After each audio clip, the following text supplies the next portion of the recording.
In the summer of 1925, a young physicist escaped to a rocky island in the North Sea, his face swollen from hay fever, his mind circling a problem that would eventually dissolve the solid edges of reality itself.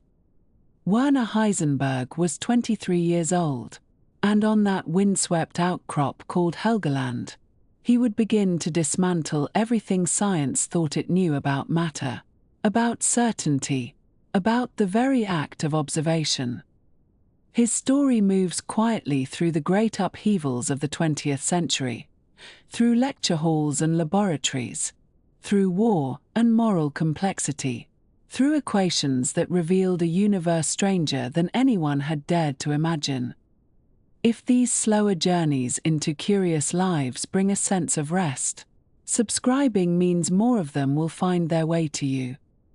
The North Sea winds are distant now, the night is still, and this is where we begin. On the 5th day of December, in the year 1901, in the ancient Bavarian city of Würzburg, a second son was born to August and Annie Heisenberg, and they named him Werner Karl Heisenberg, though of course at that moment he was simply a small and rather ordinary infant, wrapped in blankets against the early winter chill, with no indication whatsoever of the extraordinary contributions he would one day make to our understanding of the physical world. The city of Würzburg itself was a place of considerable age and quiet distinction, situated along the gentle curves of the River Main in the northern reaches of Bavaria, and it had been for centuries a center of learning and ecclesiastical importance, its skyline marked by the spires of churches and the grand facade of the residence, that magnificent Baroque palace which even then drew visitors from across Europe to admire its frescoed ceilings and ornate gardens. But for the Heisenberg family, Würzburg was primarily significant as a university town, a place where scholarly pursuits were not merely respected but formed the very fabric of daily life, where professors and their families constituted a recognizable social class with their own customs, expectations, and quiet hierarchies. August Heisenberg, the father of the newborn Werner, was himself a scholar of no small ambition, though at the time of his second son's birth he had not yet achieved the professional heights to which he aspired with such determined energy. He was a philologist, which is to say a student of language and literature in their historical dimensions, and his particular area of expertise lay in the study of medieval and modern Greek, a field that might seem rather narrow to those unfamiliar with academic specialization, but which in fact encompassed a vast territory of Byzantine texts, linguistic evolution, and cultural transmission across the centuries. August had been born in 1869 in the town of Osnabrück,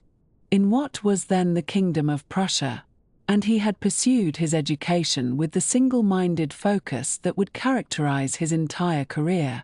eventually finding his way to the scholarly communities of southern Germany where opportunities for advancement in his chosen field seemed most promising. He was not a man given to leisure or to the cultivation of warm personal relationships outside his immediate professional sphere, and those who knew him described a personality that was driven, somewhat austere, and deeply committed to the advancement of his academic standing, which he pursued with an industriousness that left relatively little room for the softer dimensions of family life. The household into which Werner was born was therefore one shaped fundamentally by the rhythms and priorities of academic work, modest in its material circumstances but rich in books and conversation about matters of learning, a home where the life of the mind was valued above comfort or display, and where children were expected from an early age to apply themselves seriously to their studies. Annie Heisenberg, Werner's mother, had herself come from a family of considerable scholarly distinction, for she was the daughter of Nikolaus Wecklein, who served as the rector of the Maximilians Gymnasium in Munich,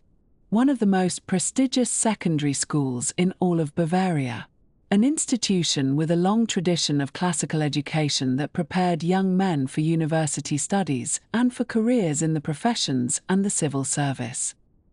Nikolaus Wecklein was a classicist of recognized standing, a man who had devoted his life to the study of ancient Greek literature, and his influence upon his daughter had instilled in her a deep respect for education and for the particular kind of intellectual seriousness that characterized the German academic class of that era. Annie brought to her marriage not only this cultural inheritance, but also a certain practical steadiness that would prove essential in managing a household where the father's attention was so frequently directed toward his work and his ambitions, and where the material resources were often stretched thin by the modest salaries that junior academics could expect to receive. The family's residence in Würzburg during these early years was typical of the homes occupied by academics of August's rank, neither grand nor uncomfortable, but furnished with the kind of functional simplicity that bespoke limited means combined with respectable social standing. There would have been rooms lined with bookshelves, a study where August worked on his translations and his scholarly articles, spaces for the children to play under their mother's watchful supervision, and the general atmosphere of a household organized around the demands of intellectual labor. The Heisenbergs were Lutherans, as were many families of the educated Protestant middle class in Germany at that time, and their faith played a quiet but persistent role in the rhythms of their domestic life, providing a framework of moral seriousness and a connection to the broader community of believers that complemented rather than competed with their scholarly pursuits. Sunday services, grace before meals, the marking of religious holidays, and the general assumption that life possessed a spiritual dimension beyond the material. All of these elements would have been present in Werner's earliest years, absorbed rather than explicitly taught, forming part of the background against which his character slowly took shape. Werner was not, however, the first child born to August and Annie, for there was already a son in the household, an older brother named Erwin who had arrived in the world in 1900, just a year and a half before Werner's own birth. Erwin would eventually pursue his own path through the German educational system and would become a chemist of respectable standing. But in these earliest years he was simply the elder brother, the one who had arrived first and who would always occupy that particular position in the family structure, with all the subtle advantages and expectations that such a position entailed. The relationship between the two brothers began to develop from Werner's very first months of life, and it would prove to be a complex and often difficult bond, marked by a competitiveness that seemed to arise almost naturally from their closeness in age and from the particular dynamics of the Heisenberg household. With only a year separating them, the brothers were inevitably compared to one another, their achievements measured against a common standard, their personalities contrasted in the minds of parents and relatives and later of teachers, and this constant implicit comparison created a tension between them that would persist well into their adult years. The competitive spirit that characterized the relationship between Werner and Erwin was perhaps encouraged, whether intentionally or not, by the atmosphere of the household itself. For August Heisenberg was a man who understood the world in terms of achievement and advancement, who had himself struggled to rise through the academic ranks, and who naturally transmitted to his sons the sense that life was in some fundamental way a contest in which success must be earned through effort and demonstrated through tangible accomplishments. Annie, for her part, came from a family where academic distinction was the measure of a man's worth, where her own father had achieved a position of considerable prestige, and she too would have conveyed to her children the importance of applying oneself diligently to one's studies and of striving to excel. In such an environment, Two brothers so close in age could hardly avoid developing a sense of rivalry, each seeking to establish his own identity and to secure his own share of parental attention and approval. And the seeds of this competitive dynamic were planted in these very earliest years, before either child could have articulated or even consciously understood the forces that were shaping their relationship. Würzburg itself provided a fitting setting for the beginning of such a life, for it was a city that embodied the values of Wilhelmine Germany's academic class in concentrated form. The Julius Maximilians Universität, founded in the 16th century, dominated the intellectual and social life of the city, drawing scholars and students from across the German-speaking world and creating an environment in which learning was not merely one activity among many, but the central purpose around which the community organized itself. The professors formed an elite within the city, respected for their knowledge and their contributions to German culture, and their families moved in circles that were defined by shared educational backgrounds and shared assumptions about what constituted a worthwhile life. For a young child growing up in such a setting, the world of books and lectures and scholarly reputations would have seemed entirely natural, the ordinary backdrop against which all other experiences unfolded. And Werner would have absorbed from his earliest consciousness the sense that intellectual achievement was the highest calling to which a person might aspire. The Germany of these years, the opening period of the 20th century, was a nation of considerable confidence and growing power, united under the rule of Kaiser Wilhelm II, and the academic class occupied a particular position within this larger social structure, valued by the state for their contributions to German culture and German prestige, yet also somewhat removed from the centers of political and economic power. Professors were civil servants, their positions secured and their salaries paid by the state, and this arrangement created a certain stability that allowed for the pursuit of highly specialized research without immediate concern for practical application or commercial viability.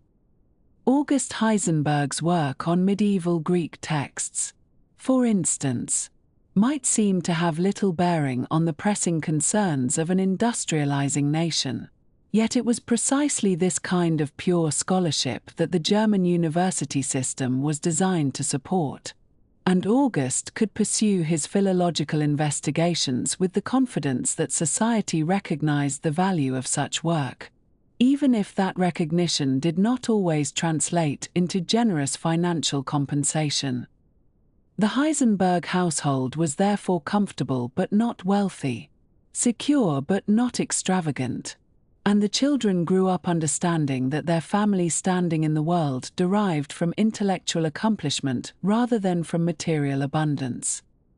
August's career ambitions meant that he was frequently away from home during these years, traveling to archives and libraries where manuscripts relevant to his research might be found, attending conferences where scholars gathered to present their findings and to cultivate the professional relationships upon which academic advancement depended, and generally devoting himself to the work that he hoped would eventually secure him a professorial chair of his own. These absences were a normal part of academic life in that era, when the demands of scholarship often required extended periods away from one's family, and Annie managed the household and the children largely on her own during these intervals, maintaining the domestic order that allowed August to pursue his goals with single-minded determination.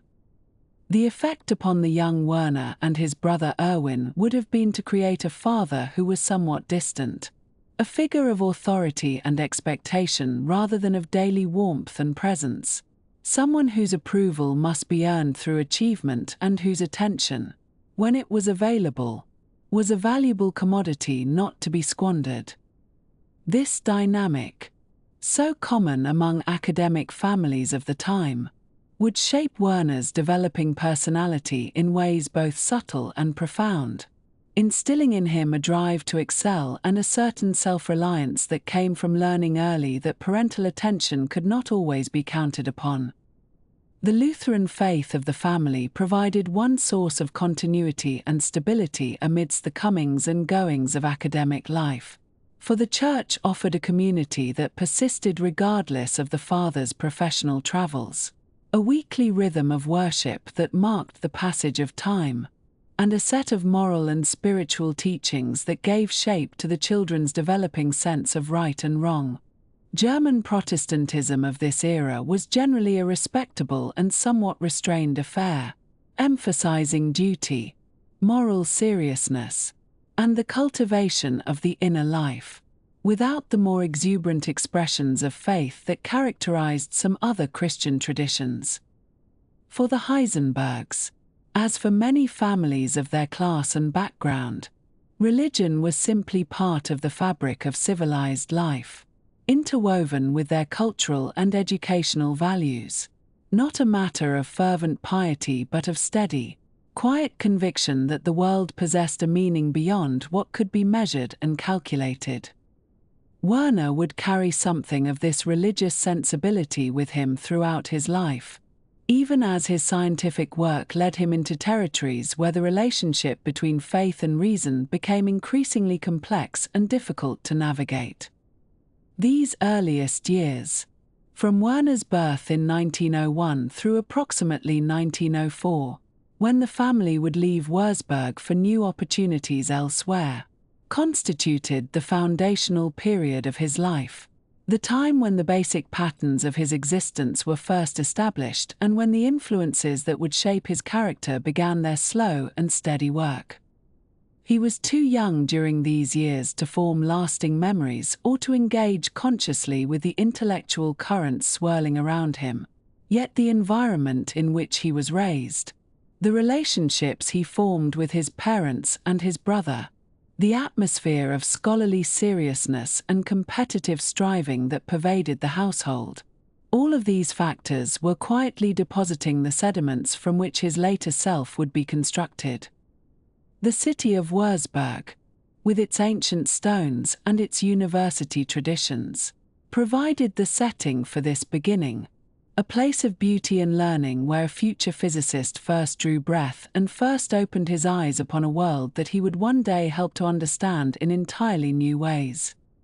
And so we may picture the Heisenberg household in these years as a small and earnest enterprise, a family making its way through the early years of the 20th century with the tools and values that their culture had provided them, placing their faith in education and hard work and the gradual accumulation of scholarly reputation, never imagining that the second of their two sons would one day stand at the center of a revolution in human understanding that would transform not only physics but our very conception of what it means to know the natural world.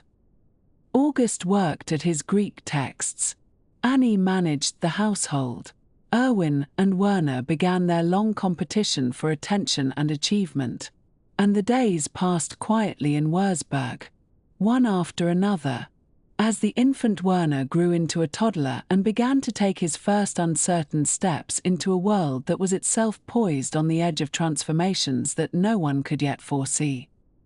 In the year 1904, in the ancient and beautiful city of Würzburg, the Heisenberg family was still settling into the rhythms of provincial academic life, with young Werner just beginning to form his earliest memories of the world around him, memories that would later seem to him like fragments of a dream, soft and indistinct, filled with the quiet sounds of a household devoted to learning and to the particular kind of order that comes from a life structured around books and music and the steady passage of the academic calendar. These were the years before Munich, the years when Werner was still very small, and the family lived in a modest but comfortable home where his father August continued his work on Byzantine Greek texts, and his mother Anna managed the household with the quiet efficiency that would characterize her throughout her life. The rooms were filled with the particular smell of old paper and ink that belongs to the homes of scholars,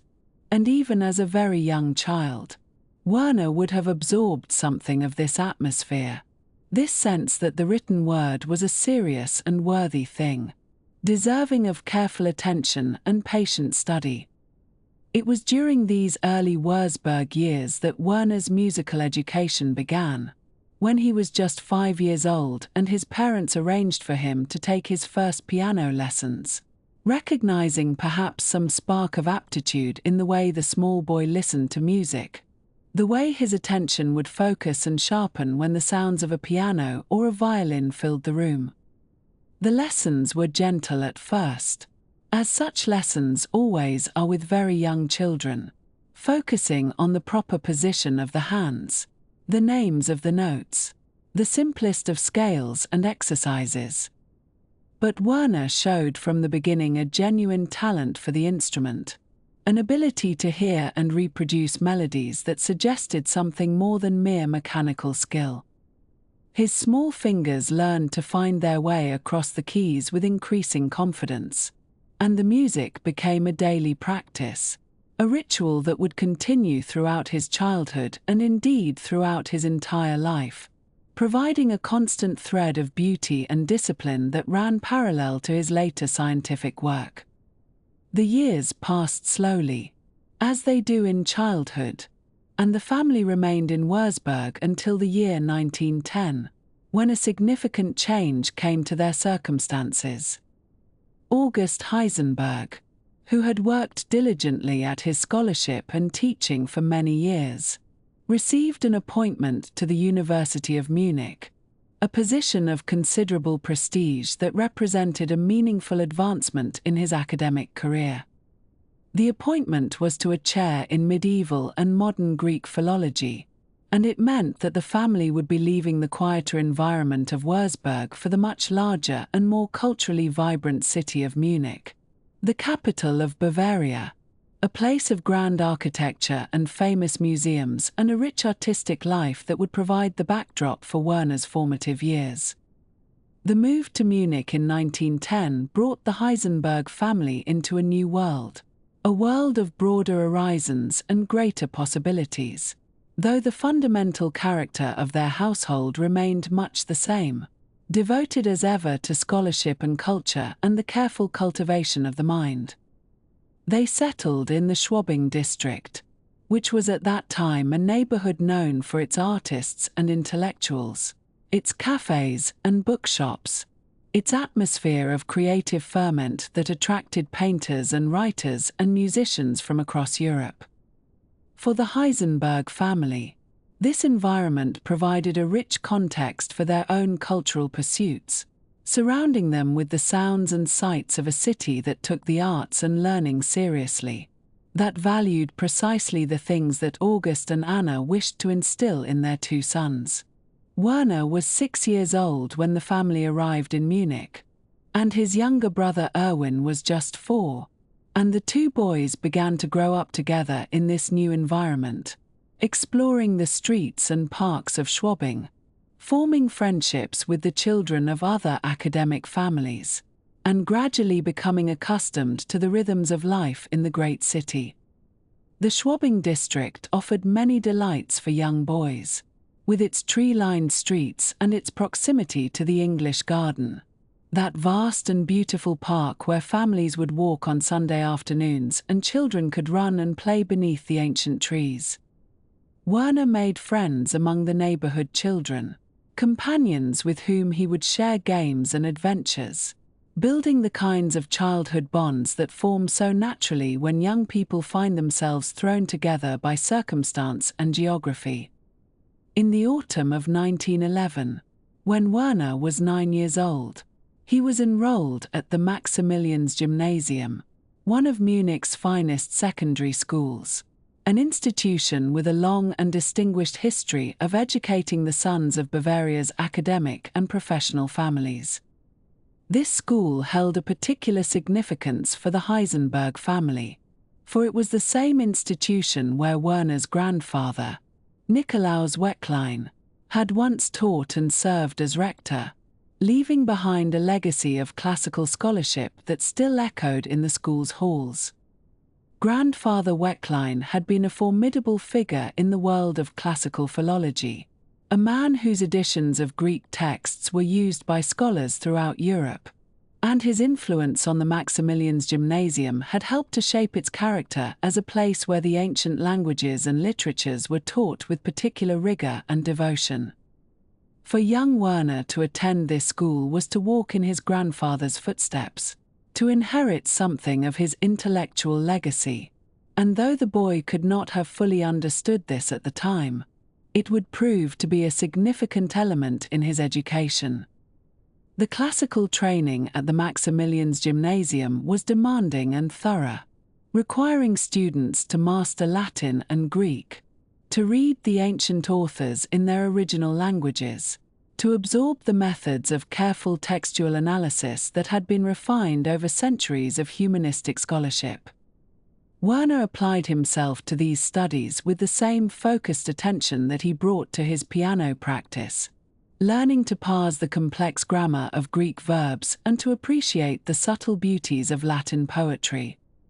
His grandfather Wecklein, who remained a presence in the family's life during these years, took a particular interest in Werner's classical education, perhaps seeing in the boy something of his own youthful passion for learning, and this connection across the generations helped to reinforce the importance of serious intellectual work in Werner's developing mind.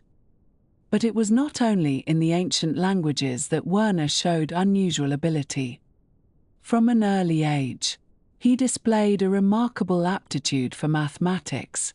an ability to grasp abstract concepts and to work through complex problems with a kind of intuitive understanding that went beyond what his teachers expected from a boy of his years.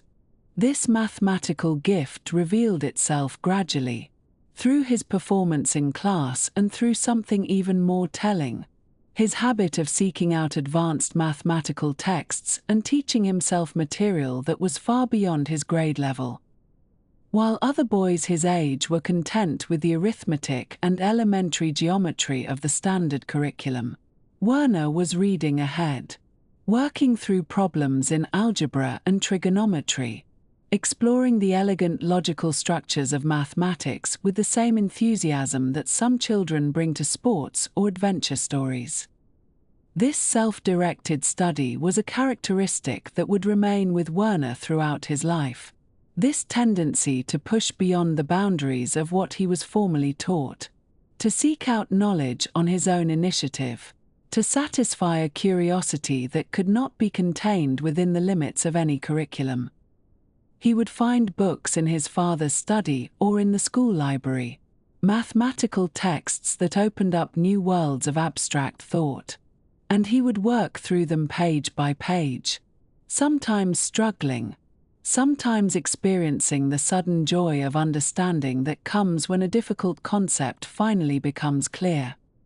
There was something methodical in his approach, a patience and persistence that allowed him to tackle problems that might have discouraged other young students, and this quality of careful, systematic thinking would prove essential to his later work in physics.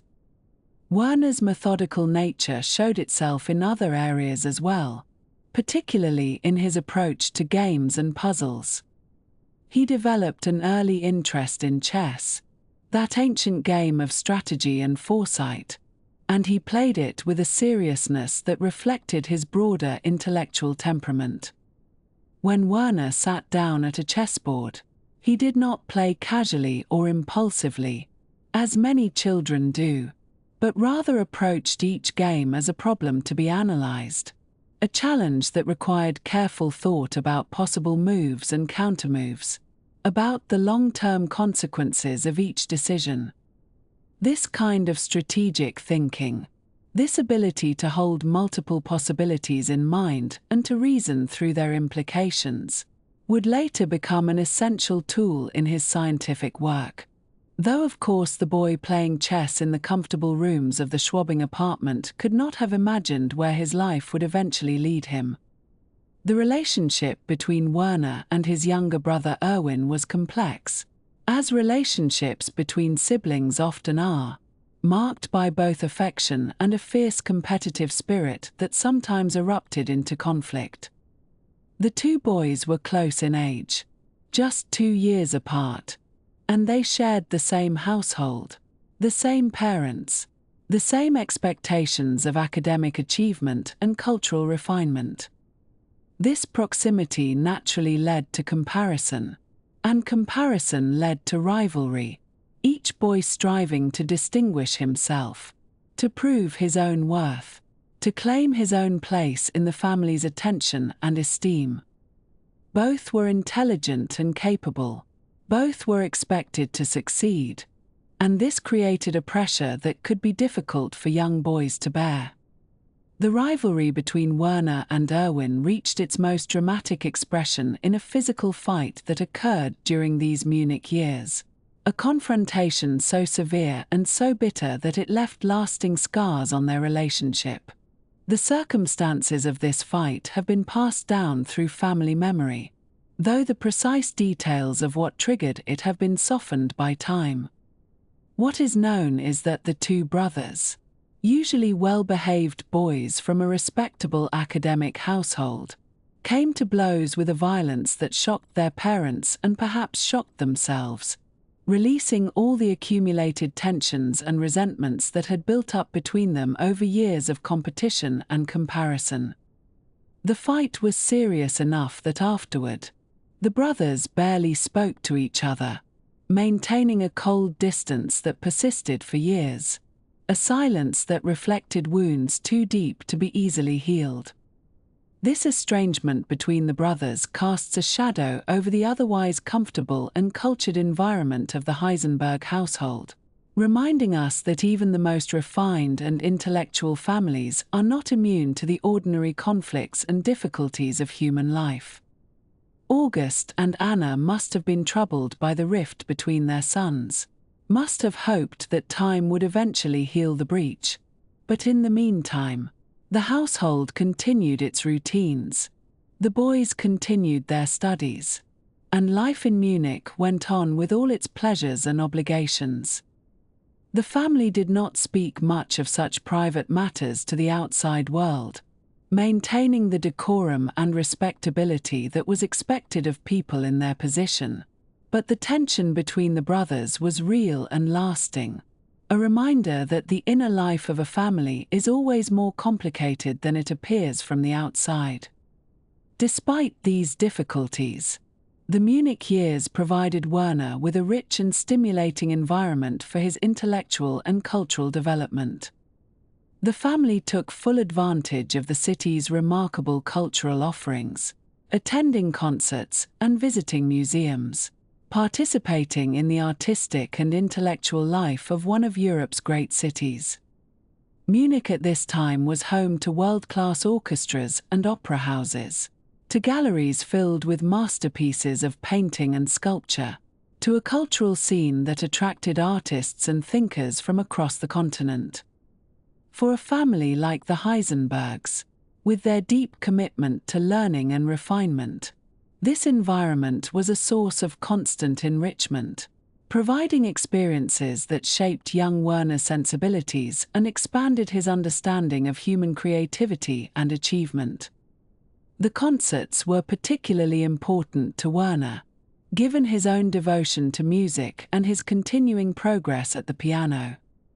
To hear professional musicians perform the great works of Bach and Beethoven and Mozart was to understand what was possible at the highest levels of the art, to set a standard toward which one might aspire even while recognizing that few could ever reach it. Werner listened to these performances with the same focused attention that he brought to his mathematical studies, absorbing not just the beauty of the music but something of its structure and logic, the way that themes were developed and transformed, the way that harmony and rhythm worked together to create effects of profound emotional power. This musical education, running parallel to his academic studies, gave Werner a kind of dual training in disciplined attention and aesthetic sensitivity that would inform his entire approach to intellectual work. The summers during these Munich years were often spent in the Bavarian countryside, where the family would retreat from the heat and bustle of the city to enjoy the fresh air and natural beauty of the Alpine foothills. These rural interludes provided a welcome contrast to the urban environment, offering opportunities for hiking and outdoor exploration, for experiencing the quieter rhythms of country life. Werner grew to love these summer excursions, the chance to wander through meadows and forests, to climb to high points where one could see for miles across the green and rolling landscape, to feel a connection with the natural world that would remain important to him throughout his life.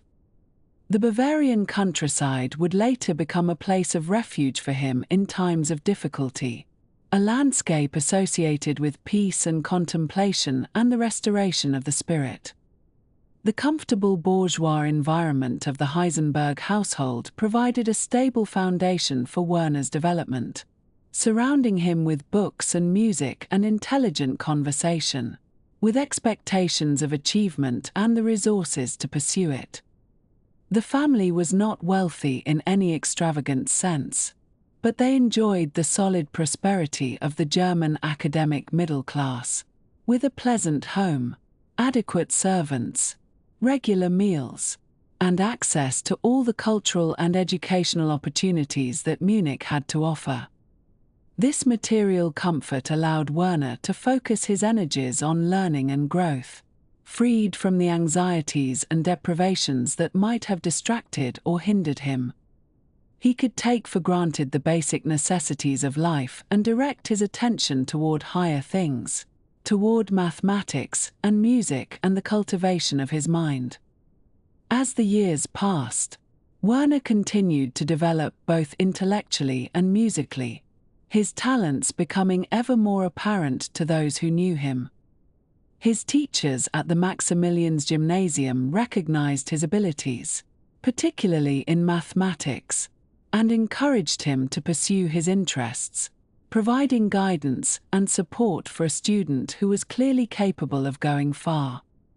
His piano playing had progressed to the point where he could tackle increasingly difficult repertoire, and music remained a daily practice, a discipline that complemented his academic work and provided balance and refreshment amid the demands of school. The friendship he maintained with his childhood companions in Schwabing gave him a social life beyond the family, connections with peers who shared games and conversation and the ordinary pleasures of boyhood. And then, in the summer of 1914, when Werner was 12 years old and looking forward to another academic year at the gymnasium, another summer in the countryside, another round of studies and music and the gradual unfolding of his gifts, the world changed. The assassination of an Austrian archduke in a distant Balkan city set in motion a chain of events that would engulf Europe in war, that would transform the comfortable bourgeois world of Werner's childhood into something darker and more uncertain, that would end an era and begin another.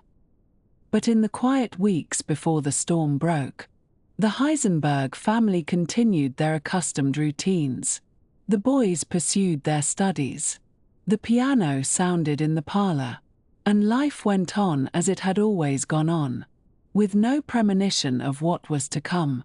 The Munich years of Werner's childhood were drawing to a close, though he could not have known it, and the world that had formed him was about to be tested in ways that no one could have anticipated or prepared for.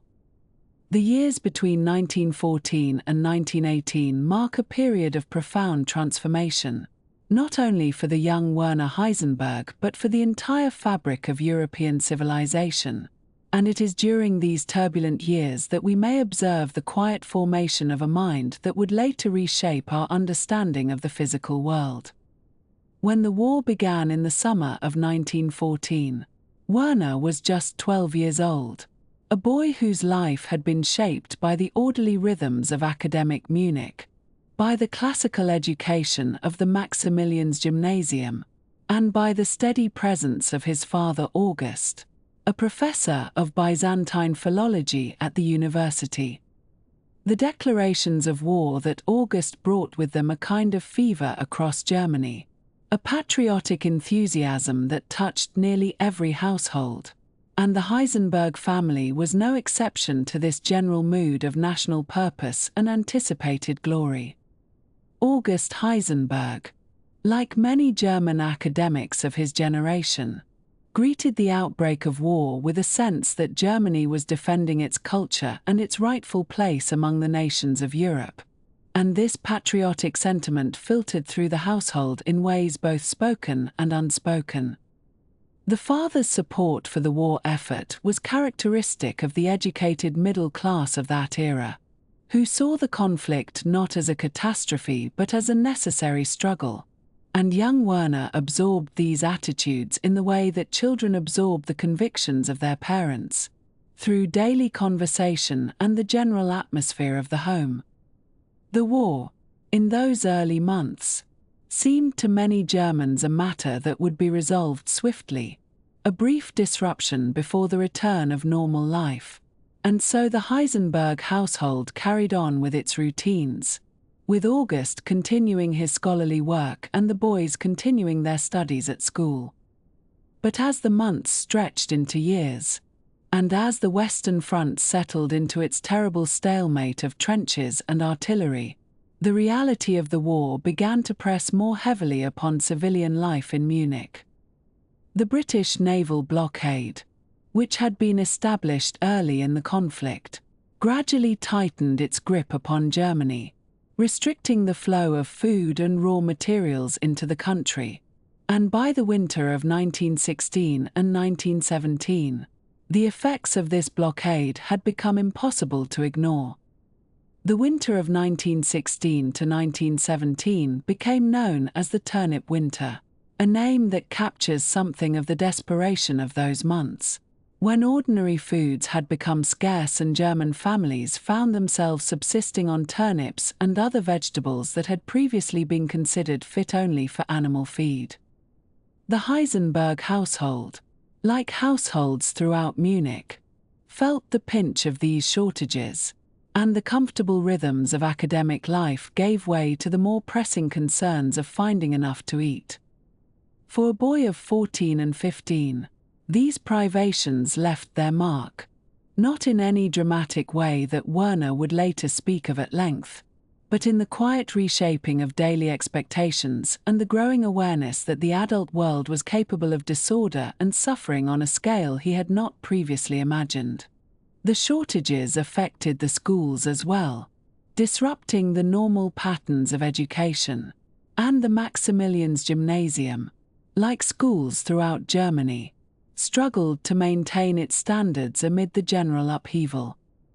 Teachers were called away to military service, resources for instruction became limited, and the students themselves were increasingly drawn into various forms of war service, so that the classical education that had seemed so permanent and orderly began to show signs of strain. It was in this context that Werner Heisenberg first encountered the program known as Kriegshilfsdienst, or War Assistance Service, which mobilized young people to help address the severe food shortages that were affecting the German home front. By the age of 16, in 1917, Werner was old enough to be sent to work on farms in rural Bavaria, harvesting crops that were desperately needed to feed the hungry cities. This was hard physical labor, quite different from anything he had known in his comfortable urban upbringing, and it took him away from Munich into the quieter landscapes of the Bavarian countryside, where the rhythms of agricultural life continued much as they had for centuries, even as the wider world convulsed with war. The work itself was demanding, requiring the young city boy to learn the techniques of harvesting by hand, to rise early and labor through long summer days, and to sleep in simple rural accommodations far from the amenities of his family home. Werner was not a particularly robust young man, and the physical demands of farm work would have tested him considerably, but there was also something in these experiences that appealed to a certain independence in his character, a willingness to step outside the familiar and to prove himself capable in unfamiliar circumstances. The Bavarian countryside, with its rolling hills and small villages, its ancient patterns of cultivation and its relative isolation from the chaos of the cities, offered a kind of respite even as it demanded physical effort. And Werner found in these weeks and months a space for reflection that the disrupted routines of wartime Munich could not provide. For it was during these periods of farm work, and during the long evenings when the labor was done for the day, that Werner Heisenberg began his remarkable program of independent study, teaching himself mathematics far beyond what was being offered at his school. He had brought with him textbooks on calculus, those foundational texts that introduce the student to the concepts of derivatives and integrals, to the mathematics of continuous change and accumulated quantities, and he worked through these books largely on his own, without the guidance of a teacher, driven by a curiosity that the unsettled circumstances of his education had paradoxically set free. The disruption of normal schooling, which might have hindered a less motivated student, seems to have liberated Werner to pursue his own intellectual interests at his own pace, and he discovered in himself an aptitude for mathematical reasoning that would prove essential to his later work. Calculus, that great invention of Newton and Leibniz, is the mathematics of motion and change, the tool by which physicists describe how quantities vary continuously over time and space, and for a young mind drawn to questions about the physical world, mastery of calculus opens doors that would otherwise remain firmly closed. Werner worked through the standard techniques, learning to differentiate and integrate functions, to solve differential equations, and to apply these methods to problems in physics and geometry, and he did so with a concentration and determination that speaks to something deep in his character. The circumstances were far from ideal. Sitting in some farmhouse after a day of harvesting, working by lamplight through pages of mathematical notation, but the very difficulty of the circumstances may have sharpened his focus and deepened his commitment to understanding.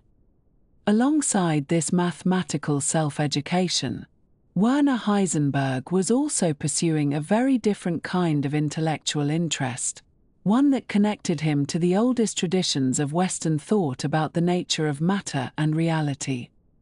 He had begun reading the dialogues of Plato, not in translation but in the original Greek,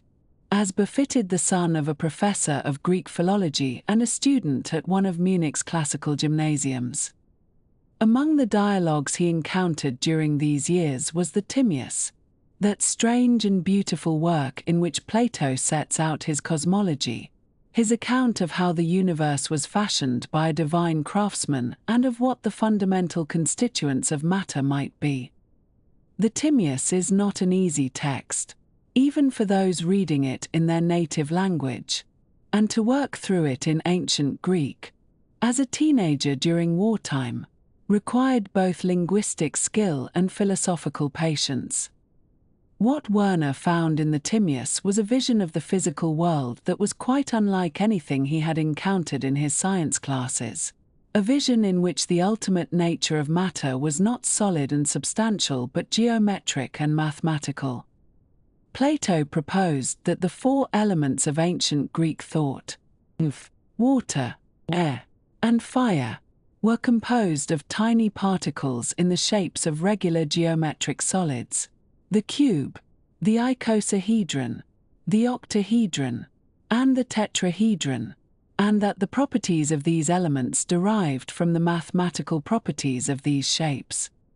This was, in a sense, the earliest atomic theory, the earliest attempt to explain the diversity of the material world in terms of simple underlying structures, and it planted in Werner's mind questions about the nature of matter that would stay with him throughout his life.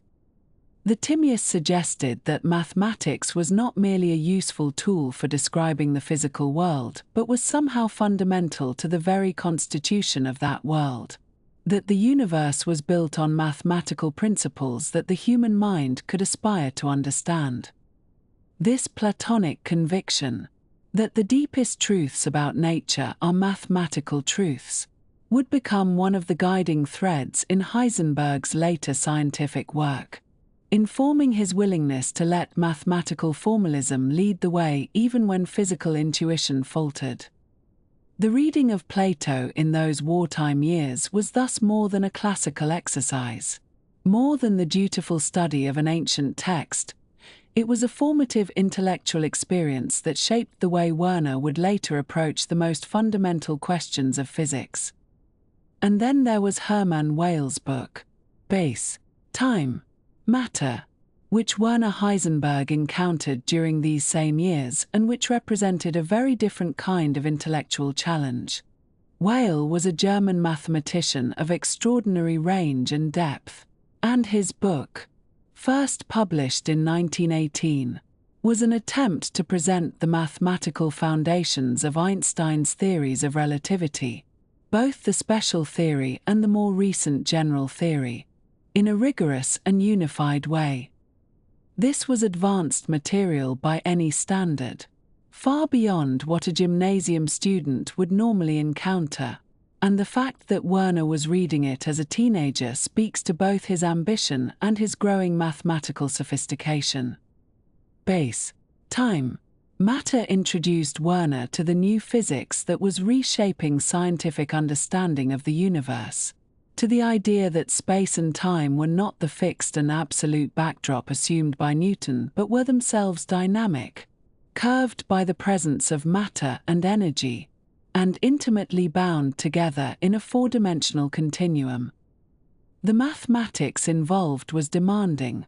involving tensor calculus and differential geometry, but Werner worked at it with the same determination he had brought to his earlier studies, and though he surely did not master all the subtleties on first reading, he gained a sense of what modern physics looked like at its most fundamental level.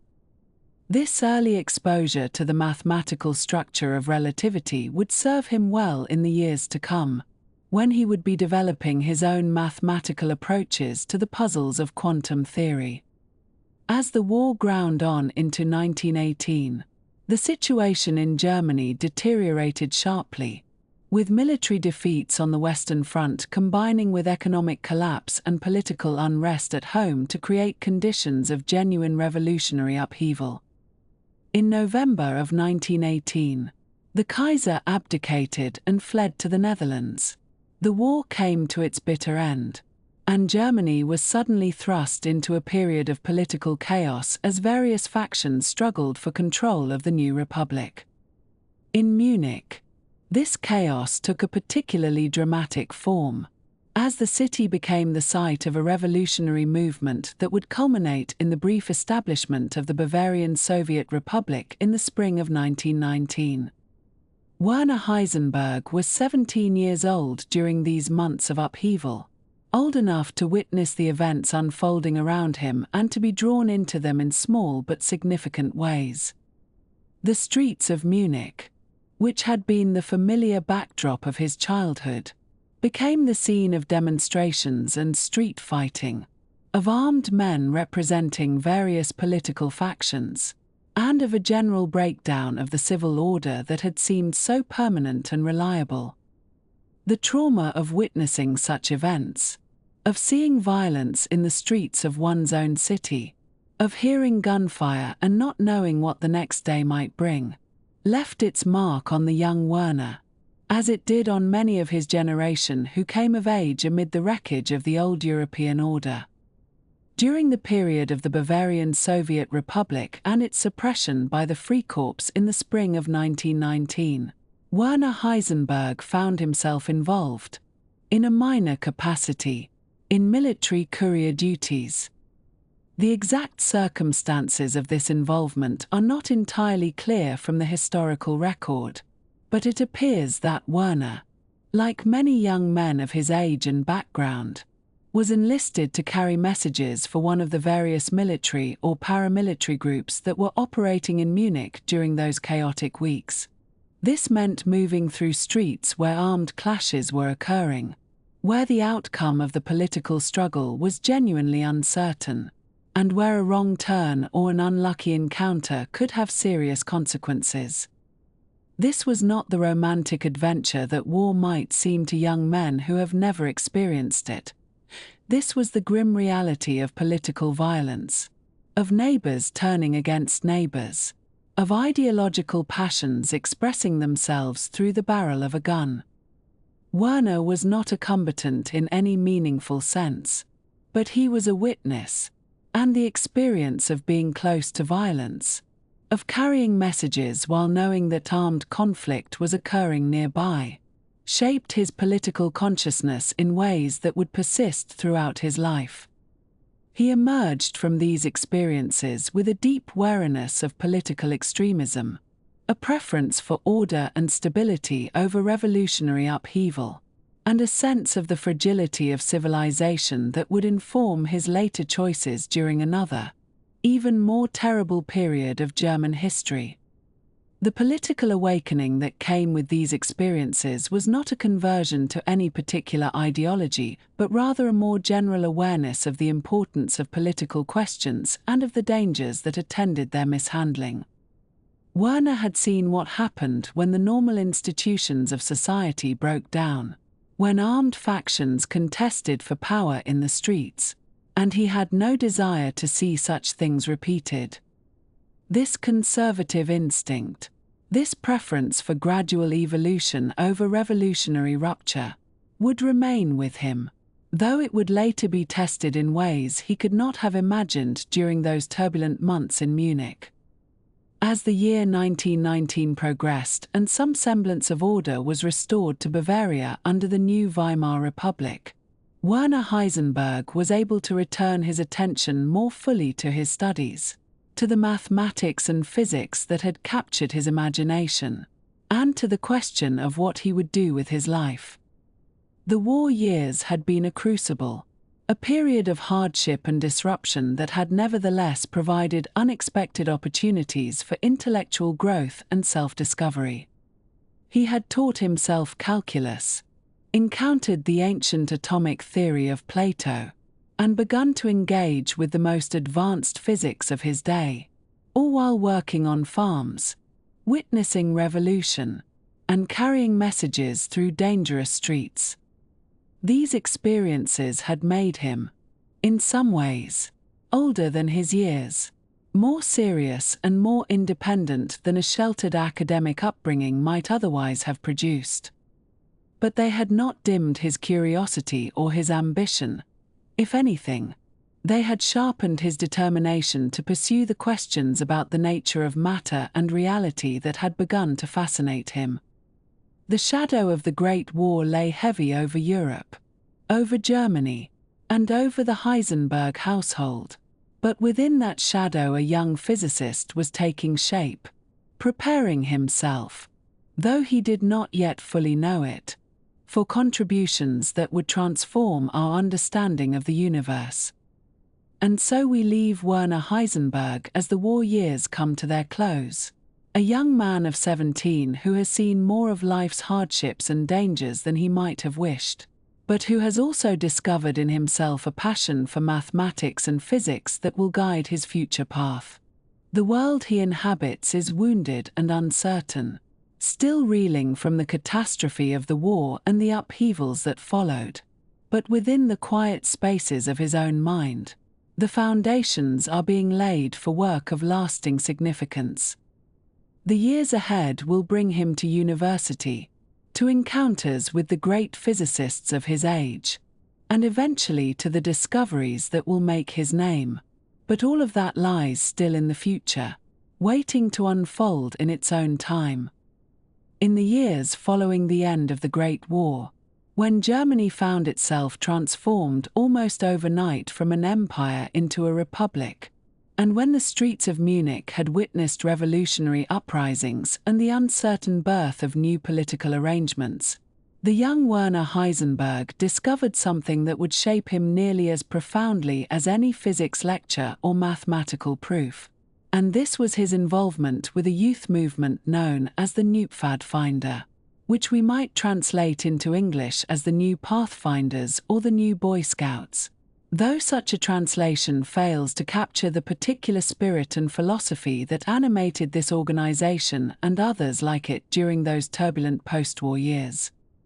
The Neupfadfinder was one branch of a broader phenomenon in German culture known as the Wandervogel tradition, a name that translates rather poetically as wandering birds. And this tradition had begun in the years before the war as a kind of gentle rebellion by young people against what they perceived as the stifling constraints of bourgeois German society, with its emphasis on material progress, industrial achievement, and the rigid formalities of the Wilhelmine era. The young people who joined these movements sought something different, something that felt more authentic and more connected to what they imagined as an older, purer German spirit. And they found this through long hikes in the countryside, through camping beneath the stars, through the singing of folk songs around crackling fires, and through earnest conversations about philosophy, literature, and the deeper questions of human existence. Werner came to the Neupfadfinder in 1918, when he was just 16 years old. And the timing was significant, for this was the very moment when the old certainties of German life were collapsing and when young people especially felt the need for new forms of community and new sources of meaning. The war had ended in defeat. The Kaiser had abdicated and fled to Holland. Revolutionaries had briefly taken control of Bavaria before being suppressed with considerable violence. And the new Weimar Republic was struggling to establish itself amidst economic hardship, political instability, and a pervasive sense that the old world had ended but the new world had not yet properly begun. In such circumstances, it is perhaps not surprising that a thoughtful and somewhat bookish young man like Werner would be drawn to a movement that offered both fellowship and a sense of purpose. And the Neupfadfinder provided exactly this. The movement's philosophy rested on several interlocking ideas that would have appealed strongly to someone of Werner's temperament and background. There was first of all a deep reverence for nature, particularly for the forests and mountains and lakes of the German landscape, which were seen not merely as pleasant places for recreation but as sources of spiritual renewal and as connections to something essential in the German character. The members of the Neupfadfinder and similar groups believed that modern industrial society had cut people off from these natural roots, had imprisoned them in cities and factories and offices where the rhythms of the natural world could no longer be felt, and that redemption lay in returning to the outdoors, in walking through ancient forests, in sleeping beneath the open sky, and in rediscovering a simpler and more genuine way of living. This back-to-nature philosophy was intertwined with German Romanticism, that great literary and philosophical movement of the early 19th century that had celebrated emotion over reason, nature over civilization, and individual genius over social convention. The young people of the Wandervogel tradition read the poetry of Goethe and Schiller, the fairy tales collected by the brothers Grimm, the philosophical writings of the German idealists, and they saw themselves as heirs to this tradition, as keepers of a flame that modern materialist society threatened to extinguish. When they gathered around their campfires in forest clearings or on alpine meadows, they would sing folk songs that had been passed down through generations, songs about wandering, about nature, about longing and belonging. And in the singing of these songs they felt themselves connected to something larger and older than their individual selves. There was also in these movements a distinct rejection of what their members perceived as the decadence of Weimar society, though one must be careful here to understand what this meant in context. The young people of the Neupfadfinder were generally not political in any narrow sense, and their critique of modern society was more cultural and spiritual than ideological. They looked with distaste upon what seemed to them the superficiality and materialism of urban life, the jazz clubs and cabarets, the frantic pursuit of pleasure and novelty, the breakdown of traditional values and communities. Against all this, they posed their own austere and earnest alternative: their hiking boots and rucksacks, their folk songs and philosophical discussions, their commitment to simplicity and authenticity, and what they would have called true German culture.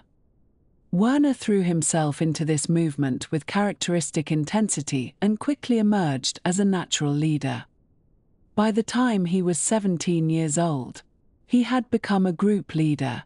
responsible for organizing and directing the activities of younger members. And in this role he discovered talents and developed skills that would serve him throughout his life. The position required him to plan expeditions, to manage logistics, to inspire and motivate his charges, to mediate disputes, and to set an example through his own conduct. And Werner proved adept at all of these things. He was not the most physically robust of the young leaders, being of medium height and slender build, but he possessed an energy and enthusiasm that more than compensated for any physical limitations, and his intellectual abilities commanded respect even from boys who might otherwise have been unimpressed by a somewhat bookish fellow. The hiking expeditions that Werner led took the young Neupfadfinder into some of the most beautiful landscapes in Bavaria and beyond. The Bavarian Alps, with their snow-capped peaks and verdant valleys, their rushing streams and ancient forests, became a kind of second home to these young wanderers, and Werner came to know intimately the trails and passes, the best camping spots and the most rewarding viewpoints. They would set out with heavy packs on their backs, carrying tents and cooking equipment and provisions, and they would walk for hours along mountain paths, sometimes in sunshine and sometimes in rain, pushing themselves physically while also drinking in the beauty of the natural world around them. At the end of a long day's hiking, they would make camp in some sheltered spot, perhaps a meadow beside a stream or a clearing in a pine forest, and there they would build their fire and prepare their simple meal and settle in for an evening of fellowship and conversation. Lake Starnberg, that beautiful body of water not far from Munich where King Ludwig II had drowned under mysterious circumstances in 1886, was a frequent destination for these camping trips, and Werner came to know its shores and the surrounding countryside with great intimacy. The lake offered opportunities for swimming in summer, for rowing small boats across its placid surface, and for contemplating the distant Alps reflected in its waters, and the young Neupfadfinder would spend days and sometimes weeks camped nearby, hiking through the surrounding forests, climbing nearby hills, and in the evenings gathering for their characteristic activities of singing and discussion. The Isar Valley, too, with its fast-flowing river descending from the Alps towards Munich, provided countless opportunities for hiking and exploration, and Werner led groups along its banks and through the forests that lined its course.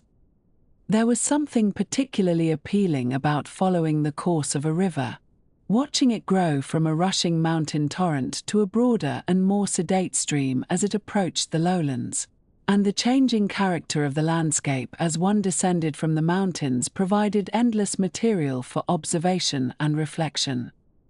What distinguished Werner's leadership style, and what his fellow scouts remembered most clearly in later years, were the intellectual discussions that he led around the campfires in the evenings. After the hiking was done for the day and the tents had been pitched and the meal had been eaten, the young people would gather around the fire as darkness fell, and Werner would often guide the conversation towards topics that he found fascinating and important. They would discuss the dialogues of Plato, those ancient works in which Socrates questioned his fellow Athenians about the nature of justice, beauty, truth, and the good life. And Werner would encourage his young charges to think carefully about these fundamental questions, to examine their own assumptions, and to appreciate the difficulty of arriving at certain knowledge about matters of such importance. The works of Goethe, that towering figure of German literature whom Werner had come to admire deeply, were another frequent topic of discussion, and the young people would talk about Faust and his bargain with Mephistopheles, about Wilhelm Meister and his long journey towards self-realization, about the poetry and the scientific writings and the philosophical reflections that this great genius had produced over his long and productive life. Werner saw in Goethe a model of the fully developed human being, someone who had excelled in multiple fields, who had combined artistic sensitivity with scientific curiosity, and who had never ceased to grow and learn throughout his life, and he hoped to inspire similar aspirations in the young people under his guidance. And then there were the deeper discussions about the meaning of existence itself, those questions that young people have always asked when they gather together away from the distractions and routines of ordinary life. What is the purpose of human life? How should one live? What values are truly important? What is our relationship to nature, to society, to the transcendent? Werner did not pretend to have definitive answers to these questions, but he believed that the asking of them was itself valuable, that the examined life, as Socrates had said, was the only life worth living, and that young people should be encouraged to think seriously about these matters rather than simply accepting whatever answers their society happened to provide.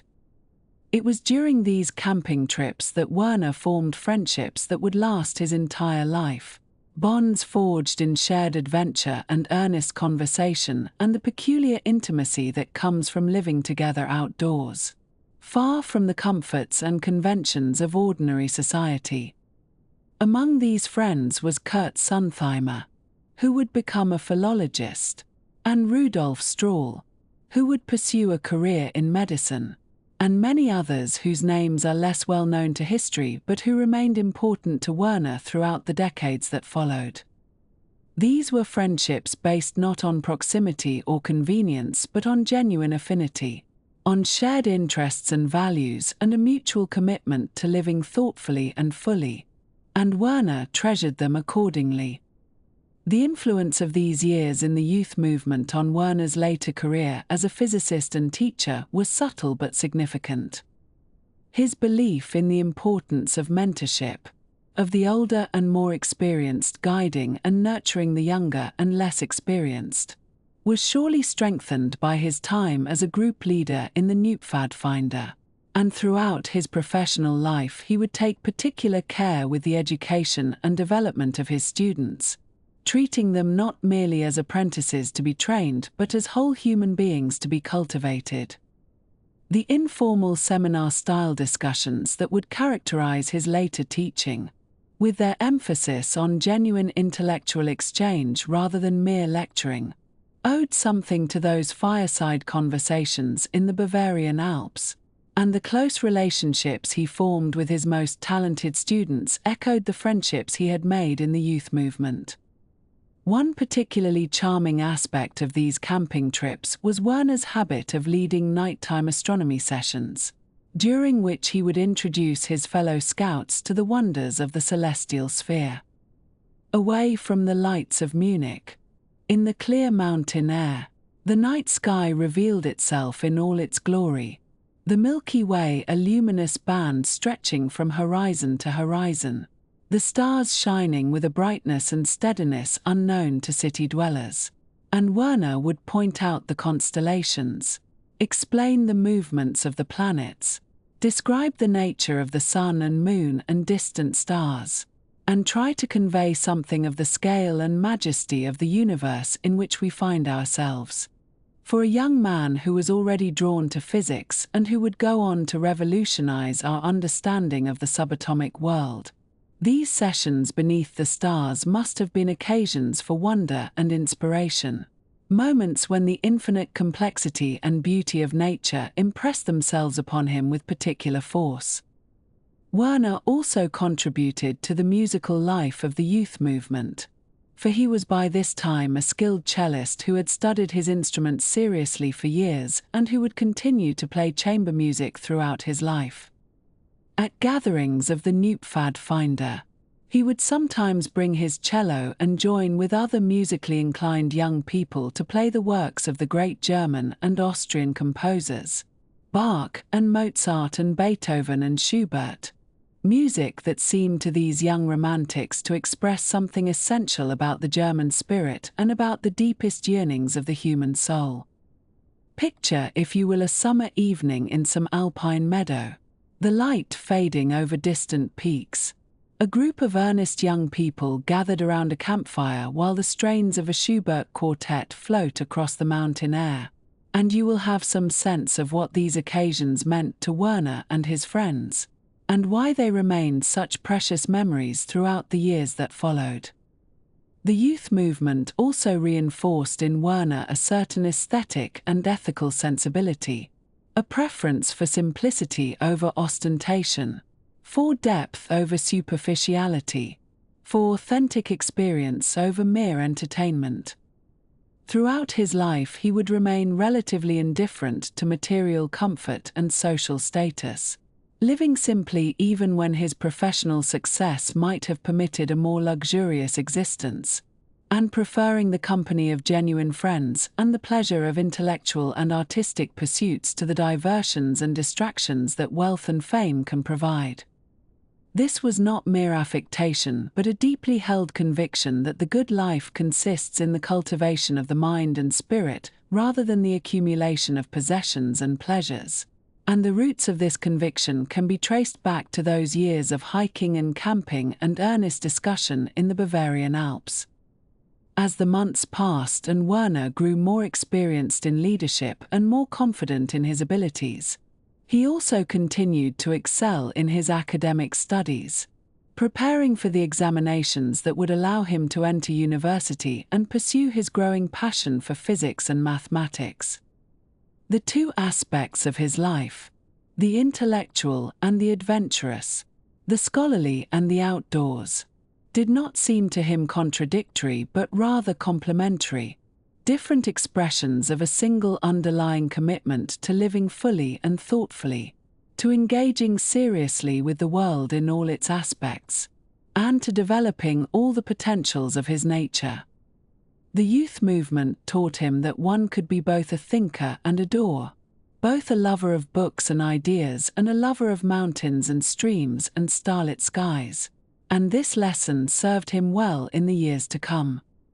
And so the years 1918 to 1920 passed, years of political turmoil and economic hardship in Germany, but years of growth and discovery and friendship for young Werner Heisenberg.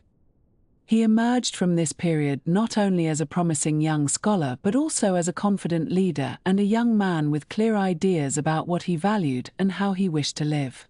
The Neupfadfinder had given him much, perhaps more than he himself fully realized at the time, and the influences of these years would continue to shape him long after the hiking boots had been put away and the campfires had grown cold.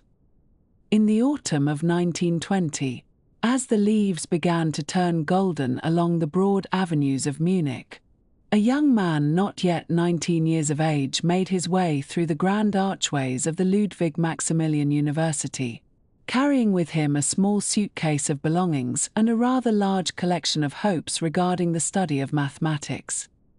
Werner Heisenberg had arrived to begin his university education, having completed his gymnasium studies with distinction, and he walked those cobblestone paths with the quiet confidence of someone who had spent many evenings reading advanced mathematical texts by lamplight, working through problems that most students would not encounter until their third or fourth year of formal study. The university itself was a venerable institution, founded centuries earlier and home to some of the most respected scholars in all of Europe, and its cream-colored buildings with their tall windows seemed to promise entry into a world of pure intellectual pursuit, A world where a young person might spend their days contemplating the elegant structures of mathematical thought without concern for the more mundane aspects of ordinary life. Werner had decided, or perhaps it would be more accurate to say that he had assumed, that his path would lead him toward pure mathematics, that austere and beautiful discipline that had captivated him during his long months of reading in his family's apartment, when he had worked his way through difficult texts while the household slept around him. He had been particularly taken with Hermann Weyl's book on the theory of relativity and its mathematical foundations, a work that combined the rigorous architecture of modern mathematics with questions about the physical nature of space and time, and he had studied this book with great care, filling the margins with his own notations and working through the proofs until he felt he understood not merely the conclusions but the deep reasons why those conclusions must be true. It seemed natural, therefore, that he should present himself to the mathematics faculty and seek admission to study under one of the established masters of that field,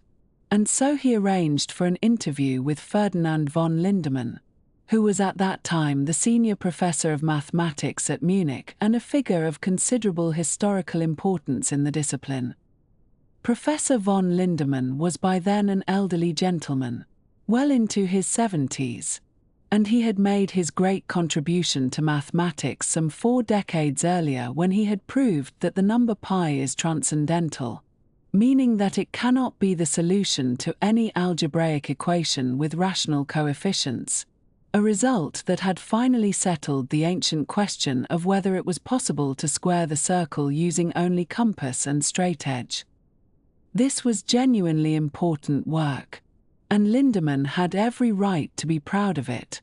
But the decade since that achievement had not been characterized by further breakthroughs, and he had settled into the comfortable routines of a senior academic who no longer felt the urgent need to engage with the newest developments in his field. When young Werner Heisenberg presented himself in the professor's office and mentioned that he had been reading Weyl's recent book on relativity and space, the elderly mathematician's response was not what the eager student had hoped to hear. The meeting was brief and rather deflating. Lindemann expressed his view that Werner's choice of reading material indicated a certain corruption of mathematical taste, that Weyl's work was too heavily influenced by physical considerations to represent proper mathematics, and that a young person who had spent his time on such material had perhaps already wandered too far from the true path to be suitable for serious mathematical training. The specific words that passed between them have not been recorded with complete certainty, but the essence of the exchange was clear enough, and Werner left the office understanding that he would not find a welcoming mentor in the mathematics department. It was a disappointment, certainly, but it was also one of those seemingly unfortunate turns of events that, when viewed from a sufficient distance of years, reveals itself to have been extraordinarily fortunate, for it redirected a gifted young mind toward the field where it would ultimately make contributions of lasting significance. Having been turned away from mathematics, Werner considered what other paths might be open to him, and he found himself drawn toward theoretical physics, a discipline that combined the mathematical reasoning he loved with questions about the actual behavior of the physical world. He learned that Arnold Sommerfeld, who held the chair of theoretical physics at Munich, was known throughout Europe as an exceptional teacher and mentor of young scientists, and he arranged to present himself at Sommerfeld's office to inquire about the possibility of joining his research seminar. This second interview went very differently from the first, for Sommerfeld was precisely the sort of mentor who could recognize genuine talent even in its unformed state, and who took sincere pleasure in nurturing that talent toward its full development. Arnold Sommerfeld was at this time in his early 50s, a man of medium height with a carefully maintained moustache and an air of energetic precision that made him seem younger than his years. He had trained as a mathematician himself, completing his doctorate under Ferdinand von Lindemann. As it happened, though the two men had developed in quite different directions since those early days. Sommerfeld had gradually moved from pure mathematics into mathematical physics and then into theoretical physics proper, and he had become fascinated by the new quantum theory that had emerged from the work of Max Planck, Albert Einstein, and Niels Bohr in the opening decades of the 20th century. He had made important contributions to this emerging field himself, particularly in extending Bohr's model of the atom to account for more complex phenomena. But his greatest gift may have been his ability to identify and cultivate the talents of younger scientists, creating what came to be known informally as the Sommerfeld School, or sometimes, with affectionate humor, Sommerfeld's Nursery of Physics. The term nursery was apt in several ways. For Sommerfeld's seminar did indeed function as a place where young scientific minds were carefully tended and encouraged to grow, provided with both nourishment and protection during their early development, and gradually prepared to venture out into the larger world of professional science. But it was not a nursery in the sense of being soft or undemanding. For Sommerfeld held his students to high standards and expected them to engage seriously with difficult problems from the very beginning of their studies. What made his approach distinctive was the combination of rigorous expectation with genuine warmth and accessibility, for he treated even the youngest and most inexperienced students as junior colleagues rather than mere pupils, inviting them to participate in real scientific discussions and taking their contributions seriously even when those contributions required correction or refinement. The seminar met regularly in a modest room in the physics building, and the atmosphere on these occasions was notably informal by the standards of German academic culture at that time. Sommerfeld would often begin by presenting a current problem in theoretical physics, something that he himself was working on or that had recently appeared in the scientific literature, and he would then invite his students to suggest approaches, to identify difficulties, to propose alternative formulations. He had a gift for asking questions that led students to discover insights for themselves rather than simply telling them the answers. And he moved easily between encouraging a hesitant student to speak up and gently correcting an overconfident one who had perhaps not thought through all the implications of their suggestion. The effect of this atmosphere was to create a sense of shared enterprise, a feeling that everyone in the room, regardless of their level of experience, was engaged in the same great project of trying to understand the physical world, and that each person's contribution, however modest, might prove valuable. Werner Heisenberg joined this seminar in the autumn of 1920, and he quickly became one of its most active participants. Sommerfeld recognized almost immediately that this young man possessed unusual abilities, both in mathematical manipulation and in physical intuition, and he began to give Werner increasingly challenging problems to work on, watching with interest to see how the student would approach them. Werner, for his part,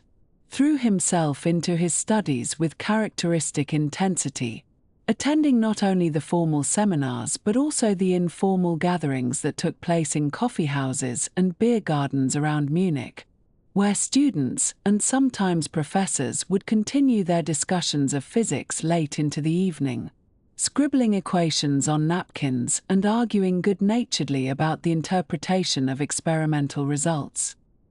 Among the students in Sommerfeld's seminar when Werner arrived was Wolfgang Pauli, who was about 18 months older than Werner and who had already established himself as something of a prodigy in the world of theoretical physics. Pauli had published his first scientific paper at the age of 18, and while still a student he had been invited to write the article on relativity theory for a major physics encyclopedia, a task that he completed with such thoroughness and insight that Albert Einstein himself praised the work as among the finest expositions of the theory ever written. Pauli was brilliant. There could be no question about that. But he was also sharp-tongued and impatient with anything he perceived as sloppy thinking or unjustified claims. And he had a habit of dismissing inadequate work with cutting remarks that left their targets feeling rather deflated. He was stocky in build, with a round face and heavy-lidded eyes that could convey boredom or skepticism with devastating effectiveness. And he moved through the world with the air of someone who was perpetually waiting for others to catch up to his own rapid understanding. The relationship between Wolfgang Pauli and Werner Heisenberg began in these seminar rooms and coffee houses of Munich, and it would prove to be one of the most important intellectual partnerships in the history of modern physics. Though partnership is perhaps not quite the right word, for it was as much a rivalry as a collaboration. And it was characterized throughout by a productive tension between two very different styles of thinking. Pauli was above all a critic, someone whose greatest talent lay in identifying the weaknesses in an argument, the hidden assumptions that might not be justified, the experimental facts that a theory failed to explain. He was relentless in applying this critical faculty to his own work and to the work of others. And he took a certain pleasure in demonstrating that an apparently promising idea was in fact fundamentally flawed. Heisenberg, by contrast, was an intuitive leaper, someone who would make bold conjectures based on physical insight and mathematical pattern recognition, often without having fully worked out the logical justification for his claims. He was willing to tolerate a certain amount of inconsistency or incompleteness in a theory if it seemed to capture something essential about physical reality, trusting that the details could be sorted out later. These two approaches might seem incompatible, but in fact they complemented each other beautifully, for the history of science suggests that progress requires both bold conjecture and rigorous criticism. And a community that possesses only one of these capacities will tend to either stagnate in timidity or lose itself in unfounded speculation. Pauli served as a kind of intellectual conscience for Heisenberg, constantly challenging him to make his ideas more precise and to confront the difficulties that he might prefer to overlook, while Heisenberg's willingness to venture into uncertain territory kept Pauli from becoming so cautious that he could make no progress at all. They argued frequently, sometimes with considerable heat, and Pauli's criticisms could be bruising, but beneath the sharp words there was genuine mutual respect and even affection, and each understood that the other's contributions were indispensable to the shared project of understanding the physical world. During these early years in Munich, Werner continued to maintain his involvement with the youth movement that had been such an important part of his life during his gymnasium years. He remained an active member of the Neupfadfinders and participated in hiking trips into the Bavarian Alps and the surrounding countryside whenever his studies permitted. These excursions provided a necessary counterbalance to the intense intellectual work of the physics seminar, offering opportunities for physical exertion, for communion with the natural world, and for the particular kind of friendship that develops among young people who share the experience of walking long distances together, sleeping under the stars, and singing songs around evening campfires. Werner had become a skilled leader of such expeditions, and he took seriously his responsibility to guide younger members of the group, to teach them the practical skills of outdoor life, and to model the values of self-reliance, simplicity, and connection to nature that the movement held dear. There was, perhaps, something of a tension in Werner's life during this period. A tension between the highly abstract world of theoretical physics, with its mathematical equations and its invisible atoms, and the immediate physical world of mountain paths and forest clearings that he experienced on his hiking trips. But for Werner himself, this tension was not experienced as a contradiction. for he understood both activities as expressions of the same fundamental impulse, which was the desire to engage directly and honestly with reality as it presented itself. Whether that reality took the form of a differential equation describing atomic structure or a rocky slope that must be carefully navigated before nightfall. The discipline and precision required for physics found their echo in the practical skills of navigation and campcraft, and the intuitive leaps that characterized his theoretical work had something in common with the quick assessments of weather and terrain that a hiking leader must constantly make. Werner's first piece of original scientific research came during this early period in Munich, and it concerned not the mysterious quantum behavior of atoms, but rather the more earthly phenomenon of turbulence in flowing fluids. This topic had been suggested by his father, who was a professor of Greek but who maintained an interest in practical matters and who thought that a problem connected with engineering might provide a useful starting point for a young scientist. The study of turbulence has a long history in physics, stretching back to Leonardo da Vinci's sketches of swirling water and continuing through the theoretical work of the 19th century, but it remained in many ways poorly understood. For the transition from smooth laminar flow to chaotic turbulent flow involved complexities that resisted straightforward mathematical treatment. Werner approached this problem with characteristic intensity, spending long hours observing the behavior of water flowing past obstacles and through channels of various shapes, and attempting to develop mathematical descriptions that could account for what he observed. The work was difficult and the results were not entirely satisfying, for turbulence is one of those problems that turns out to be far more complicated than it initially appears, and complete understanding of the phenomenon remains elusive even today, more than a century after Werner's youthful investigations.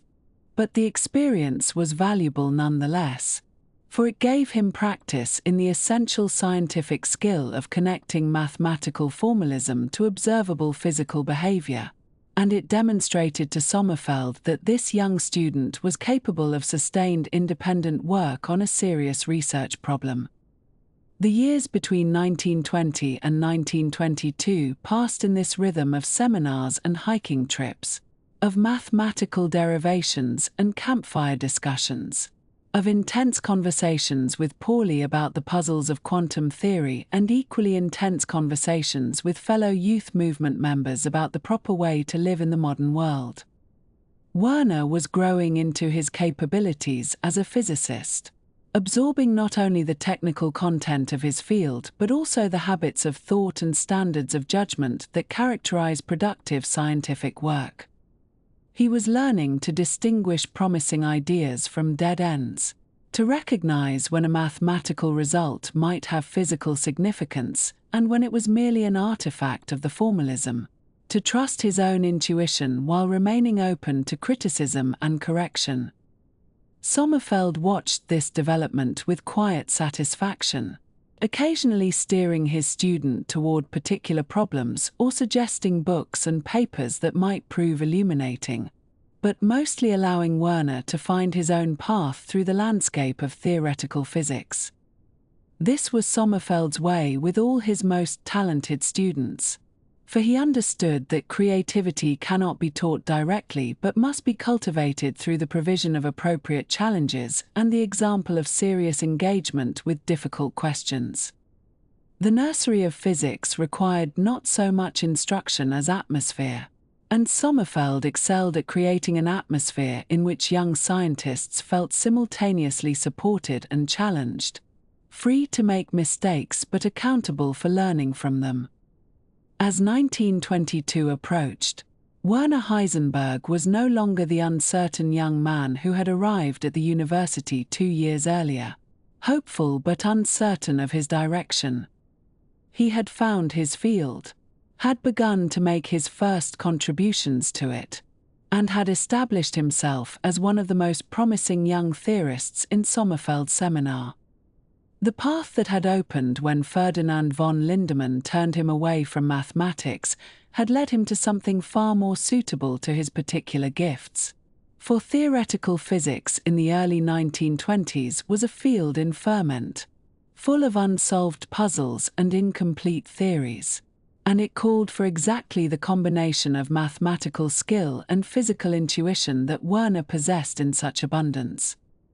The great work still lay ahead, but the foundations had been laid during these Munich years, in the seminars and coffee houses, on the mountain paths and around the evening fires, in the arguments with Pauli and the quiet encouragement of Sommerfeld. And so we may leave him here for a moment,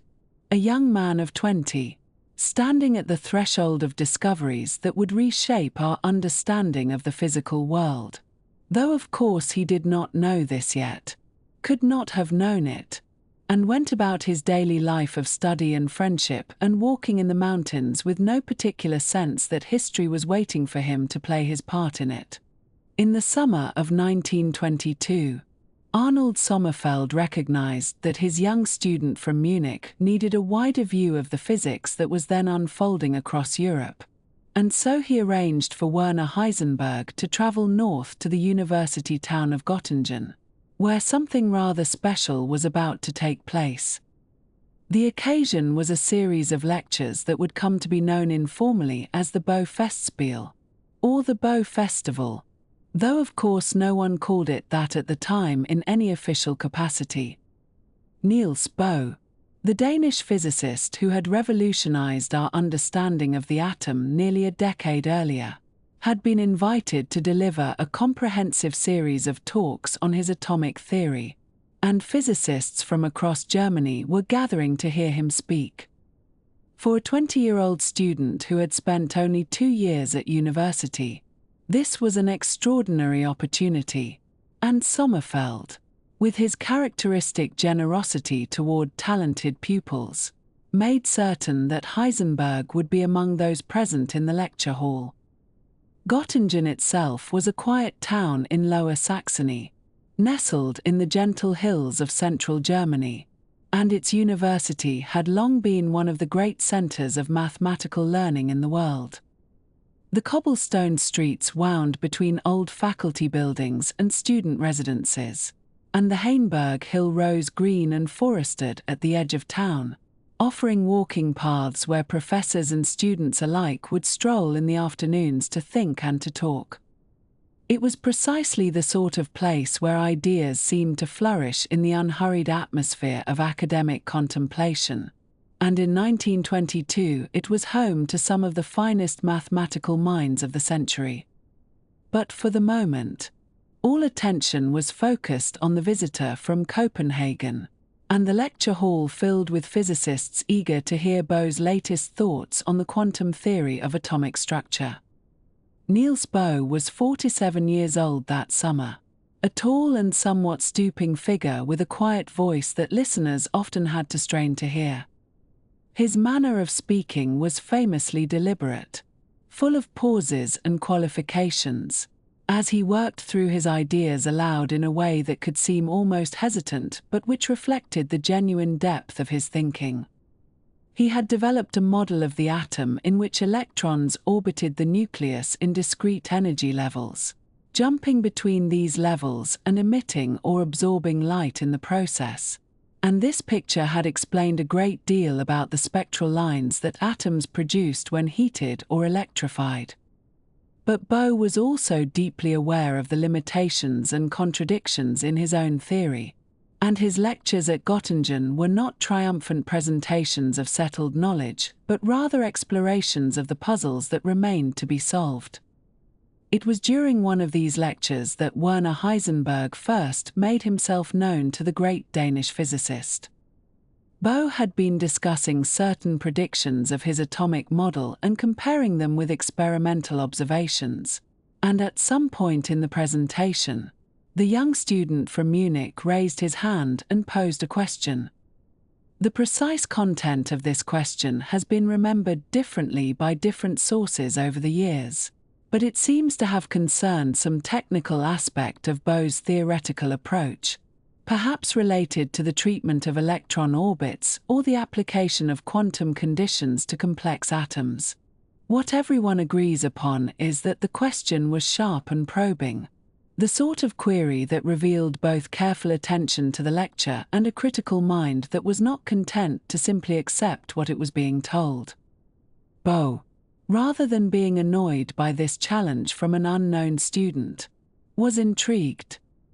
After the lecture concluded and the audience began to disperse, Bohr approached the young man who had asked the difficult question and invited him to take a walk. This was very much in keeping with Bohr's character and his preferred method of doing physics, for he believed that the best ideas emerged through conversation and dialogue rather than solitary contemplation. The two of them set out together from the university buildings and made their way toward the Heisenberg, the wooded hill that rose above the eastern edge of Göttingen, and there among the beech trees and the dappled afternoon light, they walked and talked for approximately 3 hours. One can imagine them stopping now and then to sit on a bench or to gaze out over the town below, the older physicist with his pipe and his measured sentences, the young student eager and attentive and full of ideas of his own. What Heisenberg encountered during that long walk on the Heisenberg was something quite different from the rigorous mathematical approach he had learned from Sommerfeld in Munich. Both thought about physics in a more philosophical way, worrying over questions of meaning and interpretation, wondering aloud about what it meant to say that an electron was in a particular place or moving with a particular speed when no one could directly observe it doing so. He was comfortable with ambiguity and contradiction in a way that might have seemed strange to someone trained in the precise methods of German mathematical physics, and he had a way of holding multiple conflicting ideas in his mind simultaneously, waiting patiently for some deeper understanding to emerge. This approach made a profound impression on the young Heisenberg, who later described the conversation as one of the formative experiences of his scientific life. Something shifted in his understanding of what physics could be and how one might go about doing it, and the seeds of his later revolutionary work were perhaps planted during those 3 hours of walking and talking on the wooded hill above Göttingen. Bohr, for his part, recognized that he had encountered an unusual young mind, and he extended an invitation for Heisenberg to visit Copenhagen at some point in the future, an invitation that would eventually be taken up and would lead to a long and fruitful collaboration. But for the moment, the summer lectures came to an end, and Heisenberg returned to Munich to continue his studies with Sommerfeld, carrying with him the memory of that conversation and a new sense of the philosophical depths that lay beneath the mathematical surface of atomic physics. The encounter with Bohr was not the only significant meeting that Heisenberg made during that visit to Göttingen, for he also came to the attention of Max Born, who was then the director of the Institute for Theoretical Physics at the university. Born was a different sort of physicist from either Sommerfeld or Bohr, combining a strong grounding in mathematics with a keen physical intuition and a warm, encouraging manner toward students. He had studied with some of the great figures of the previous generation and had made important contributions to the theory of crystals and to the mathematical foundations of physics, and he was always on the lookout for talented young people who might help to push the field forward. Something about Heisenberg caught his attention during those summer lectures, perhaps the same quality that had intrigued Bohr, and the seeds of a mentorship were planted that would bear fruit in the years to come. Born would eventually become Heisenberg's second great teacher, after Sommerfeld, and their collaboration would prove essential to the development of quantum mechanics. But this lay some time in the future, and for the present, Heisenberg simply filed away the impression of the Göttingen mathematical environment, so different in its character from the Physics Institute at Munich. The university was home to an extraordinary concentration of mathematical talent, including the elderly but still formidable David Hilbert, who had done more than perhaps anyone else to shape the landscape of modern mathematics. Hilbert's program of axiomatization, his work on integral equations and infinite-dimensional spaces, his famous list of unsolved problems that had guided mathematical research for 2 decades, all of this formed part of the intellectual atmosphere of Göttingen, and young physicists who came there could not help but absorb something of its spirit. Richard Current was there as well, a mathematician with a gift for exposition and for building institutions, who would later found the famous Mathematics Institute in New York that bears his name. And there was Emmy Noether, one of the most profound algebraic minds of the century, who had proven a remarkable theorem connecting symmetries in physics to conservation laws, a result that would only grow in importance as the decades passed. Noether worked at Göttingen under difficult conditions, for as a woman she was long denied a proper faculty position despite her obvious brilliance, but her influence on the mathematical community there was substantial.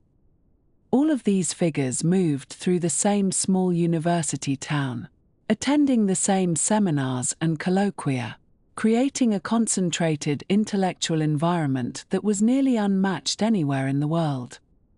When Heisenberg returned to Munich after the Bohr festival, he carried with him not only new ideas but also new connections that would shape his future career. He continued his work under Sommerfeld's guidance, focusing on one of the great puzzles of atomic spectroscopy, the phenomenon known as the anomalous Zeeman effect. When atoms were placed in a magnetic field, the spectral lines they emitted would split into multiple components, a fact that had been discovered by the Dutch physicist Peter Zeeman in the 1890s. The normal Zeeman effect, in which lines split into simple patterns of 3 components, could be explained fairly well by existing theory, but many atoms showed far more complex splitting patterns that defied explanation. This was the anomalous Zeeman effect, and understanding it was one of the central challenges facing atomic physics in the early 1920s. Heisenberg threw himself into this problem with characteristic intensity, developing what came to be known as his core model, an approach that attempted to explain the anomalous splitting by treating the inner electrons of an atom as forming a kind of core that interacted with the outermost valence electron. The model involved assigning half-integer quantum numbers to certain quantities, a radical departure from the existing rules that allowed only whole number values. There was something almost desperate about this approach, a willingness to break the established rules in order to achieve agreement with experimental data, and it reflected both Heisenberg's creativity and the general state of crisis in which atomic physics found itself. The old quantum theory developed by Bohr and Sommerfeld could explain some things but not others, and the patches and modifications that physicists were forced to introduce were becoming increasingly arbitrary and unsatisfying. The half-integer quantum numbers of Heisenberg's core model did succeed in reproducing some of the observed spectral patterns, and for a time it seemed that he might be on to something important. But the model had serious problems, both conceptual and practical, and it could not be extended consistently to cover all the relevant phenomena. It was, in the end, a failure, though a productive one, for it forced Heisenberg to think deeply about the foundations of the quantum theory and about what modifications might ultimately be needed. The correct explanation for the anomalous Zeeman effect would only come later, after the discovery of electron spin by Uhlenbeck and Goudsmit in 1925, but Heisenberg's struggles with the problem helped to prepare him for the breakthrough that was to come. Sometimes in science, as in other fields of human endeavor, the failures teach us as much as the successes, and the young physicist learned a great deal during those months of frustrated effort. Meanwhile, Heisenberg was also working toward the completion of his doctoral degree at Munich, and this brought him face to face with an ordeal that would leave lasting marks on his pride. The doctoral examination in Germany at that time was a comprehensive affair, covering not only the candidate's area of specialization but also a range of related subjects. And for physics students, this meant being tested on both theoretical and experimental physics. Heisenberg's theoretical abilities were by now well established, and he had no concerns about that portion of the examination. But experimental physics was another matter entirely.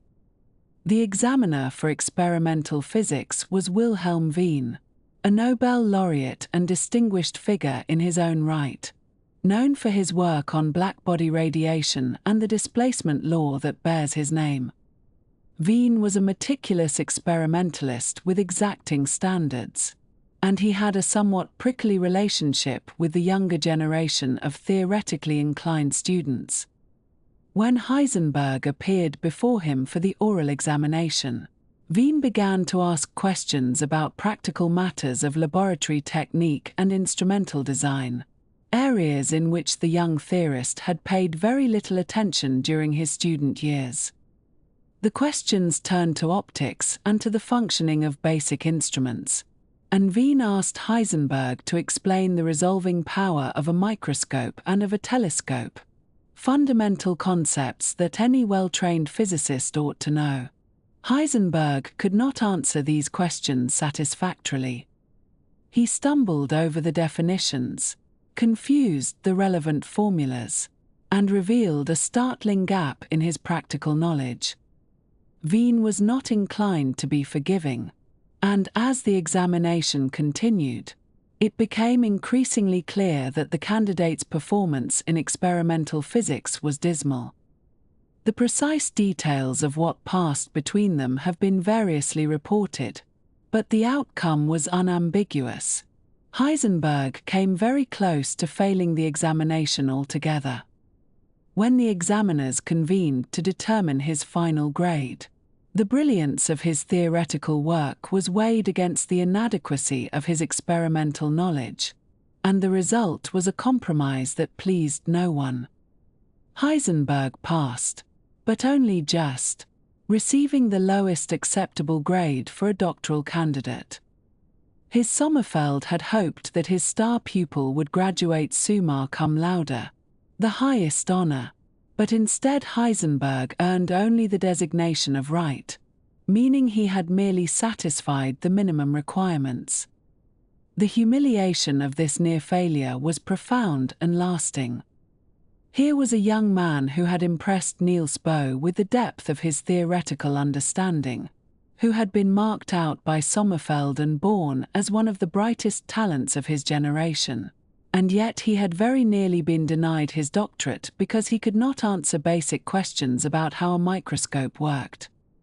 The disconnect between his theoretical brilliance and his practical ignorance was stark, and it stung all the more because there was a certain justice in Wien's criticism. Heisenberg really had neglected the experimental side of his education, preferring to spend his time on mathematical derivations rather than on laboratory work, and he was now paying the price for that imbalance. Some accounts suggest that Wien had additional motives for his severity, perhaps a distaste for the kind of highly abstract theoretical physics that Sommerfeld students practiced. But whatever the examiner's reasons, the result was the same. In later years, Heisenberg would sometimes reflect on this experience with a mixture of rueful humor and lingering embarrassment. It may even be that the memory of those questions about optical resolving power stayed with him as he developed his famous uncertainty principle a few years later, for that work involved a careful analysis of what could and could not be observed using microscopes and other instruments. But this is perhaps reading too much significance into a single episode, and it is enough to note that the doctoral examination was a chastening experience for a young man who had grown accustomed to excelling at whatever he attempted. He had learned that brilliance in one area does not guarantee competence in another, and that the practical and the theoretical aspects of physics, however different in character, are both necessary for a complete understanding of the natural world. With his doctorate secured, however minimally, Heisenberg was now ready to take the next steps in his career. He would return to Göttingen, this time as an assistant to Max Born, and there in the mathematical atmosphere of that small university town, he would begin the work that would transform physics forever. But all of that lay ahead, waiting quietly in the future like the sunlight that falls on a sleeping landscape before dawn. For now, it is enough to know that the young physicist had survived his examination, had learned something of his own limitations, and had formed connections with the great figures who would guide and support him in the years to come. The path forward was not entirely clear, but the foundations had been laid, and the stage was set for what would follow. In the summer of 1923, in the city of Munich, a young man of just 21 years completed the final requirements for his doctoral degree in physics, and in doing so he crossed a threshold that would lead him, eventually, to reshape our understanding of the physical world, though of course he could not have known this at the time, and indeed the thesis he submitted was not concerned with atoms or quantum theory at all, but rather with something far more familiar and yet surprisingly difficult to describe mathematically, which was the behavior of water and other fluids when they flow in a turbulent, chaotic manner, the kind of swirling unpredictable motion you might observe in a fast-moving stream or in the rising plume of smoke from a candle that has just been extinguished. Werner Heisenberg had chosen this topic for his doctoral work under the supervision of Arnold Sommerfeld, who was himself one of the leading figures in the development of quantum theory. But Sommerfeld had encouraged his student to tackle this classical problem of hydrodynamics, partly because it was a worthy challenge in its own right, and partly because it would demonstrate that the young physicist possessed the mathematical skills and physical intuition necessary for serious research. And Heisenberg had indeed worked very hard on this problem, applying himself to the equations that govern fluid flow and attempting to understand the conditions under which smooth, orderly motion gives way to the tumbling, unpredictable patterns of turbulence, a question that remains, incidentally, one of the great unsolved problems in classical physics even to this day, more than a century after it was first seriously investigated.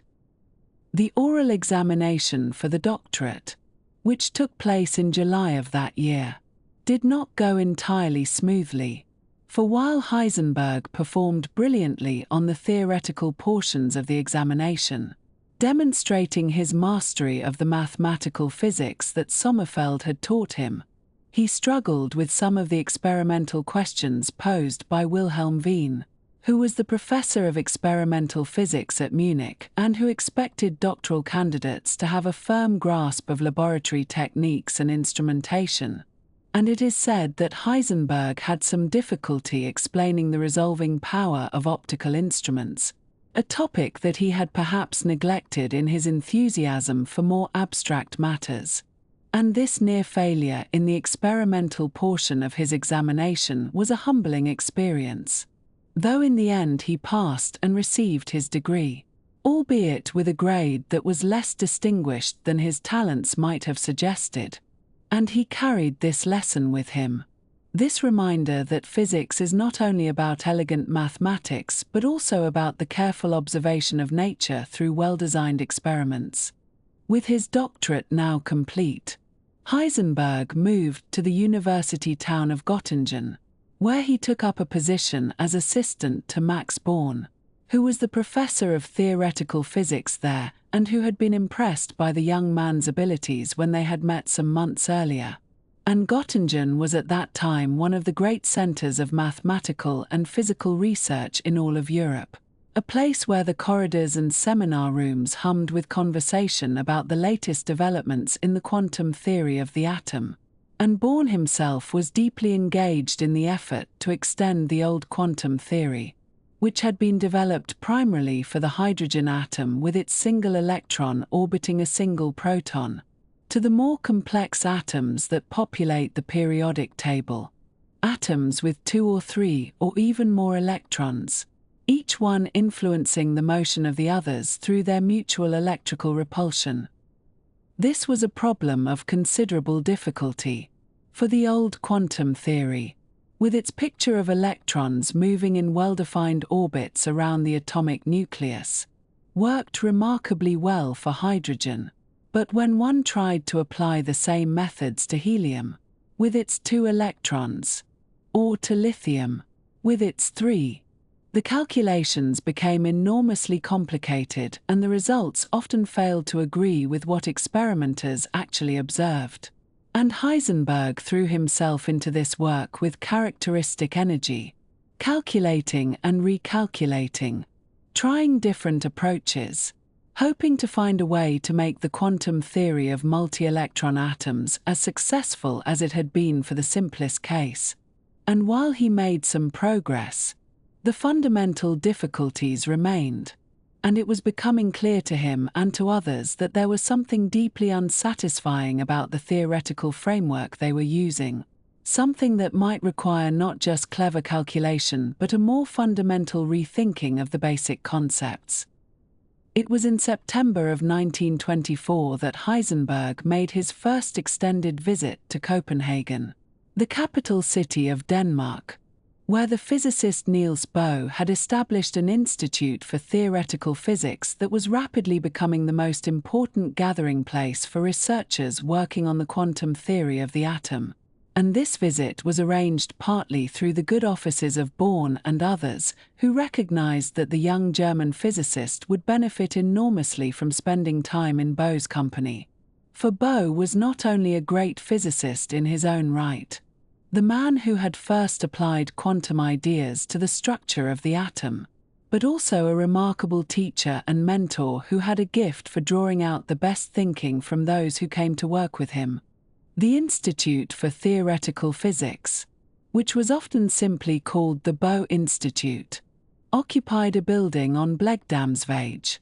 a street in the northern part of Copenhagen, and it was a place quite unlike any other in the world of physics at that time, for Bohr had created there an atmosphere of informal,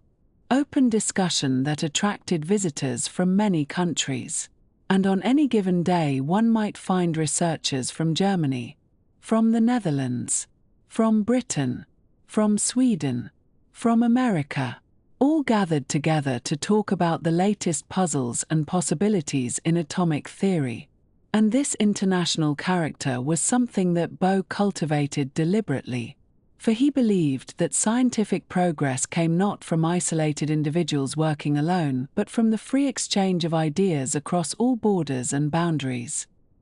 The building itself had a somewhat domestic character, with Bohr and his family living in an apartment on the first floor, and various offices and workspaces on the other floors. And in the attic there were small rooms where visiting researchers could stay, and it was in one of these attic rooms that Heisenberg made his home during his time in Copenhagen. A modest accommodation, but one that suited him well enough, for he was not a person who required luxury or comfort. And the great advantage of living in the institute building itself was that one was always close to the center of activity, always able to join in a conversation or attend an impromptu seminar at a moment's notice.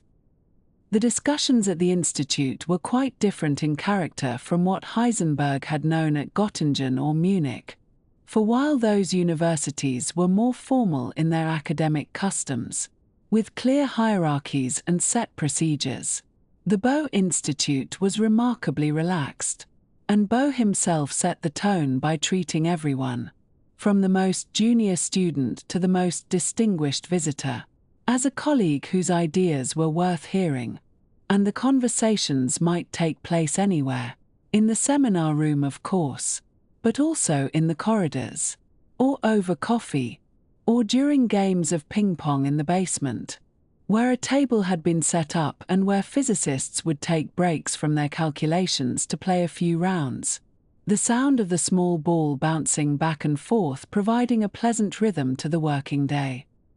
Bohr had a distinctive way of thinking through problems, a method that some called Socratic because it involved endless questioning, probing, and re-examination of every assumption and every statement, and he would engage his younger colleagues in long conversations in which he would ask again and again what exactly they meant by this word or that concept, pushing them to clarify their thinking, to examine their own reasoning for hidden assumptions or logical gaps. And these conversations could be exhausting but also tremendously illuminating. For in the process of trying to explain one's ideas to Bohr, one often discovered that one had not really understood them as well as one had thought. Bohr was also fond of long walks, and he would often invite his visitors to accompany him on excursions through the parks and streets of Copenhagen, or along the waterfront. And during these walks the conversation would continue, turning over and over the same problems, approaching them from different angles. And Heisenberg found these walks to be among the most valuable experiences of his time in Copenhagen, for there was something about the rhythm of walking, the movement of the body through space, that seemed to free the mind for thinking, and the informal setting allowed for a kind of speculative, exploratory conversation that might have seemed out of place in a more formal academic environment. Heisenberg set about learning Danish during his time in Copenhagen, for although most of the scientific discussions at the institute took place in German, which was the common language of physics at that time, or in English, which was becoming increasingly important, he felt that to truly understand the culture in which he was living he should make an effort to learn the local language. And while his Danish never became fluent, he did acquire enough to read simple texts and to follow conversations, and this effort was appreciated by his Danish hosts, who saw it as a sign of respect for their country and their culture. During this period,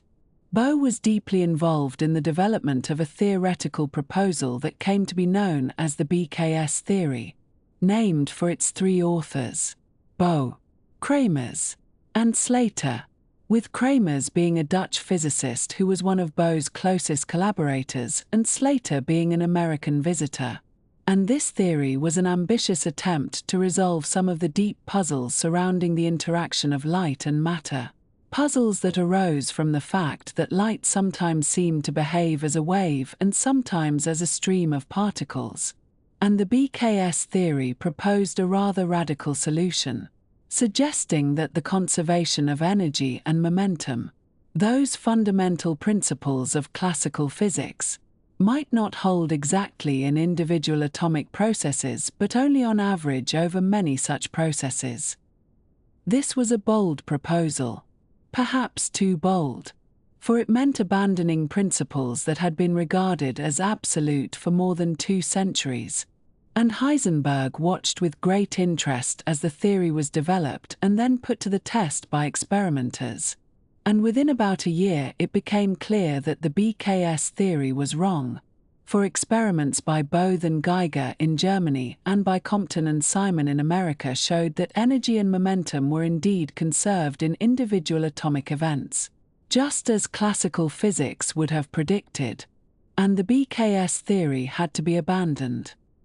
This failure might have been discouraging, but for Heisenberg it was also instructive, for it showed him that even the greatest physicists could be wrong,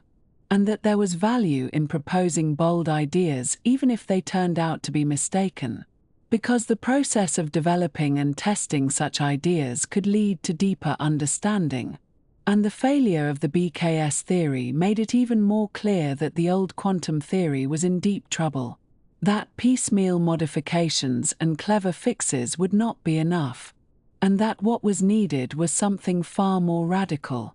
A complete rethinking of the basic concepts that physicists used to describe the atomic world. While the BKS theory was being developed and tested, Heisenberg was also engaged in more detailed technical work on a problem known as dispersion, which concerns the way that light is affected when it passes through a material substance, the way that different colors of light are bent by different amounts, which is why a prism can spread white light into a rainbow of colors. And he worked on this problem together with Kramers, who had developed a mathematical approach to dispersion that was based on the quantum theory of the atom, and their collaboration produced results that were well received by the physics community. And more importantly, the methods that Heisenberg developed during this work would prove to be important stepping stones toward the breakthrough that was to come in the following year. Throughout this time,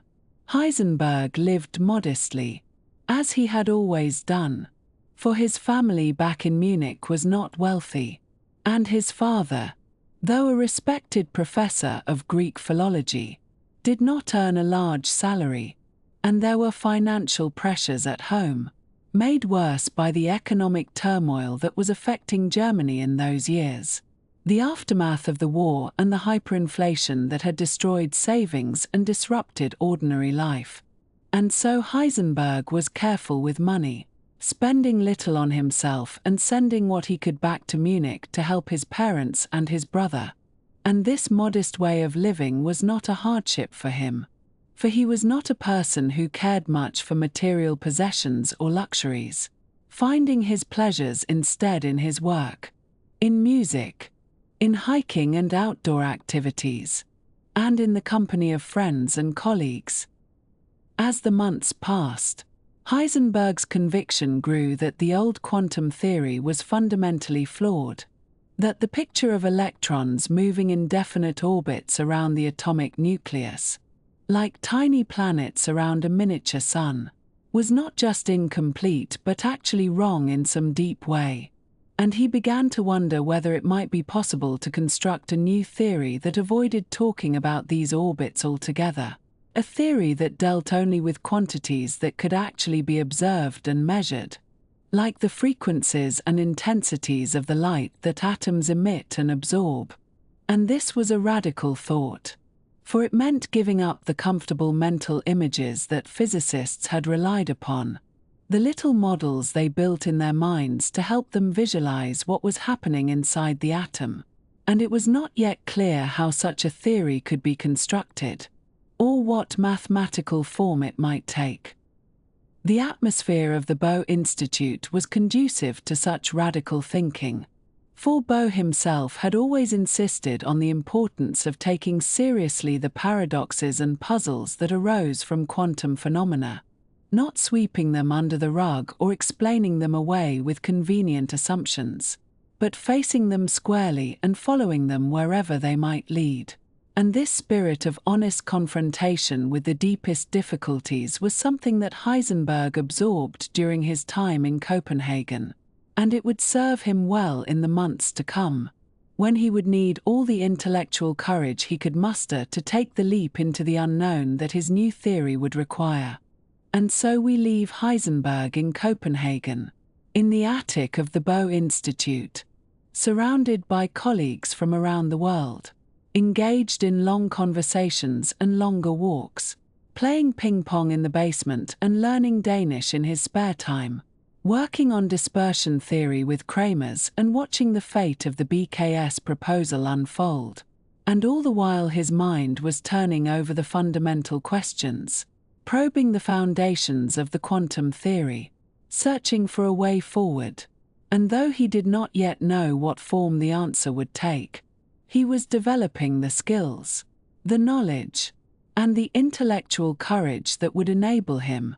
in the summer of the following year, to take the decisive step that would transform our understanding of the physical world. But that story must wait for another time.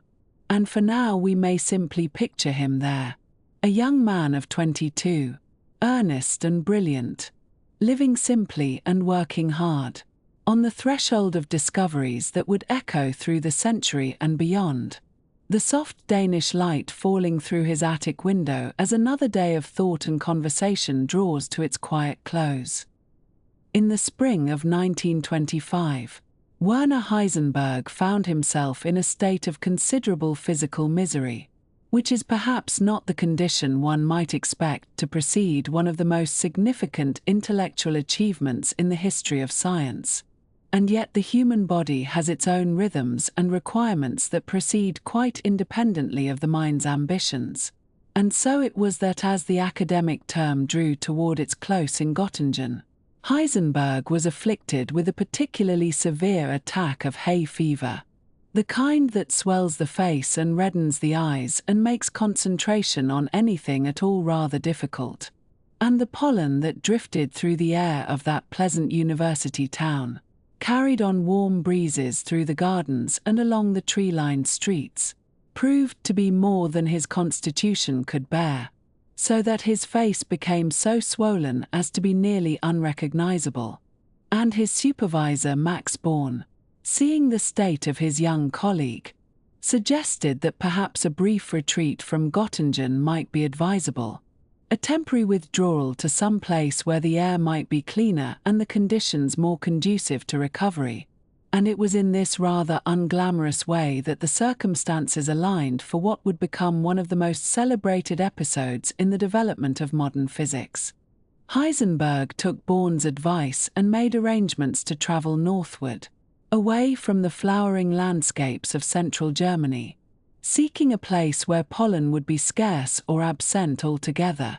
And the destination he chose was a small island in the North Sea called Helgoland, which sits some 70 kilometers from the German coastline and rises from the grey waters as a striking formation of red sandstone cliffs, a geological curiosity that had long served various purposes in human history, from pirate refuge to naval fortress to holiday destination for those seeking the particular combination of sea air and relative isolation that such a place provides. And what made Helgoland particularly appealing to Heisenberg in his afflicted state was the notable absence of trees, for this rocky outcrop supported very little in the way of the vegetation that had been causing him such distress, the winds from the sea keeping the air clear and the barren landscape offering little hospitality to the grasses and flowers whose reproductive activities had driven him from the mainland. And so on the 7th of June in that year of 1925, Werner Heisenberg arrived on the island, his face still swollen but his mind already turning over the problems that had occupied him for months, the deep puzzles of atomic structure that seemed to resist every conventional approach. The island itself was small enough to walk across in a relatively short time, its terrain consisting largely of those distinctive red cliffs and the grassy plateau that sat atop them, with the village clustered near the harbour where the ferry boats arrived and departed. And Heisenberg secured modest lodgings and settled into a routine that balanced physical recovery with intellectual work, taking walks along the cliff paths where the salt wind blew steadily and the cries of seabirds provided a continuous gentle soundtrack, and swimming in the cold waters of the North Sea, which he found invigorating despite the temperature. And all the while he carried with him the mathematical expressions and physical intuitions that he had been developing in his conversations with Born and in his own private calculations. The sense that something was fundamentally wrong with the way physicists had been thinking about the interior of the atom, and that a new approach was needed, one that might require abandoning some of the mental pictures that had served so well in other domains of physics. The problem that occupied Heisenberg was one that had troubled the entire community of atomic physicists for some years, which was the question of how to properly describe the behavior of electrons within atoms. For the model that Niels Bohr had proposed back in 1913, with electrons circling the nucleus in well-defined orbits like tiny planets around a sun, had achieved remarkable successes in explaining certain features of atomic spectra, particularly for the hydrogen atom with its single electron. But as physicists had attempted to extend this model to more complex atoms and to account for finer details of the spectral lines, they had encountered increasing difficulties. and the various modifications and additions that had been proposed. The so-called old quantum theory, with its elaborate rules about which orbits were permitted and which were forbidden, had begun to feel like a patchwork of ad hoc adjustments rather than a coherent theoretical framework. And there was a growing sense among some of the younger physicists that the entire picture of electrons moving along definite paths might be fundamentally mistaken, that the classical imagery borrowed from planetary astronomy might be leading them astray when applied to the realm of the very small. What troubled Heisenberg in particular was the question of what could actually be observed and measured when one investigated an atom, for the orbits that featured so prominently in the Bohr model were not themselves observable. One could not watch an electron as it traced its supposed path around the nucleus, and the quantities that spectroscopists actually measured were quite different, being the frequencies of the light emitted or absorbed by atoms, which appeared as bright or dark lines at specific positions in the spectrum, along with the intensities of those lines, how bright or dim they appeared relative to one another. And Heisenberg began to wonder whether a proper theory of atomic mechanics should concern itself only with these observable quantities rather than with hypothetical trajectories that could never be directly verified. And this methodological conviction, that physics should be built upon observable foundations rather than invisible scaffolding, became the guiding principle of his work during those days on Helgoland.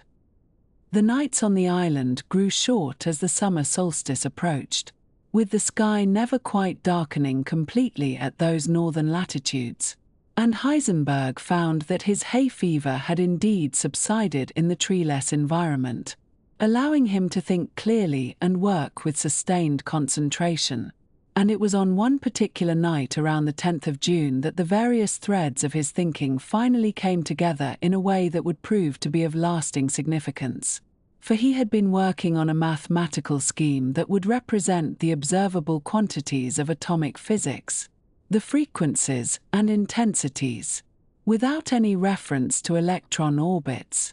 And this involved arranging numbers in tables or arrays that corresponded to the transitions between different energy states of the atom. And the question that he needed to answer was whether such a scheme could be made consistent with the fundamental laws of physics, particularly the conservation of energy. For any proposed mechanics of the atom would need to respect this bedrock principle if it were to have any claim to validity. Working through that short summer night, with the sky outside his window passing through shades of deep blue that never quite reached black before beginning to lighten again, Heisenberg performed calculations to check whether his new formalism would indeed conserve energy, and this required multiplying his arrays of numbers according to rules that he had developed. And as he worked through the algebra, checking and rechecking his results, he found to his growing excitement that the scheme did appear to be consistent, that energy was indeed conserved within this new mathematical framework,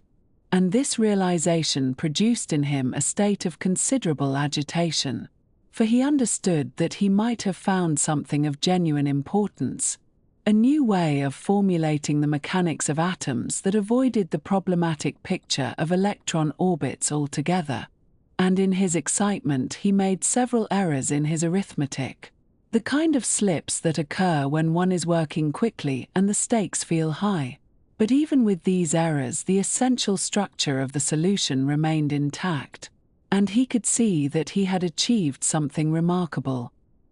The experience of that night affected Heisenberg profoundly, and he found himself unable to remain indoors as the dawn approached. So he left his lodgings and walked through the quiet village and out along the paths that led to the southern tip of the island, where the red sandstone cliffs dropped away to the sea below, and there he watched as the sun rose over the water, the light spreading across the grey surface and catching the spray where waves broke against the rocks. And in a mood that combined elation with a kind of nervous energy, he climbed out onto some of the rocks despite the obvious danger, the surfaces being wet and slippery and the drop to the churning water considerable. But he was young and agile and in a state where ordinary caution seemed less pressing than usual, and he made his way to a vantage point where he could sit and watch the day begin, and perhaps allow his racing thoughts to settle somewhat as the implications of what he had found began to arrange themselves in his mind.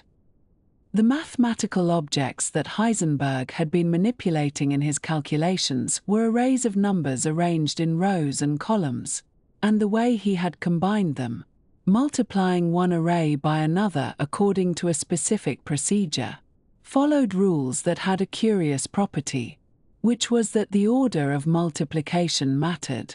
so that multiplying array A by array B would generally give a different result from multiplying array B by array A. And this was quite unlike the ordinary arithmetic of single numbers where 3 times 5 gives the same result as 5 times 3. And Heisenberg found this non-commutative property of his mathematics somewhat troubling because it seemed strange and unfamiliar, and he was not entirely sure what to make of it or whether it might indicate some flaw in his approach. But the fact remained that his scheme appeared to work, that it gave consistent results and conserved energy, and so he set aside his unease about this peculiar feature and focused on developing the formalism further. What Heisenberg did not realize at the time, working in isolation on that rocky island in the North Sea, was that the mathematical structures he had independently developed were already well known to mathematicians under the name of matrices, and the procedure he had devised for combining his arrays was precisely matrix multiplication, a technique that had been studied for decades in the context of pure mathematics and had various applications in other areas of science. And it is one of the touching aspects of this story that Heisenberg, despite his formidable talents, had simply never encountered this branch of mathematics in his education, so that he was in a sense reinventing it for himself as he worked on the physics of atoms, unaware that he was walking a path that others had already mapped in a different context. And this gap in his knowledge would only be filled when he returned to the mainland and shared his work with colleagues who had broader mathematical training. After several more days on Helgoland, during which he continued to develop and refine his new approach, Heisenberg prepared to return to Göttingen, carrying with him a manuscript that contained the essential elements of what would become known as matrix mechanics, the first mathematically consistent formulation of quantum theory. And although the paper was not yet complete, and there were aspects that remained unclear even to its author, the fundamental breakthrough had been achieved. The recognition that atomic mechanics could be constructed entirely from observable quantities without any reference to the unobservable paths of electrons, and this represented a decisive departure from the classical physics that had guided the understanding of motion since the time of Newton. For in the classical picture one could always in principle track the position and velocity of a particle as it moved through space. Whereas in Heisenberg's new scheme such tracking was not merely difficult but in some sense meaningless. The theory simply did not contain the information that would be needed to specify such trajectories. Upon his return to Göttingen, Heisenberg showed his manuscript to Max Born, who read through the mathematical expressions with growing interest and a dawning recognition. For Born had a much broader mathematical background than his young colleague, and he quickly identified the arrays of numbers and their multiplication rules as the familiar apparatus of matrix algebra, and he remarked to Heisenberg that what he had been doing was simply multiplying matrices, a comment that Heisenberg received with some mixture of relief and perhaps mild embarrassment, since it meant that the strange non-commutative property that had troubled him was not a bug but a feature, not an oddity of his particular construction but a well-understood characteristic of this type of mathematics, and Born immediately saw the potential for developing the new quantum mechanics into a more systematic form using the full power of matrix techniques that were already available. Born enlisted the help of another young physicist named Pascual Jordan, who was particularly skilled in mathematics and had been working as Born's assistant. And together the three of them, Heisenberg and Born and Jordan, set about the task of elaborating the new mechanics into a comprehensive theoretical framework, clarifying the basic principles and working out the mathematical structure in full detail. And this collaboration proved extremely fruitful, with each participant contributing essential elements to the emerging theory. And the result of their work was a lengthy paper that systematized matrix mechanics and demonstrated its consistency and power. A paper that became known informally as the Dreimann-Arbeit, the three-man work, and which established quantum mechanics on a firm mathematical foundation for the first time, providing physicists with a precise and unambiguous formalism for calculating the properties of atoms and their interactions with light. Not all of Heisenberg's colleagues were immediately convinced by the new approach, and among the skeptics was Wolfgang Pauli, who had been Heisenberg's friend since their student days in Munich and who was known for his sharp critical intelligence and his unwillingness to accept any argument that did not meet his exacting standards. And Pauli initially expressed doubts about whether the matrix mechanics could actually deliver on its promises, whether it could reproduce the successes of the old quantum theory while avoiding its failures. And he was particularly concerned about whether the new formalism could handle the hydrogen atom, which was the crucial test case since its spectrum was known with great precision and any adequate theory would need to account for the observed spectral lines. And Heisenberg and Born had not yet managed to complete this calculation, which required considerable mathematical skill to carry through. What happened next was a demonstration of Pauli's remarkable abilities as a physicist. For despite his initial skepticism, he set himself the task of applying the new matrix mechanics to the hydrogen atom, and working with intense concentration over a period of several months, he succeeded in deriving the correct energy levels, showing that the new theory gave precisely the same results that Bohr had obtained with his old model, but now on a much firmer theoretical foundation, without any need to invoke unobservable electron orbits or ad hoc rules about quantization. And this tour de force calculation, which Pauli published in early 1926, was enormously important for establishing the credibility of matrix mechanics within the physics community. For if even Pauli, with his demanding standards and initial doubts, had been convinced and had demonstrated the theory's power with such a challenging example, then others could feel confident that the new approach was worthy of serious attention.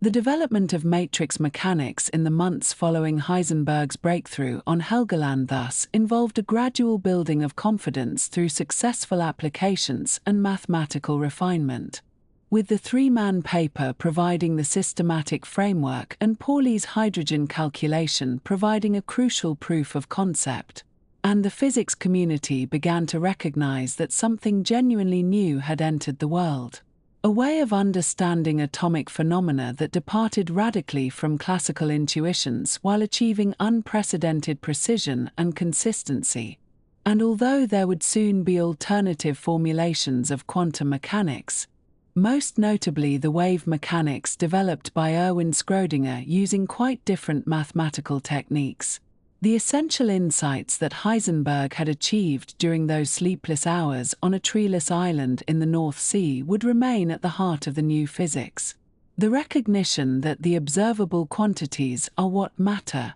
that the mathematics need not and perhaps cannot provide a picture of what electrons are doing between measurements, and that the strange non-commutative algebra of matrices captures something deep about the nature of physical reality at the smallest scales, something that continues to puzzle and fascinate physicists to this day. Long after that young man watched the sunrise from the red cliffs of Helgoland and sensed that he had glimpsed a new way of understanding the world.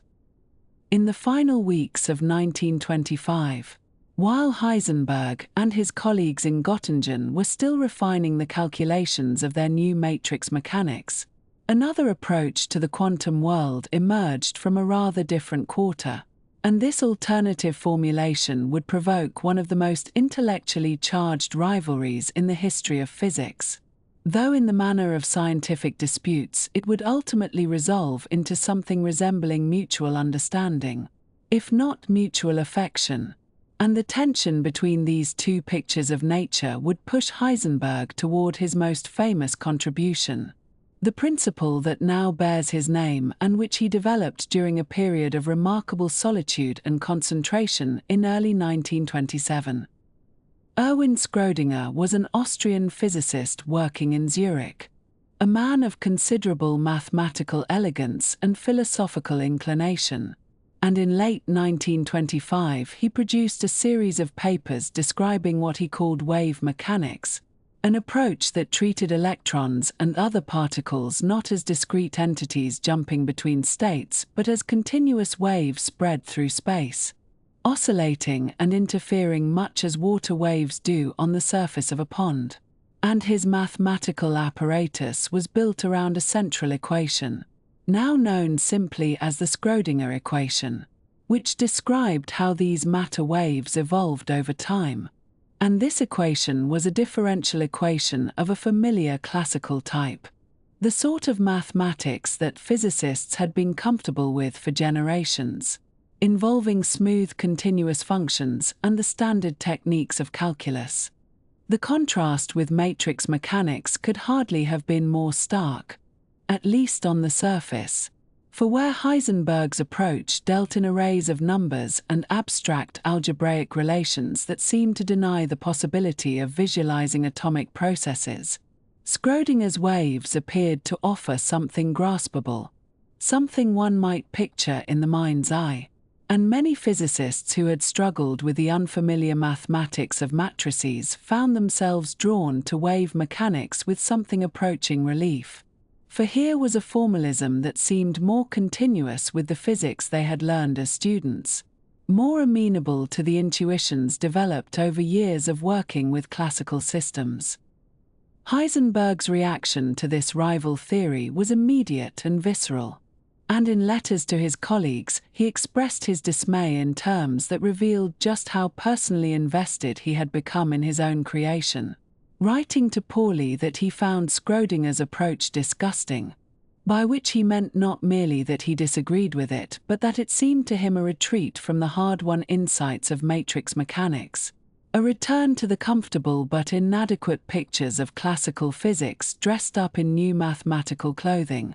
and he worried that the apparent visualizability of waves would seduce physicists away from what he believed was the correct path, the path of accepting that nature at the atomic level simply could not be captured in familiar spatial images. Schrödinger, for his part, harbored equally strong feelings in the opposite direction, declaring that he found matrix mechanics repulsive, using almost the same intensity of language, and he objected particularly to the discontinuous quantum jumps that seemed built into Heisenberg's formalism, those sudden transitions between states that occurred without any intermediate process, without any gradual evolution, for such jumps offended his sense of how a proper physical theory ought to behave, and he hoped that his wave mechanics would eventually explain away these apparent discontinuities as merely the appearance created by underlying continuous processes, much as the apparently sudden breaking of a wave on a shore is really the culmination of a continuous fluid motion. This rivalry between the two approaches might have continued indefinitely, with different camps of physicists choosing sides based on aesthetic preferences or mathematical comfort. But within months of Schrödinger's first papers a remarkable discovery emerged, one that Schrödinger himself played a significant role in establishing, namely the mathematical equivalence of the two theories, the demonstration that despite their completely different appearances, despite one dealing in discrete matrices and the other in continuous waves, the two formalisms made identical predictions for all observable quantities, and this equivalence was shown through various routes by Schrödinger in 1926, by Pauli working independently, and by others, each demonstrating that the seemingly irreconcilable approaches were in fact merely different mathematical languages for describing the same underlying physics. This equivalence was both reassuring and puzzling. Reassuring because it meant that physicists need not choose between two incompatible pictures of nature, but puzzling because it raised deep questions about what either formalism actually meant, about what the waves of Schrödinger's theory really were and how they related to the observable particles that experiments detected. And it was this question of interpretation, the question of how to understand the new quantum formalism and what it told us about the physical world, that would occupy Heisenberg intensely over the following year and push him toward his uncertainty principle. In 1926, Heisenberg received an appointment as lecturer,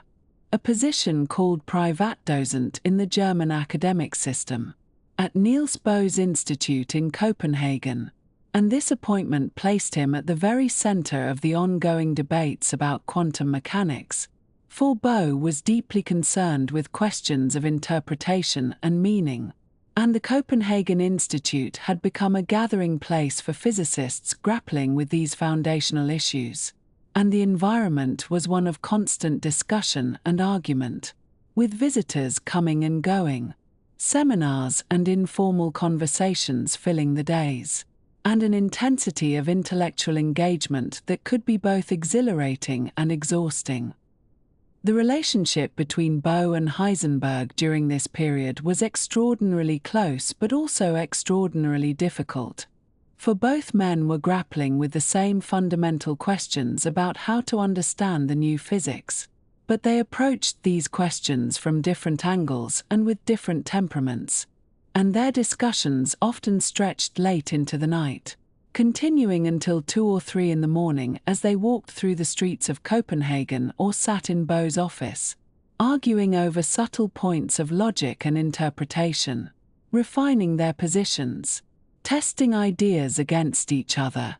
and sometimes reaching impasses that left both frustrated and tired. These conversations could be emotionally intense, and there are accounts suggesting that on some occasions the pressure of the debates, combined with exhaustion and the difficulty of the problems, reduced Heisenberg to tears, which gives some indication of just how much was at stake for him personally, not merely in terms of professional reputation but in terms of his own understanding of the physics he had helped create, his own sense of what kind of knowledge quantum mechanics provided and what kind of world it described. And these were not abstract philosophical puzzles for him but urgent questions that demanded resolution before he could feel that his work was truly complete. One of the central issues in these debates concerned the interpretation of Schrödinger's waves, for Schrödinger himself initially hoped that the waves represented something physically real, perhaps the actual distribution of electric charge spread through space. But Max Born had proposed a different interpretation, suggesting that the square of the wave function gave the probability of finding a particle at a given location, which made the waves not physical entities but mathematical tools for calculating likelihoods. And this statistical interpretation troubled many physicists, Schrödinger included, for it seemed to deny the possibility of a complete deterministic description of nature, and the question of whether quantum mechanics was fundamentally probabilistic or merely appeared so due to our ignorance of deeper processes was one that divided even those who agreed on the mathematics. Bohr was developing his own approach to these interpretive questions, an approach that would eventually crystallize into what he called complementarity, the idea that quantum systems could be described in terms of different classical concepts such as wave and particle depending on the experimental arrangement, and that these descriptions were complementary rather than contradictory, each capturing part of the truth but neither providing a complete classical picture. And this framework was still taking shape in his mind during the winter of 1926 and into 1927. And his conversations with Heisenberg were part of the process by which he was working it out. In February of 1927, Bohr left Copenhagen for a skiing holiday in Norway, seeking some rest and a change of scenery, and this departure left Heisenberg alone at the institute, free from the constant pressure of their debates, free to pursue his own thoughts without the immediate challenge of Bohr's questioning. And in this period of solitude, Heisenberg made his breakthrough, developing the ideas that would become the uncertainty principle, working through the logic with an intensity that was possible precisely because he was temporarily released from the exhausting back and forth with his mentor. The key insight came to Heisenberg as he thought carefully about what it would mean to observe a quantum particle, to measure its position or its momentum with precision. And he realized that the very act of observation necessarily involved a physical interaction between the observer and the observed, an interaction that could not be made arbitrarily gentle or unintrusive. And this led him to a famous thought experiment, a Gedankenexperiment as the German-speaking physicists called it, involving an imaginary gamma-ray microscope designed to observe the position of an electron. To understand this thought experiment, we must recall some basic physics of microscopy, namely that the precision with which a microscope can locate an object is limited by the wavelength of the light used to illuminate it. For light behaves as a wave and cannot reveal details finer than its own wavelength, which is why ordinary visible light microscopes cannot see individual atoms, the atoms being much smaller than the wavelength of visible light. And if one wishes to observe very small objects with precision, one must use light of correspondingly short wavelength. An electron is extremely small, and to determine its position with great precision one would need to illuminate it with light of very short wavelength, which means light of high frequency. And the quantum theory developed by Planck and Einstein had established that light comes in packets called quanta or photons, with the energy of each photon being proportional to its frequency. So short wavelength light consists of high-energy photons. And herein lies the difficulty that Heisenberg identified.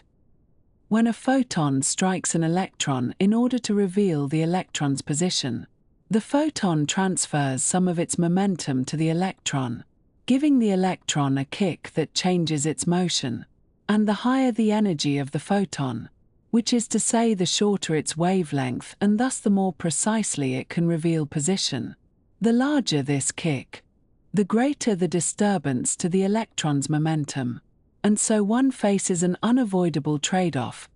Using short wavelength light allows precise measurement of position but disturbs the momentum unpredictably, while using long wavelength light leaves the momentum relatively undisturbed but provides only a blurry picture of position. Heisenberg worked through the mathematics of this scenario carefully, calculating the minimum disturbance that any observation must produce. And he found that the product of the uncertainties in position and momentum could never be reduced below a certain value, a value related to Planck's constant, the same tiny number that had appeared in Planck's original quantum hypothesis. And this result seemed to him not merely a practical limitation of particular measuring instruments but a fundamental feature of nature. A statement that there were limits in principle to how precisely certain pairs of quantities could be simultaneously known. He wrote up his results in a paper titled Über den Anschaulichen Inhalt der Quantentheoretischen Kinematik und Mechanik, which translates roughly as on the perceptual content of quantum theoretical kinematics and mechanics, a title that reflected his concern with questions of what could be observed and visualized, what kind of intuitive pictures quantum mechanics permitted. And he submitted this paper in March of 1927, believing that he had resolved at least part of the interpretive puzzle, that he had shown why quantum mechanics had the structure it did and what it meant for our ability to know the physical world. Bohr returned from his skiing holiday to find Heisenberg's paper essentially complete, and his initial reaction was not the unqualified approval that Heisenberg might have hoped for. For Bohr saw that while the essential insight was correct, the argument as Heisenberg had presented it contained a subtle flaw, a point where the reasoning was not quite right, related to the precise way in which the wave nature of light entered into the analysis, and Bohr insisted that this flaw needed to be acknowledged and corrected. This criticism led to a period of tension between the two men. For Heisenberg had worked hard on the paper in Bohr's absence and felt some pride of ownership in the result, and he was reluctant to admit errors. But eventually they reached a reconciliation, with Heisenberg adding a postscript to his paper acknowledging that Bohr had pointed out certain deficiencies in the original argument while maintaining that the essential conclusion remained valid. And Bohr continued developing his complementarity framework, which he saw as providing a broader context for understanding the uncertainty principle. The relationship between uncertainty and complementarity would be debated by philosophers of physics for decades to come, some seeing them as essentially the same insight expressed in different ways, others seeing important distinctions between Heisenberg's emphasis on the disturbance caused by measurement and Bohr's emphasis on the incompatibility of different classical descriptions. But in 1927 these fine points were still being worked out, and the Copenhagen interpretation, as it would later be called, was taking shape through the collaborative and sometimes contentious efforts of Bohr, Heisenberg, and their colleagues. In October of 1927 the Fifth Solvay Conference was held in Brussels, a gathering of the leading physicists of the day to discuss the newly formulated quantum mechanics, and this conference became famous for the debates between Bohr and Einstein. For Einstein was deeply troubled by the statistical character of quantum mechanics and its apparent denial of a deterministic underlying reality, and he came to the conference armed with thought experiments designed to show that the uncertainty principle could be circumvented, that it was possible in principle to determine both position and momentum with arbitrary precision, contrary to what Heisenberg had claimed. Each morning Einstein would present a new thought experiment, some ingenious arrangement of apparatus that seemed to violate uncertainty, and each evening Bohr, often working with Heisenberg and others, would find the flaw in Einstein's argument, would show how quantum mechanics consistently evaded the trap, how the uncertainty principle held up under scrutiny, and this back and forth continued throughout the conference, a kind of intellectual chess match between two of the greatest minds of the century, with Einstein attacking and Bohr defending. Heisenberg played an important supporting role in these debates, helping Bohr analyze Einstein's proposals and identify where they went wrong, and the experience must have been both gratifying and sobering. Gratifying because his uncertainty principle was at the center of discussions among the world's leading physicists. Sobering because Einstein's challenges were formidable and showed just how counterintuitive the new physics really was, how difficult it would be to fully understand what quantum mechanics was telling us about nature. Einstein never accepted the Copenhagen interpretation and continued to seek alternatives throughout his life, believing that quantum mechanics must be incomplete, that there must be some deeper level of description where determinism was restored. But the Solvay debates established the uncertainty principle and the broader quantum mechanical framework as the working foundation of physics, the approach that would be used to calculate atomic spectra, to understand chemical bonds, to develop the quantum theory of fields, and eventually to build the technologies of the modern world. For Heisenberg, the uncertainty principle represented a culmination of the path he had started down 2 years earlier when he first sought to build a physics based only on observable quantities. For now he had shown that nature itself enforced limits on observation, that the microworld could never be known with the precision that classical physics had assumed, and that coming to terms with this limitation was essential to understanding the quantum domain. And whether this was a liberation from impossible demands or a troubling constraint on human knowledge was a question that each physicist would have to answer for themselves.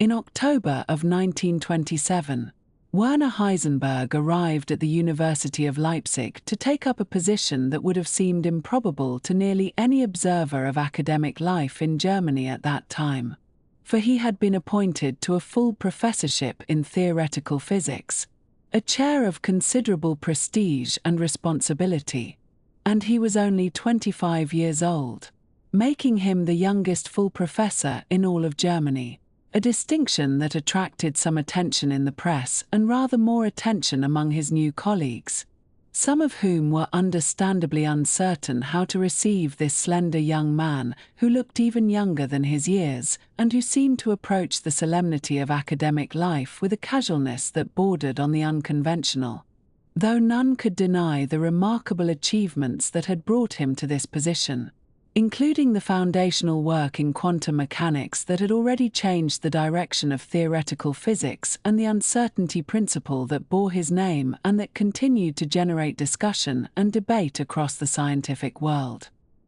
The city of Leipzig itself was a place of deep cultural tradition, home to Johann Sebastian Bach for the final decades of his life, and the university had stood since 1409. Making it one of the oldest institutions of higher learning in the German-speaking lands. And Heisenberg found himself walking through streets that had witnessed centuries of intellectual and artistic endeavor, past the Thomaskirche where Bach had served as cantor, past bookshops and publishing houses that had made Leipzig a center of the German literary world. And though he was not particularly interested in the historical weight of these surroundings, preferring to think about the problems of physics that occupied his mind, he did find the city agreeable enough, with its coffee houses and parks and the general atmosphere of quiet industry that characterized so many German university towns in that era between the wars. The Physics Institute at Leipzig had not previously been considered among the leading centers for theoretical work, lagging somewhat behind the famous departments at Göttingen and Munich where Heisenberg had received his own training, but the appointment of such a young and already celebrated physicist signaled an ambition on the part of the university to change this situation. And Heisenberg himself, despite his youth or perhaps because of it, approached the task of building a research group with considerable energy and a very particular vision of how scientific work should be conducted, a vision shaped not only by his experiences under Sommerfeld and Bohr, but also by his years in the youth movement. Those formative experiences of hiking and camping and discussion around evening fires that had instilled in him a belief in the value of informal community and shared endeavor over rigid hierarchy and formal distance. His teaching style reflected these values in ways that some of his more traditional colleagues found surprising and perhaps slightly irregular. For rather than maintaining the customary distance between professor and student, Heisenberg invited his small group of doctoral candidates and advanced students to participate in seminars that had something of the character of collaborative discussions, where questions were welcomed and even encouraged, and where the professor did not stand apart as an unapproachable authority, but rather sat among his students as a somewhat older fellow inquirer into the mysteries of the physical world. And these seminars often continued beyond the scheduled hours, spilling over into conversations at nearby cafes or during walks through the parks of Leipzig, where problems of quantum theory might be debated alongside observations about music or literature or the weather.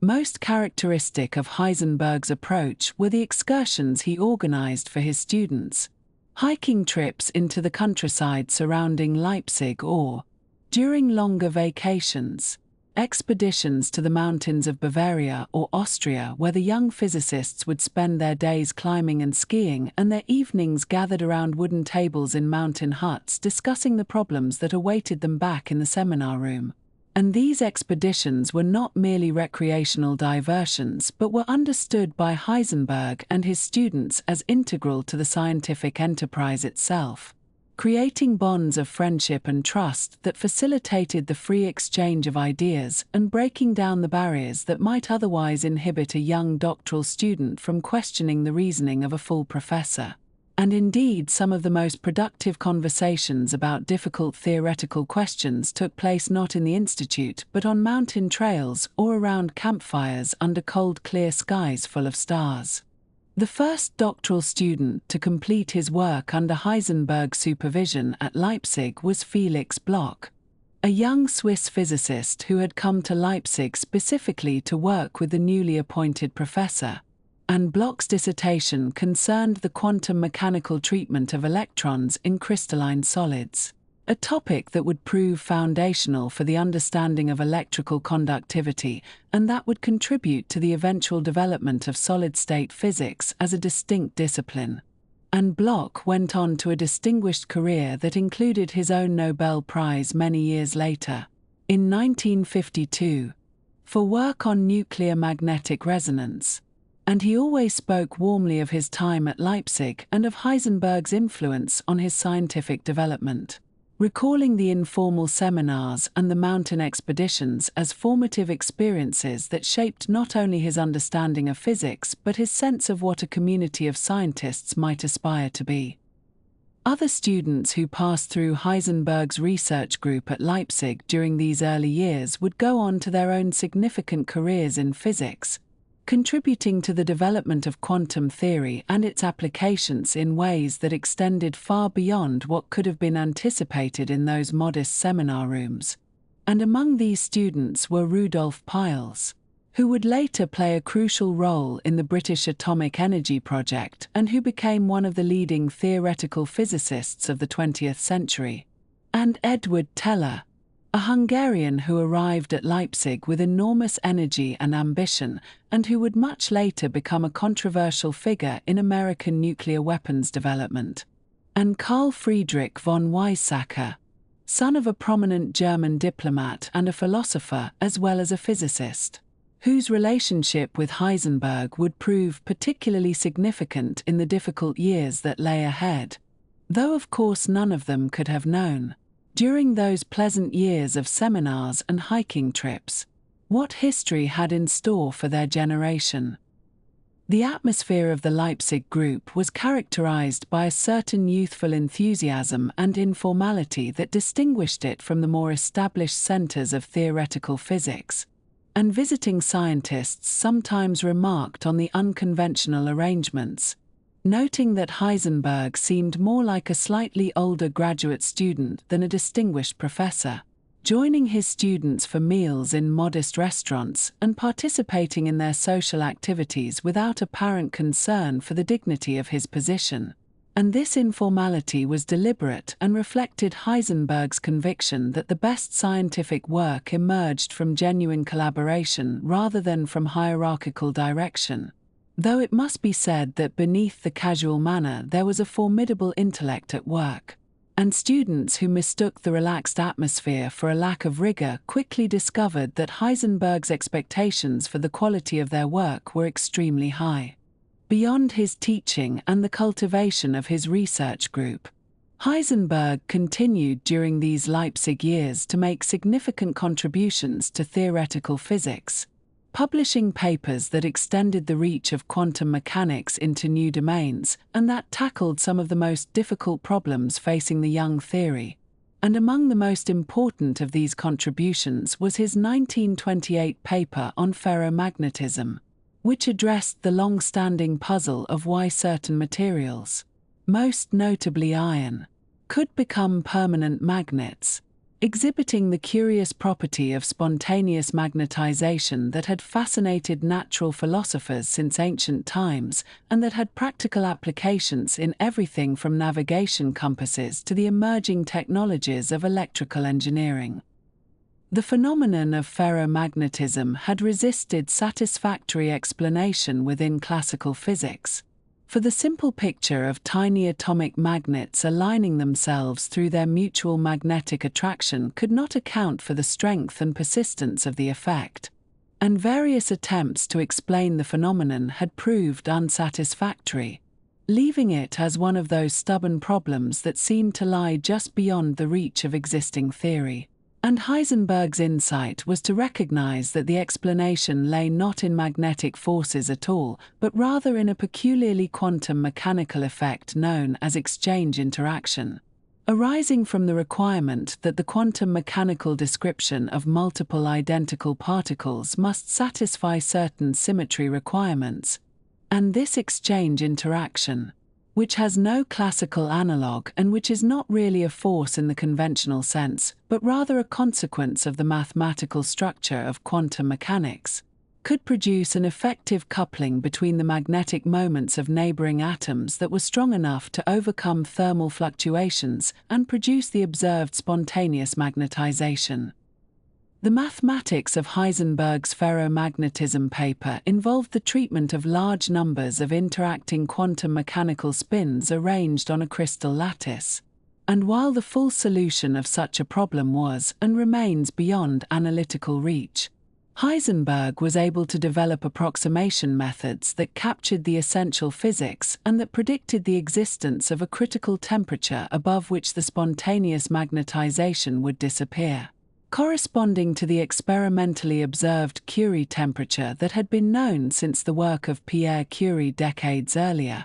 And this success in explaining a macroscopic phenomenon in terms of quantum mechanical principles represented an important step in demonstrating the broad applicability of the new theory and in building confidence that quantum mechanics provided a correct description of the microscopic world.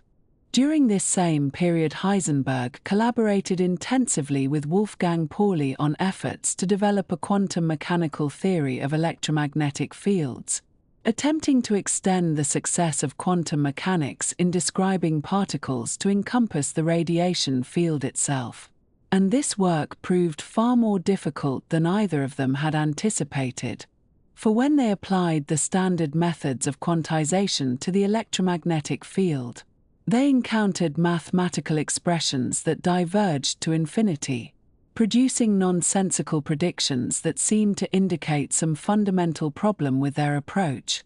And these divergences, which would later be understood as requiring the sophisticated mathematical techniques of renormalization,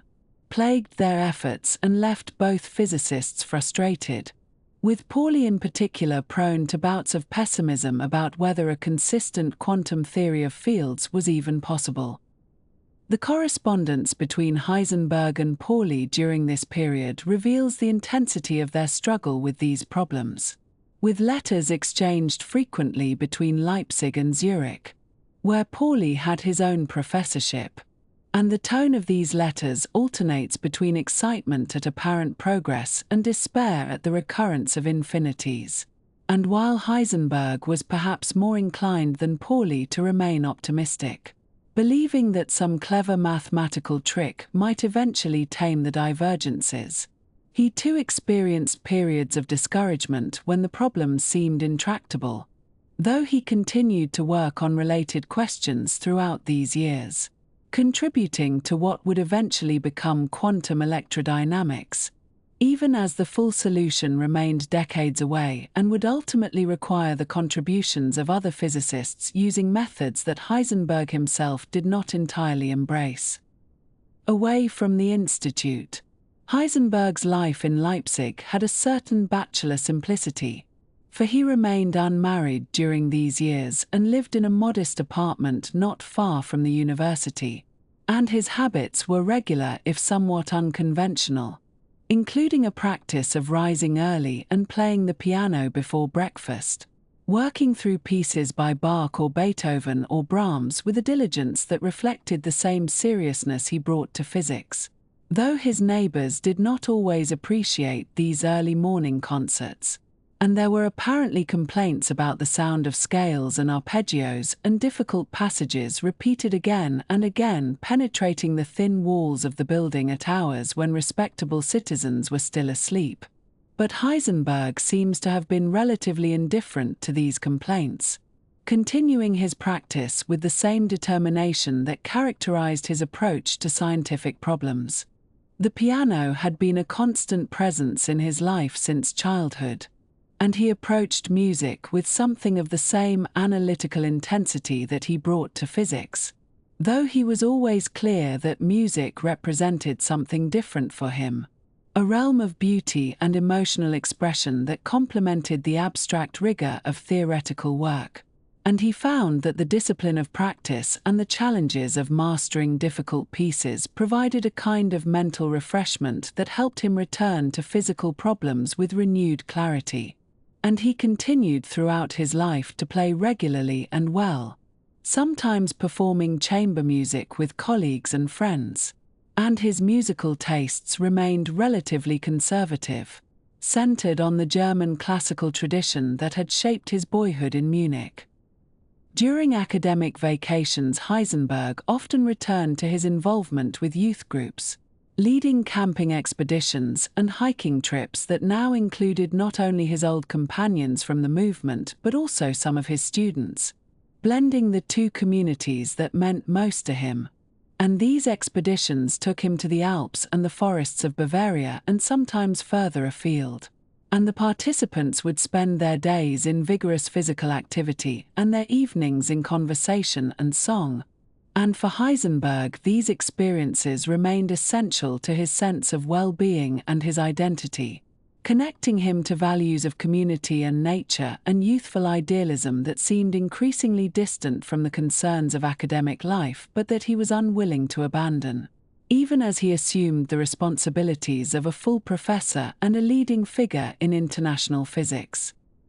The political situation in Germany during these years was one of considerable instability, with the Weimar Republic facing challenges from both left and right.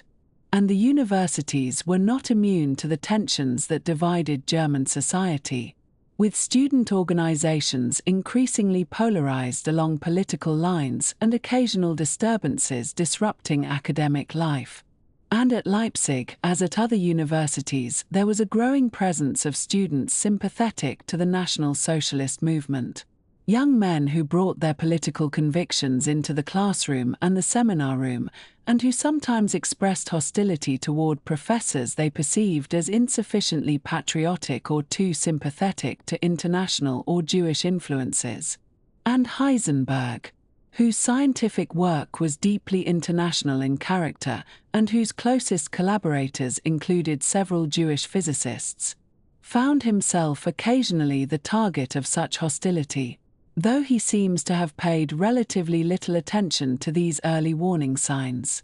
Heisenberg's attitude toward politics during this period can only be described as one of remarkable detachment and what might charitably be called naivete,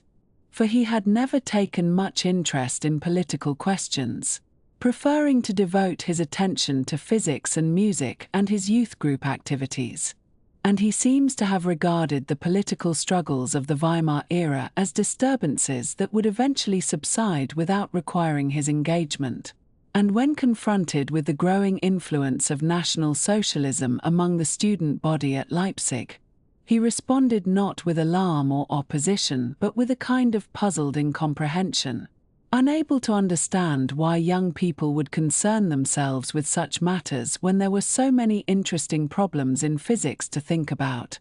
And this political innocence,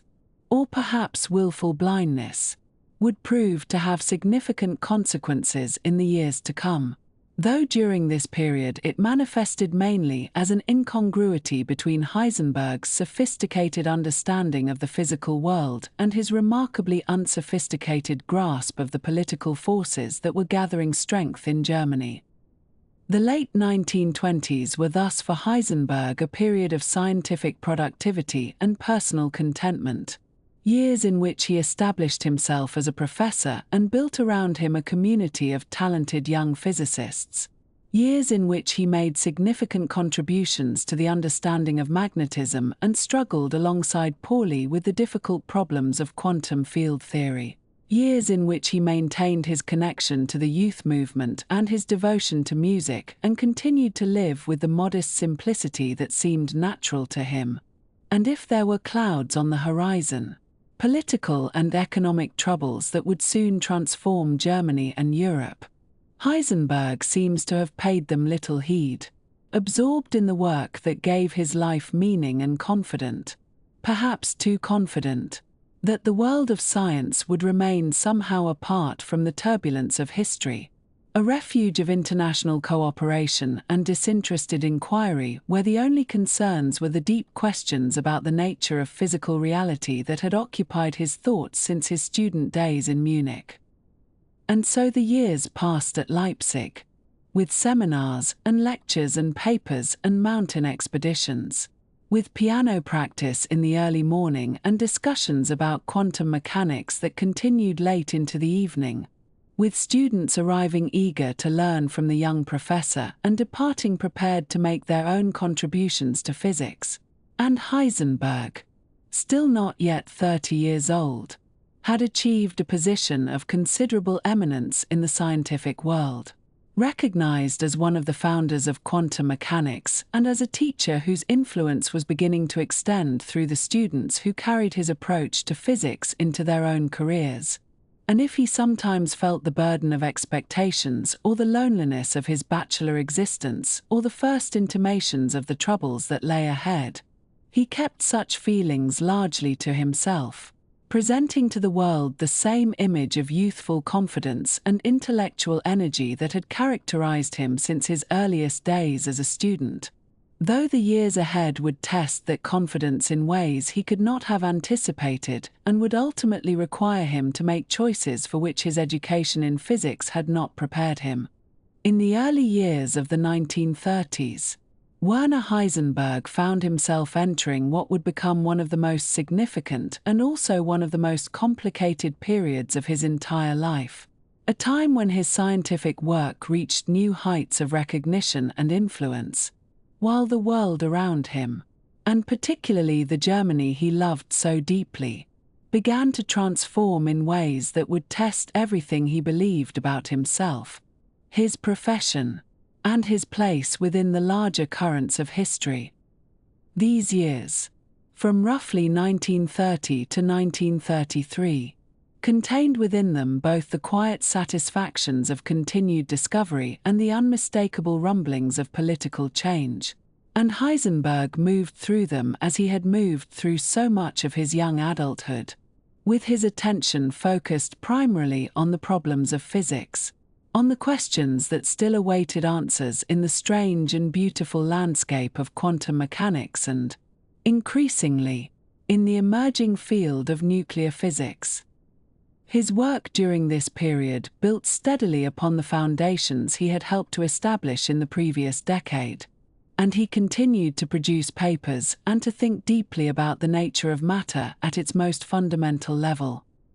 The community of physicists to which he belonged remained remarkably active and remarkably international despite the economic difficulties that affected so many institutions, and Heisenberg corresponded with colleagues in Copenhagen and Cambridge and Göttingen and many other centers of research, exchanging ideas and puzzling over the new experimental results that continued to emerge from laboratories across Europe.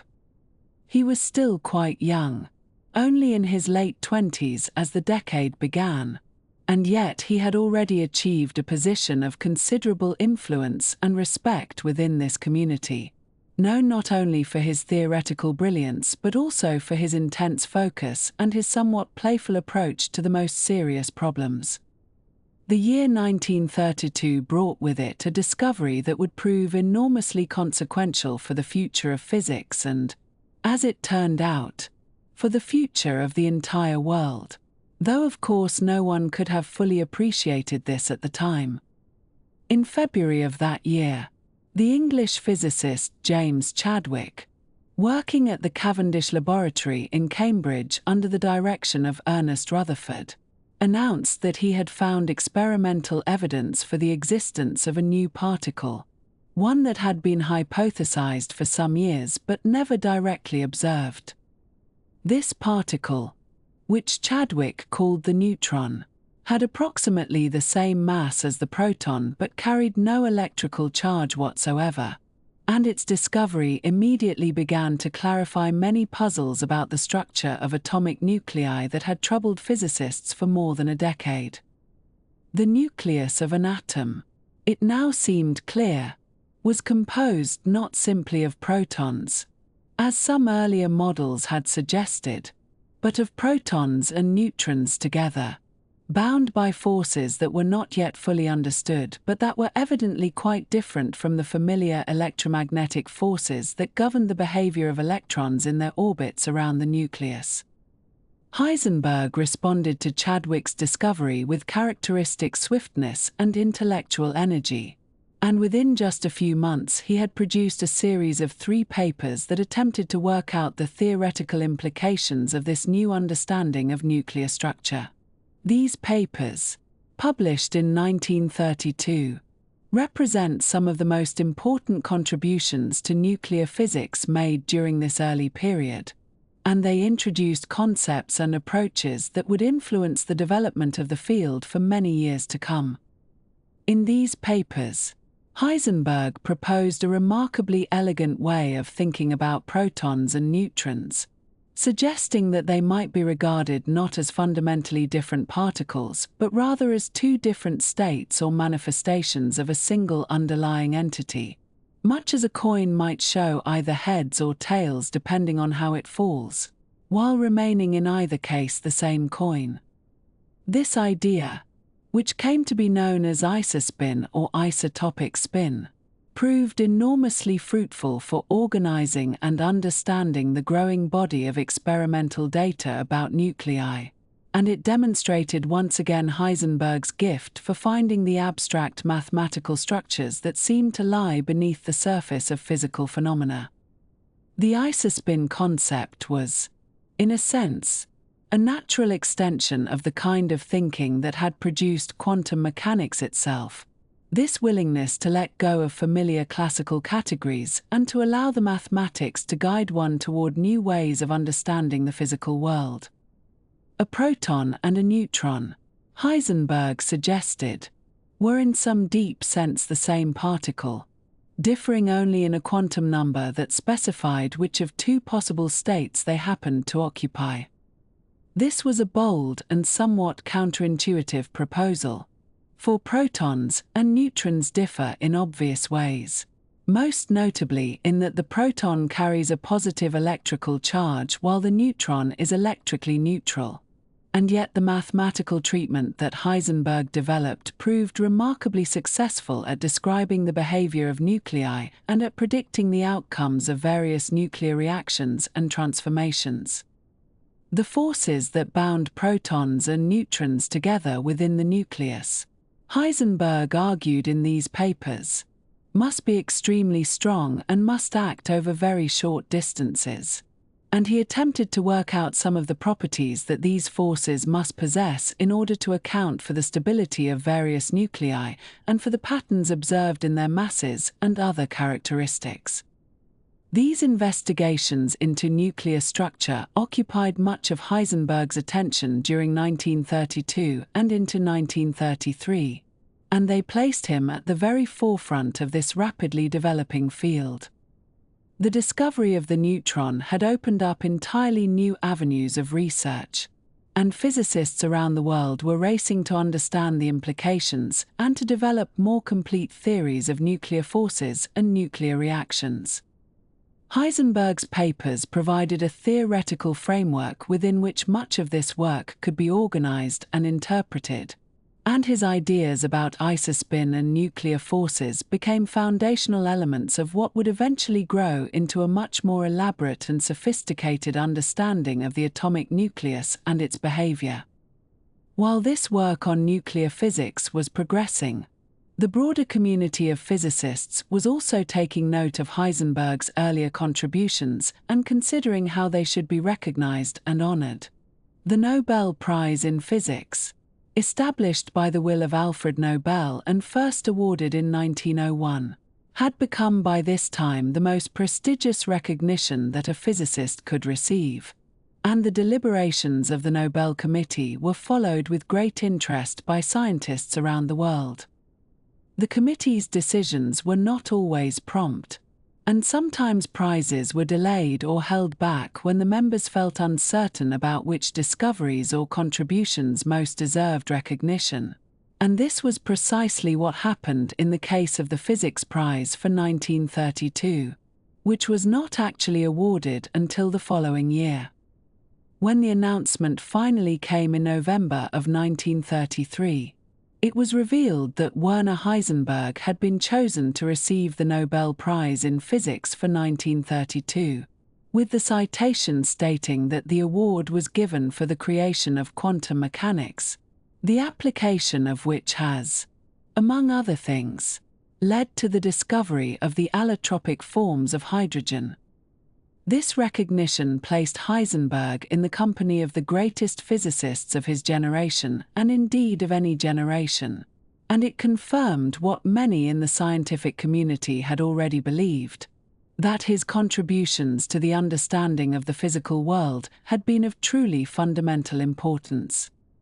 At the same time, it was announced that Paul Dirac and Erwin Schrödinger would share the Nobel Prize for 1933. Their award recognizing the development of new productive forms of atomic theory, and so the ceremonies that December would bring together three of the principal architects of quantum mechanics, three men whose work had transformed physics in ways that were still being explored and extended.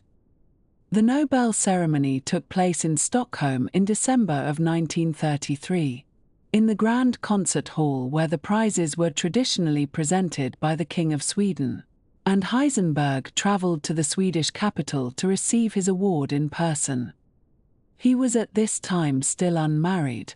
still a bachelor despite being in his early 30s, and so when he required a guest to accompany him to the various ceremonies and banquets that surrounded the prize presentation, he invited his mother to join him. Annie Heisenberg had been such an important figure in her son's life, supporting his education and encouraging his talents from his earliest years, and there was something fitting about her presence at this moment of recognition, even if it also highlighted the somewhat unusual circumstance that a man of Heisenberg's age and standing had not yet found a wife.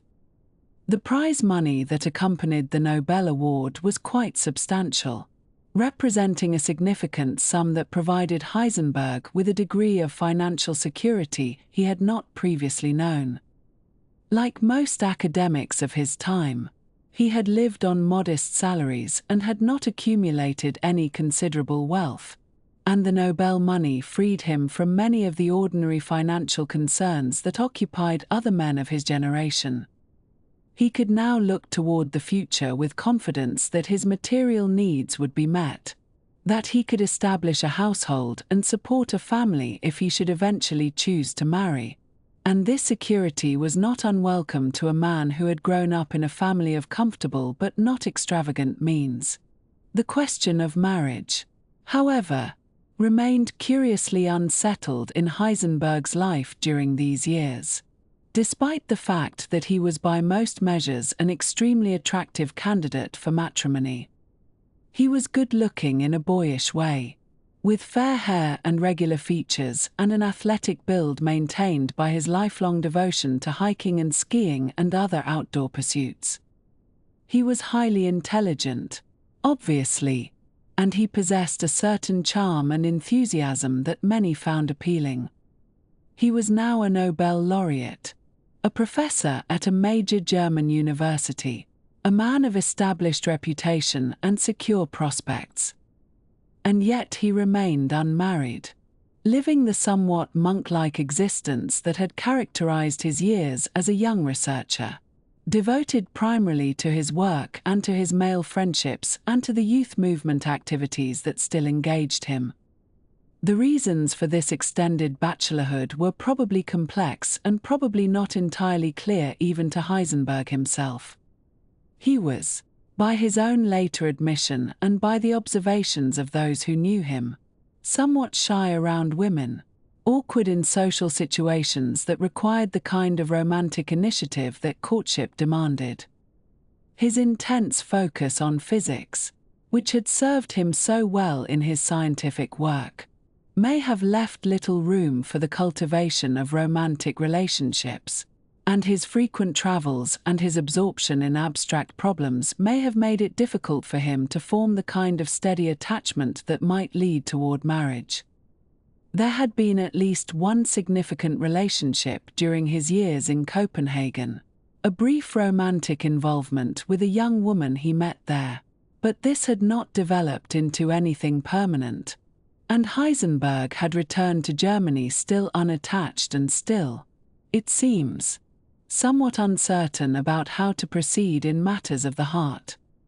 For a German professor of his status and generation, this continued bachelorhood was somewhat unusual and might have attracted comment from his colleagues and from the broader society. There were expectations about how a respectable academic should live, about the domestic arrangements that suited a man of learning and position, and these expectations generally included a wife and, eventually, children. Heisenberg's unmarried state did not prevent him from fulfilling his professional duties or from being taken seriously as a scientist, but it did mark him as somehow different, as not quite following the conventional path that others of his station typically followed. In time, this situation would change, but in these years of his early 30s, he remained a bachelor, devoted to his physics and to his friendships, living in faculty housing or rented rooms, dining in restaurants or in the homes of colleagues, without the settled domestic life that marriage would have provided. The political transformation that overtook Germany during these same years formed a backdrop to all of Heisenberg's activities, a backdrop that grew increasingly difficult to ignore even for a man as focused on his scientific work as he was. In January of 1933, just months before the Nobel announcement, Adolf Hitler was appointed Chancellor of Germany, and the Nazi seizure of power that followed rapidly transformed the character of German society and German institutions in ways that touched every aspect of public life, including the universities where Heisenberg and his colleagues worked. The new regime made clear from the very beginning that it intended to reshape German culture according to its own ideological principles, and this reshaping included the removal from public positions of all those deemed unacceptable on racial or political grounds. For the German universities, and particularly for German physics, this policy meant the dismissal of Jewish colleagues, men who had contributed enormously to the development of modern science and who had been, in many cases, Heisenberg's teachers, collaborators, and friends. The law for the restoration of the professional civil service, passed in April of 1933, required the removal of civil servants of non-Aryan descent, and since university professors in Germany held civil service positions, this law led directly and immediately to the forced departure of some of the most brilliant scientists in the country. Max Born, who had been Heisenberg's mentor at Göttingen and who had collaborated with him on some of the foundational work of quantum mechanics, was dismissed from his position and eventually left Germany altogether. James Franck, another Nobel laureate, resigned his position in Göttingen in protest and departed. Einstein, who had already been traveling abroad when the Nazis came to power, chose not to return and eventually settled in the United States. The list of those who lost their positions or fled the country included many of the finest minds in German science, and the damage to German physics, and to German intellectual life more broadly, was incalculable. Heisenberg's reactions to these events were complicated and have been the subject of much discussion and debate in the years since. He was not a supporter of the Nazi regime, and he found the dismissal of his Jewish colleagues distressing and unjust. He made some private efforts to help individual scientists who had lost their positions, writing letters of recommendation and attempting to find positions for them abroad. And yet he did not protest publicly, did not resign his own position in solidarity with those who had been dismissed, did not take any of the dramatic steps that might have made a clear statement of opposition to the regime's policies. He was, it seems, torn between his genuine distress at what was happening and his deep attachment to Germany, his desire to remain and to continue his work, his belief that German physics and German culture were worth preserving even in these difficult circumstances. This combination of private discomfort and public passivity would characterize Heisenberg's posture throughout the Nazi years, and it reflected a mindset that was common among many educated Germans who found the new regime distasteful but who could not bring themselves to break with their country or their institutions. Heisenberg seems to have believed, or at least to have hoped, that the excesses of the new government would eventually moderate, that the regime would prove to be a passing storm that could be weathered, that by remaining in place and continuing to do good science, he could help preserve what was valuable in German culture until better times returned. He spoke of preserving German physics, of maintaining islands of decency within the universities, of waiting out the political turmoil while protecting the tradition of scientific excellence that Germany had built over so many decades. Whether this posture was wise or foolish, courageous or cowardly, morally defensible or deeply compromised, remains a matter on which people of good faith continue to disagree. What is clear is that Heisenberg did not leave Germany, did not break with the institutions that had nurtured his career, did not make his private misgivings public in any dramatic way. He continued to work, continued to teach, continued to think about the problems of physics that had always engaged him, even as the world around him grew darker and more dangerous.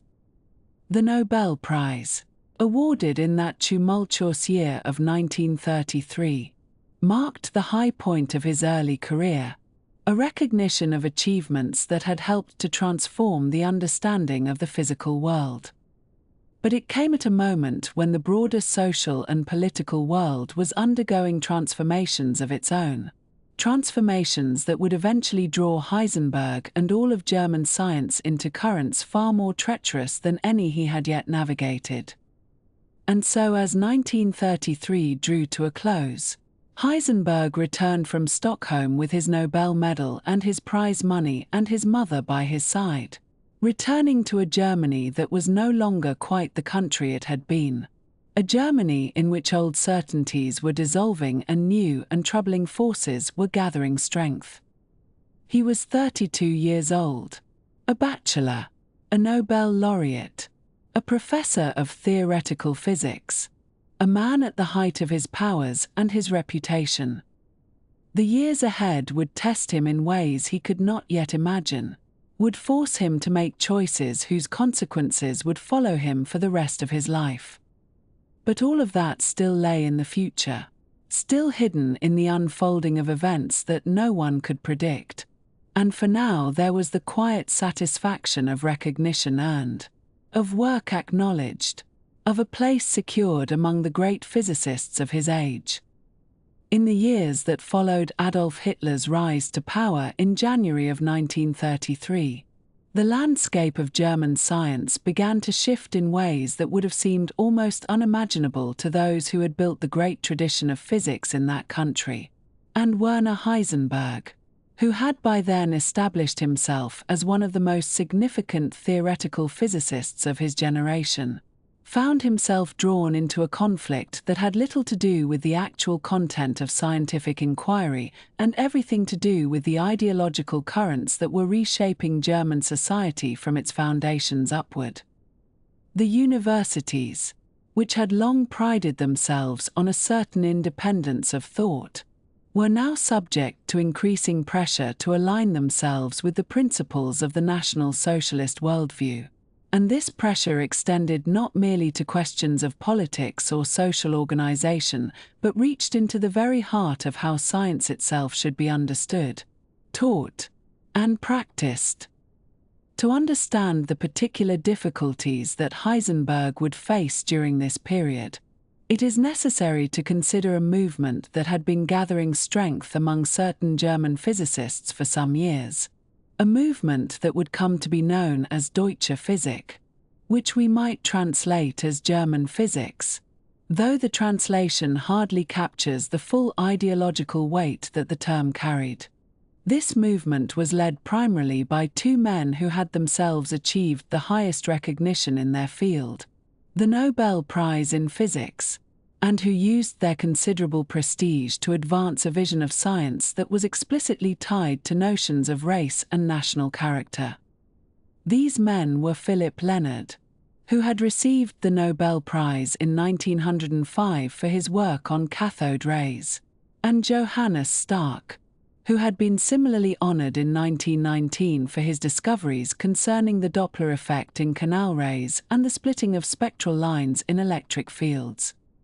Both Lenard and Stark had made genuine contributions to experimental physics in their earlier careers, contributions that were recognized and respected by the scientific community worldwide. And yet in their later years they had become increasingly convinced that the direction of modern physics represented a fundamental corruption of what they believed to be the proper German approach to understanding nature. They argued, in terms that seem strange to us now but which carried considerable force within the ideological atmosphere of that time, that there existed distinct racial styles of doing science, and that the theoretical physics which had emerged in the early 20th century bore the unmistakable marks of what they called the Jewish spirit. This meant, in their view, that such physics was abstract where it should be concrete, mathematical where it should be intuitive, and international where it should be rooted in the particular genius of the German people. The theories that Lenard and Stark found most objectionable were precisely those that had transformed our understanding of the physical world most profoundly, namely the theory of relativity as developed by Albert Einstein and the quantum mechanics to which Heisenberg himself had made such fundamental contributions. They dismissed these theories as Jewish physics, arguing that the mathematical abstraction and the departure from visualizable mechanical models that characterized modern theoretical physics were symptoms of a racially determined inability to grasp nature in its true essence. Einstein, who was both Jewish and had become the most famous scientist in the world, served as the primary target of their attacks,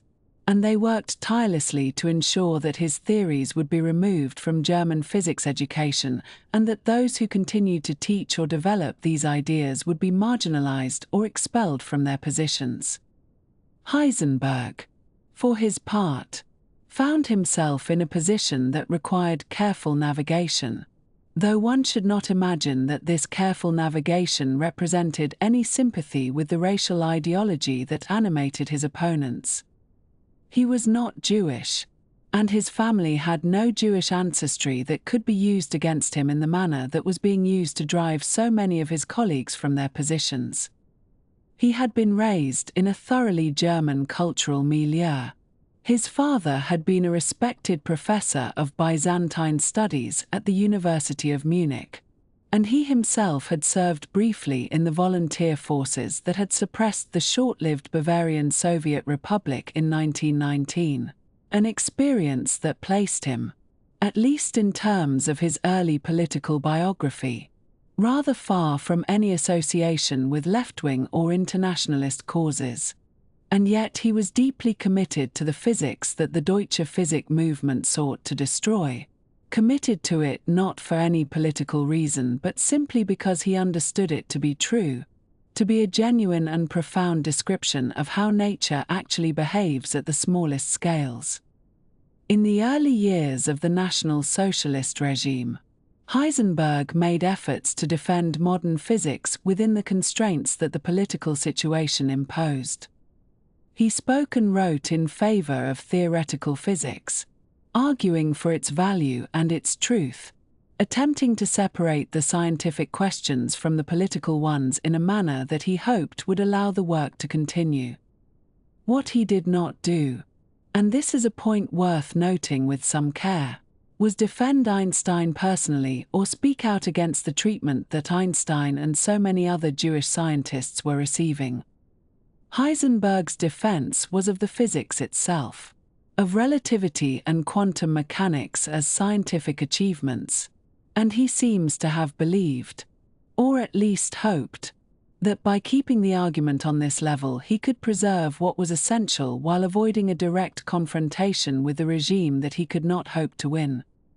Whether this represented a reasonable pragmatic calculation or a moral failure has been debated by historians ever since, and it is not a question that admits of any easy answer. Einstein himself had left Germany in December of 1932, never to return, having recognized with clear-eyed realism what the coming regime would mean for him and for so many others. In the years that followed, hundreds of physicists, mathematicians, and other scientists were driven from their positions at German universities, either because they were Jewish according to the racial laws that the regime imposed or because their political views or personal associations made them unacceptable. The loss to German science was immense, a hemorrhaging of talent that would reshape the global landscape of physics for generations to come, as those who fled found new homes in Britain, in the United States, and elsewhere, carrying their knowledge and their abilities with them. Heisenberg watched this exodus with what we may imagine was a complex mixture of emotions, though he himself chose to remain, believing that he could serve some useful purpose by preserving what he could of German physics from within. By the middle years of the 1930s, the campaign against those who continued to practice what the Deutsche Physik proponents called Jewish physics had intensified considerably, and Heisenberg found himself increasingly in the line of fire. Leonard and Stark had powerful allies within the party apparatus, and they used their influence to attack those physicists who refused to abandon modern theoretical physics. Heisenberg, as one of the most prominent and accomplished of these physicists, became a particular target,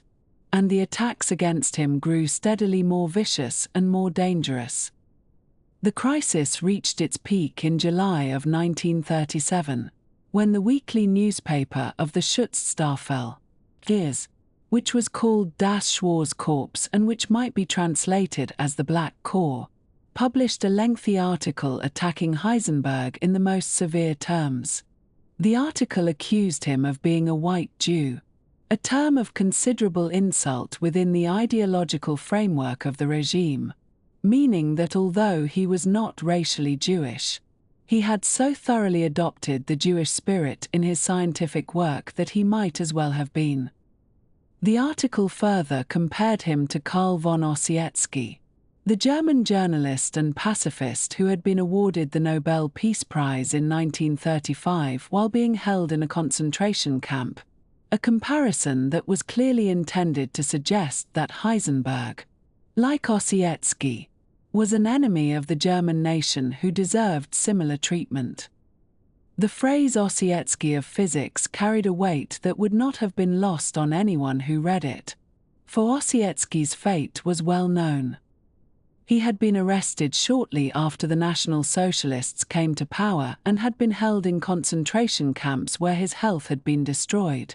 and the comparison suggested that Heisenberg might well face a similar destiny. To be attacked in Das Schwarzkorps was no small matter, for this was not merely a publication that expressed opinions, but rather the official voice of an organization that had real power to enforce its views. And Heisenberg had every reason to fear for his career and quite possibly for his personal safety and that of his family. The months that followed the publication of this attack were among the most difficult of Heisenberg's life. He found himself in a position of profound uncertainty, unsure whether he would be permitted to continue his work, unsure whether he might be arrested, unsure what the future held for him and for those he loved. It was during this period that an intervention occurred which, while it may seem strange to us in its particulars, reflects the intensely personal nature of power and influence in the society of that time. Heisenberg's mother, whose name was Annie, decided to take matters into her own hands in a way that only the particular social circumstances of their lives made possible. The Heisenberg family had certain connections in Munich society that dated back to the time before the war, connections that arose from the academic circles in which Werner's father had moved as a professor at the university.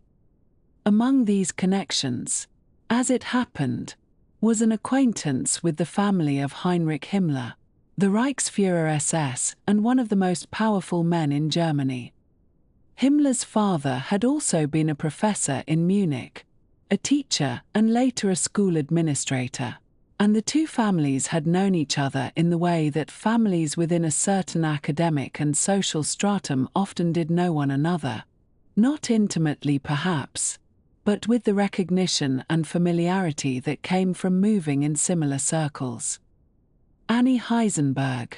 acting out of a mother's concern for her son's welfare and with a directness that the more formal channels of appeal might not have permitted, made a personal visit to Himmler's mother to plead Werner's case. The details of this conversation have not been preserved in any complete form, but we know that it took place and that it resulted in the matter being brought to Himmler's personal attention. What passed between the two elderly women? What words were spoken? What appeals were made? We cannot know with certainty, but the effect was that Himmler agreed to have the accusations against Heisenberg investigated by the SS itself. This investigation, which began in the latter part of 1937, lasted for nearly a year, and throughout this time Heisenberg remained in a state of suspended uncertainty, continuing his work as best he could while knowing that the outcome of the investigation could determine his entire future. The SS examined his background, his associations, his scientific work, and his political reliability, and Heisenberg was subjected to questioning and scrutiny that cannot have been anything other than deeply unsettling. To have one's fate in the hands of such an organization, to wait month after month for a verdict that might mean the end of everything, must have exacted a considerable toll on his mental and emotional well-being, though he continued to teach and to conduct research during this period as though the outcome were not in doubt. Finally, in July of 1938, almost exactly 1 year after the attack in Das Schwarze Korps, Himmler sent a letter that brought the investigation to a close. The letter, which was addressed to Heisenberg, cleared him of the accusations of political unreliability and stated that Himmler would not permit any further attacks on him in the SS publication. This was, on its face, a victory of sorts, a reprieve from the immediate danger that had threatened to engulf him. Heisenberg was to be permitted to continue his work, and the campaign against him would, at least in its most virulent public form, be brought to an end. And yet the letter came with a condition attached, a warning that revealed the limits of what had been achieved and the nature of the compromise that Heisenberg was expected to accept. Himmler instructed him that in future he must separate scientists' professional work from their personal and political characteristics, which is to say that Heisenberg could continue to teach and use the theories of relativity and quantum mechanics, but he must not speak of Einstein the man, must not defend Einstein's reputation or person, must refer only to the physics while leaving its creator unnamed and unacknowledged. This was the price of Heisenberg's reprieve, that he should participate, at least passively, in the erasure of Einstein from the public discourse of German physics, teaching the work while never speaking the name of the one who had created it. Heisenberg accepted these terms, or at least did not openly defy them, And in the years that followed, he continued to teach modern physics in German universities while observing the convention that kept Einstein's name from being spoken in connection with the theories that bore his mark. This accommodation has been the subject of considerable historical discussion, with some viewing it as an understandable concession to impossible circumstances, and others seeing it as a moral compromise that tainted all that followed. It is perhaps not for us to judge too harshly the choices made by those who lived through times so different from our own, though neither can we ignore the questions that those choices raise. The personal toll of these years was considerable, even if it cannot be measured with the precision that we might apply to other matters. Heisenberg experienced stress and anxiety that must have affected his health and his peace of mind, and he lived through a period of uncertainty that few of us can truly imagine. He had received offers from universities abroad, offers that would have allowed him to leave Germany and continue his work in safety, free from the political pressures that constrained him at home. That he chose not to accept these offers,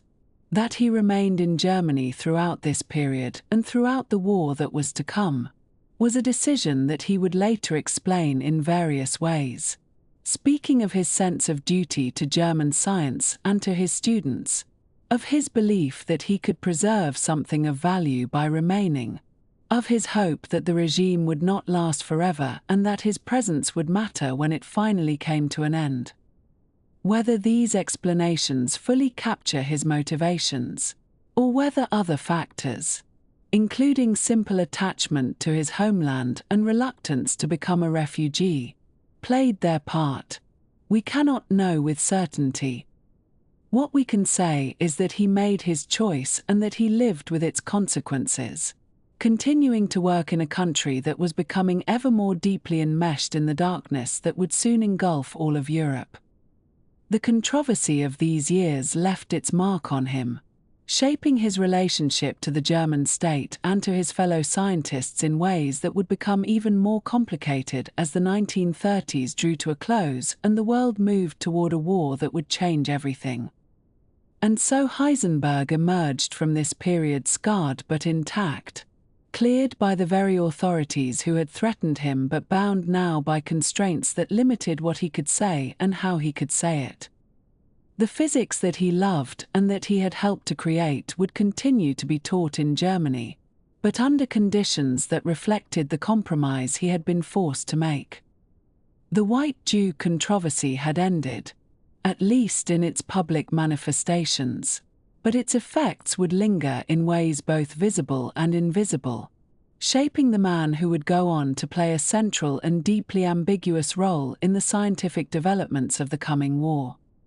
In the early months of the year 1937, during those brief and precious days when winter begins to soften its grip on the German countryside, Werner Heisenberg found himself attending a private concert in the city of Leipzig, where he had been teaching and working for some years by then, and where he had established himself as a central figure in the community of theoretical physicists who still remained in Germany despite the shadows that had been lengthening over the intellectual life of the nation. These private concerts were not uncommon in the academic circles of Leipzig, for the city had long prided itself on its musical heritage, its connection to the great composers of centuries past, and its continued devotion to the performance of chamber music in intimate settings where the listeners might sit quite close to the performers and feel the vibrations of the instruments moving through the air of drawing rooms and modest concert halls. Heisenberg attended such gatherings not merely as a listener but often as a participant, for his abilities at the piano had remained sharp throughout his years of scientific work, and he found in music a kind of solace that complemented the abstract satisfactions of physics, a way of engaging with beauty that required the body as well as the mind, the movement of fingers across keys, the attention to rhythm and dynamics that could not be reduced to equations alone. It was at one such gathering, on an evening in January of that year, that he first encountered a young woman named Elisabeth Schumacher, who had come to the concert as part of her own social circle, and who sat listening with evident appreciation as Heisenberg performed at the piano. Elisabeth was at that time a student of bookselling, which was in those days a respected profession that required not merely commercial acumen but a genuine understanding of literature and the book trade, and she had come to Leipzig to pursue this education while living in the city's comfortable academic quarters. Her family was one of scholarly traditions, for her father was an economist of some standing, a man who had devoted his career to the careful study of markets and institutions, and who had raised his children in an atmosphere where intellectual conversation and serious reading were simply part of the fabric of daily life. Elisabeth had absorbed this atmosphere thoroughly, and she carried with her an easy familiarity with the world of ideas that made her quite comfortable in the company of academics and professionals, even those whose specific expertise lay far beyond her own areas of study. The introduction between Werner and Elisabeth must have occurred in the usual manner of such events, with mutual acquaintances performing the necessary social rituals that brought two people into conversation who might otherwise have passed the evening without speaking. What they discussed in those first moments together has not been recorded in any detail that would allow us to reconstruct their exchange with confidence, but we may imagine that the topics ranged across music and perhaps touched upon Heisenberg's work in physics, which Elisabeth would have recognized as belonging to the realm of abstract and difficult science, even if she did not herself possess technical training in such matters. Whatever the content of their conversation, its effect was immediate and profound, for both Werner and Elisabeth found in the other something that answered a need they had perhaps not fully articulated even to themselves, a sense of connection and compatibility that transcended the usual polite interest of new acquaintances and suggested instead the possibility of genuine companionship. The courtship that followed was remarkably swift by the standards of their social circle, for Werner Heisenberg was by this time a man of 35 years who had devoted the vast majority of his adult life to physics, and who had not previously shown any particular urgency about finding a wife and establishing a family, despite the gentle suggestions of his mother and the examples of colleagues who had married years earlier and were by now raising children of their own. Yet something about Elisabeth Schumacher prompted him to move with a decisiveness that surprised even himself, and the two of them progressed from their first meeting in January through an increasingly serious courtship that occupied the late winter and early spring of that year. By April, they had decided to marry, and on the 29th day of that month, just 3 months after their initial introduction at the Leipzig concert, Werner Heisenberg and Elisabeth Schumacher were wed in a ceremony that marked the beginning of a new chapter in both their lives. Their first home together was a comfortable apartment in Leipzig, situated in one of the pleasant residential districts that served the university community, with rooms enough for 2 people to live in ease and space for the books and papers and musical instruments that both of them valued. Elisabeth set about transforming these rooms into a genuine home, attending to the countless small details of domestic arrangement that create the sense of warmth and welcome that distinguishes a mere residence from a place where one truly belongs. She brought to this task the practical competence that her education in bookselling had developed, for that profession required attention to organization and presentation, and she applied these skills to the creation of an environment where her new husband might find rest and restoration after the demands of his work. The apartment became a refuge of sorts, a place where the troubles of the wider world could be held at bay, at least for a time, while Werner and Elisabeth built the routines and rhythms of their shared existence. This sense of refuge would prove to be of immense importance in the months that followed, for Werner Heisenberg was at that time still enduring the aftermath of the attacks that had been launched against him in the ideological press, the accusations that had branded him a white Jew and questioned his loyalty to the regime and to the German people, The resolution of this crisis was still working its way through the complicated channels of National Socialist bureaucracy, and though the eventual outcome would bring a kind of official clearance, the process itself was draining and distressing in ways that are difficult to fully appreciate without having experienced the constant uncertainty of living under suspicion in a totalitarian state. Elisabeth, though she had entered her husband's life only recently, understood instinctively that her role must include the provision of emotional stability and domestic calm, a counterweight to the anxiety and frustration that the political situation inevitably produced. She did not burden Werner with complaints about the difficulties of their circumstances, nor did she add to his worries by dwelling excessively on the dangers that surrounded them, but instead maintained a steady and reassuring presence that allowed him to return home each evening to an atmosphere of normalcy and peace. The value of this stability became all the more apparent as the months passed and Elisabeth discovered that she was expecting a child, news that transformed the young marriage with the promise of new life and the responsibilities that parenthood would bring. The pregnancy progressed through the autumn and winter of 1937 and into the following year, and when the time of delivery arrived in 1938, the Heisenberg family was blessed not with one child but with two, for Elisabeth gave birth to twins, a son named Wolfgang and a daughter named Maria, who entered the world within moments of each other and who would grow up sharing that special bond that exists between twins alone. The arrival of these two small lives changed everything, as the arrival of children always does, filling the Leipzig apartment with the sounds and demands of infancy and requiring both parents to adjust their routines to accommodate the needs of beings who could not yet speak or walk but who nevertheless commanded attention at all hours of the day and night. Elisabeth bore the greater share of this adjustment, as was customary in families of their background and era, taking on the primary responsibility for feeding and bathing and soothing the twins while also managing the household affairs that continued to require attention regardless of how little sleep she might have had the night before. This was not a burden she resented but rather a role she embraced with quiet determination, understanding that her contribution to the family's well-being was no less important for being centered in the domestic sphere rather than the lecture hall or the laboratory. She found satisfaction in watching Wolfgang and Maria grow from helpless newborns into responsive infants who recognized their parents' faces and voices, who smiled at attention and cried at discomfort,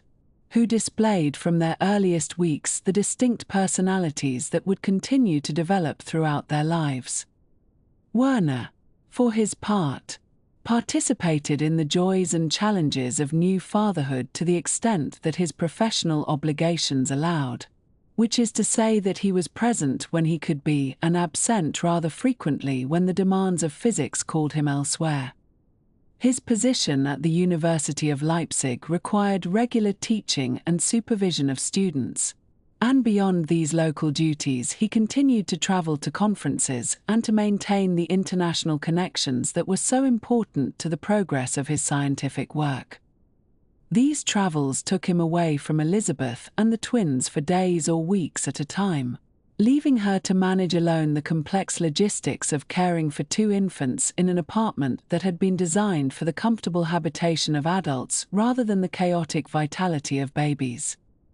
Among the most significant of these journeys were his continued visits to Copenhagen, where Niels Bohr still presided over the institute that had been so formative in Heisenberg's early career, and where the community of physicists who gathered there maintained a kind of international fellowship that transcended, at least in part, the political divisions that were fracturing Europe.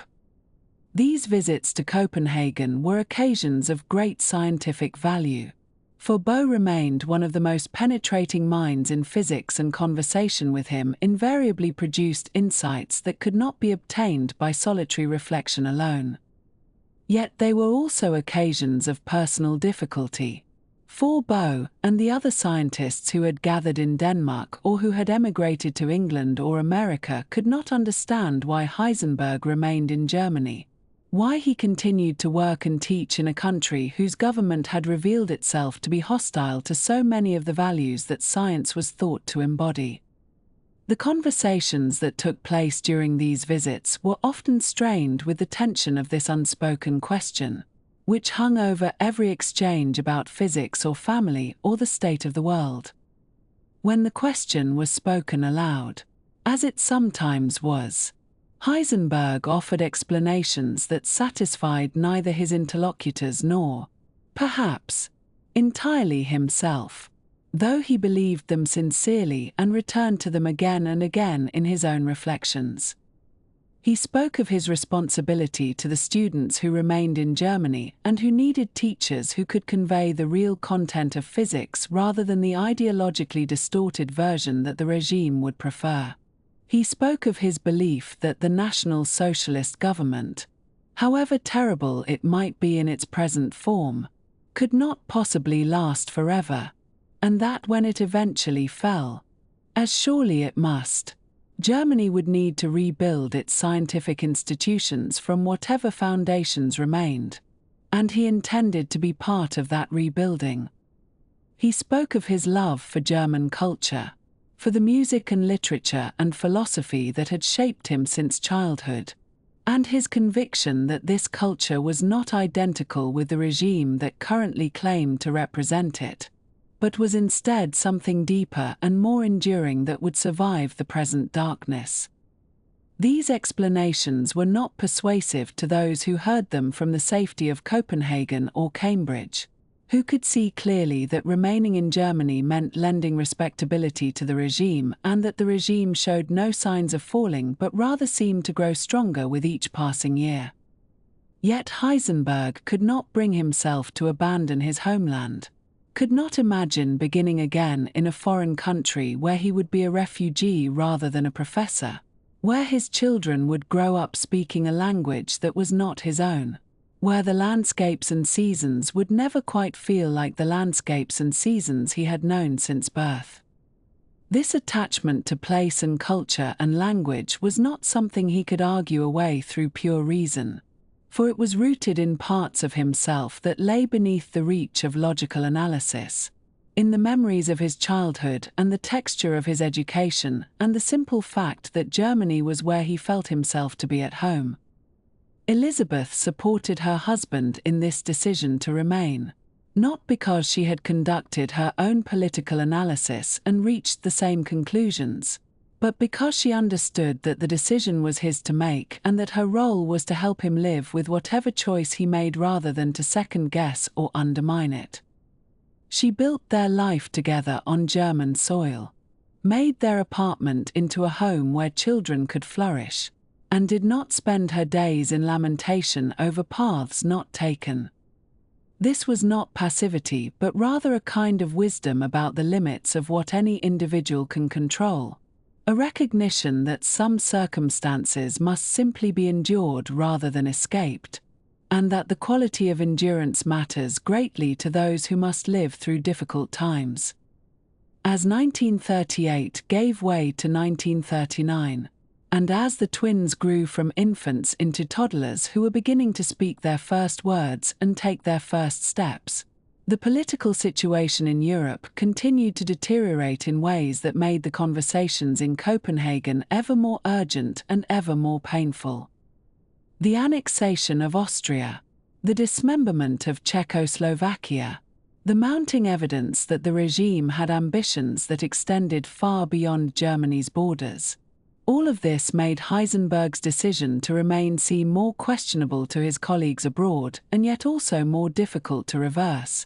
for the opportunities for emigration were narrowing with each diplomatic crisis, and the practical obstacles to uprooting a family with 2 small children were considerable even apart from the emotional attachments that bound the Heisenbergs to their homeland.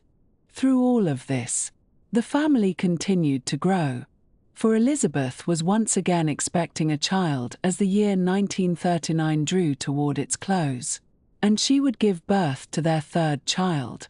a son named Martin, in 1940, adding another small life to the household that was anchored in Leipzig and that would soon need to weather storms far more severe than any they had yet experienced. The presence of the children, Wolfgang and Maria and eventually Martin, served as a kind of anchor for their parents, a constant reminder of the fundamental importance of ordinary life even when extraordinary events were unfolding on every side. The children needed to be fed and clothed and educated and loved regardless of what decisions were being made in Berlin or London or Washington, regardless of what theories were being developed in laboratories or what troops were being moved across borders. And this necessity imposed its own discipline on the parents who had brought them into the world. Elisabeth managed the household with increasing skill as the family expanded, learning the particular needs and temperaments of each child, establishing routines that could accommodate Werner's irregular schedule of travel and work, and maintaining the atmosphere of calm and order that she had created from the very beginning of their marriage.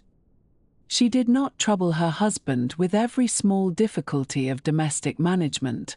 knowing that he carried burdens of his own that were quite heavy enough. But neither did she pretend that her work was easy or unimportant, for she understood that the stability of the home was the foundation upon which everything else depended. The children thrived under her care, growing healthy and curious and attached to both their parents, and the apartment in Leipzig, though it was merely a set of rooms in an ordinary building, became a place of genuine family happiness, a small island of normalcy in a sea of gathering chaos. This happiness was not untouched by awareness of the darkness that surrounded it, for neither Werner nor Elisabeth could be entirely ignorant of what was happening in their country and in the wider world. But they chose to protect their home as best they could from the intrusion of that darkness, to give their children a childhood that was as secure and loving as circumstances would permit. This was perhaps the most that any parents could do in such times, and it was enough to create bonds of affection and trust that would sustain the family through the trials that lay ahead. Trials that neither Werner nor Elisabeth could fully anticipate but that they were preparing to face together, with the strength that their partnership provided and the motivation that their children supplied. The growing family was both a source of joy and a reason for courage, a reminder that life continues even in the shadow of catastrophe, and that the work of raising children is never wasted, whatever else may be lost. In the first days of September 1939, as German forces crossed into Poland and the world found itself once more at war, Werner Heisenberg received a summons that would shape the remainder of his life and, in ways still debated by historians, perhaps the course of history itself. The letter came from Army Ordnance, the branch of the German military responsible for weapons development, and it requested his presence in Berlin to discuss a matter of some urgency, a matter concerning the recent discoveries about the uranium atom and what they might mean for the war effort. Heisenberg was 37 years old at the time, already a Nobel laureate, already one of the most celebrated physicists in the world, and he packed a small bag and made his way to the capital, where he joined a gathering of scientists who had been similarly called together to consider a question that had been on many minds since the previous December: the question of whether the splitting of the uranium nucleus might be harnessed to release energy on a scale never before seen. The discovery that prompted this meeting had been made less than a year earlier, in December of 1938. In a laboratory in Berlin by two chemists named Otto Hahn and Fritz Strassmann. They had been bombarding uranium with neutrons, continuing experiments that had been underway in various laboratories for several years, when they noticed something most unexpected in their results: the presence of barium among the products of their reactions, an element far lighter than uranium that had no business being there according to the physics they understood. Hahn was puzzled and somewhat alarmed by these findings, and he wrote to his former colleague Lise Meitner, who had fled Germany earlier that year because of her Jewish heritage and was now in Sweden, asking if she might help explain what they had observed. Meitner, working with her nephew Otto Frisch over the Christmas holiday, realized that what Hahn and Strassmann had witnessed was something entirely new: the splitting of the uranium nucleus into two roughly equal parts, a process she named fission after the biological term for cell division. When she and Frisch calculated the energy that would be released in such a splitting, using Einstein's famous relationship between mass and energy, they found a figure that was startlingly large: enough energy from a single atom to make a grain of sand visibly jump, and when multiplied by the billions upon billions of atoms in even a small piece of uranium, enough energy to power cities or, as some quickly realized, to destroy them. The news spread rapidly through the physics community in early 1939, and experiments confirming fission were replicated in laboratories across Europe and America within weeks. Physicists everywhere understood immediately that a new chapter had opened in human history, though what exactly that chapter would contain remained uncertain. The key question was whether a chain reaction might be possible, whether the splitting of one uranium nucleus might release neutrons that would go on to split other nuclei, which would release still more neutrons, and so on in a self-sustaining cascade that could release enormous quantities of energy all at once or in a controlled and steady fashion. This was the question that the German army wished to explore, and this was why Heisenberg found himself in Berlin in those early September days, sitting in a conference room with other physicists and military officials, discussing matters that had moved with remarkable speed from the pages of scientific journals to the agenda of the War Ministry. From this initial meeting emerged the Uranverein, the Uranium Club, a loose organization of German scientists tasked with investigating the military and industrial applications of nuclear fission. The group included many prominent figures in German physics and chemistry, but Heisenberg quickly emerged as its leading theorist, the person whose deep understanding of quantum mechanics and nuclear physics made him best equipped to work out the fundamental questions upon which everything else depended. Could a chain reaction be achieved? And if so, under what conditions? What materials would be needed? What configurations would be required? How much fissile material would be necessary to create an explosion, if an explosion was indeed possible? These were the questions that Heisenberg set out to answer in the autumn of 1939, working in his Leipzig laboratory and corresponding with his colleagues across Germany. In December of that year, just 3 months after the project began, Heisenberg submitted the first of 2 secret reports to Army Ordnance, documents that would later become important evidence in understanding what German scientists knew and when they knew it. This first report laid out with considerable clarity the basic physics of nuclear fission and the conditions that would be required for a sustained chain reaction. Heisenberg explained that natural uranium, as it is found in the Earth, consists almost entirely of an isotope called uranium-238, with only a small fraction, less than 1%, being the lighter isotope uranium-235. He understood that it was this lighter isotope, uranium-235, that was most likely to undergo fission when struck by slow-moving neutrons, and that achieving a chain reaction would require either enriching the uranium to increase the proportion of uranium-235, or finding some way to slow down the neutrons so they would be more likely to cause fission in the small amount of uranium-235 present in natural uranium. He discussed the possibility of using heavy water, a form of water containing a heavier isotope of hydrogen, as a moderator to slow neutrons without absorbing too many of them, and he considered the potential of using graphite for the same purpose, though he was uncertain at that stage which approach would prove most practical. The second report came in February of 1940, and it went further still. In this document,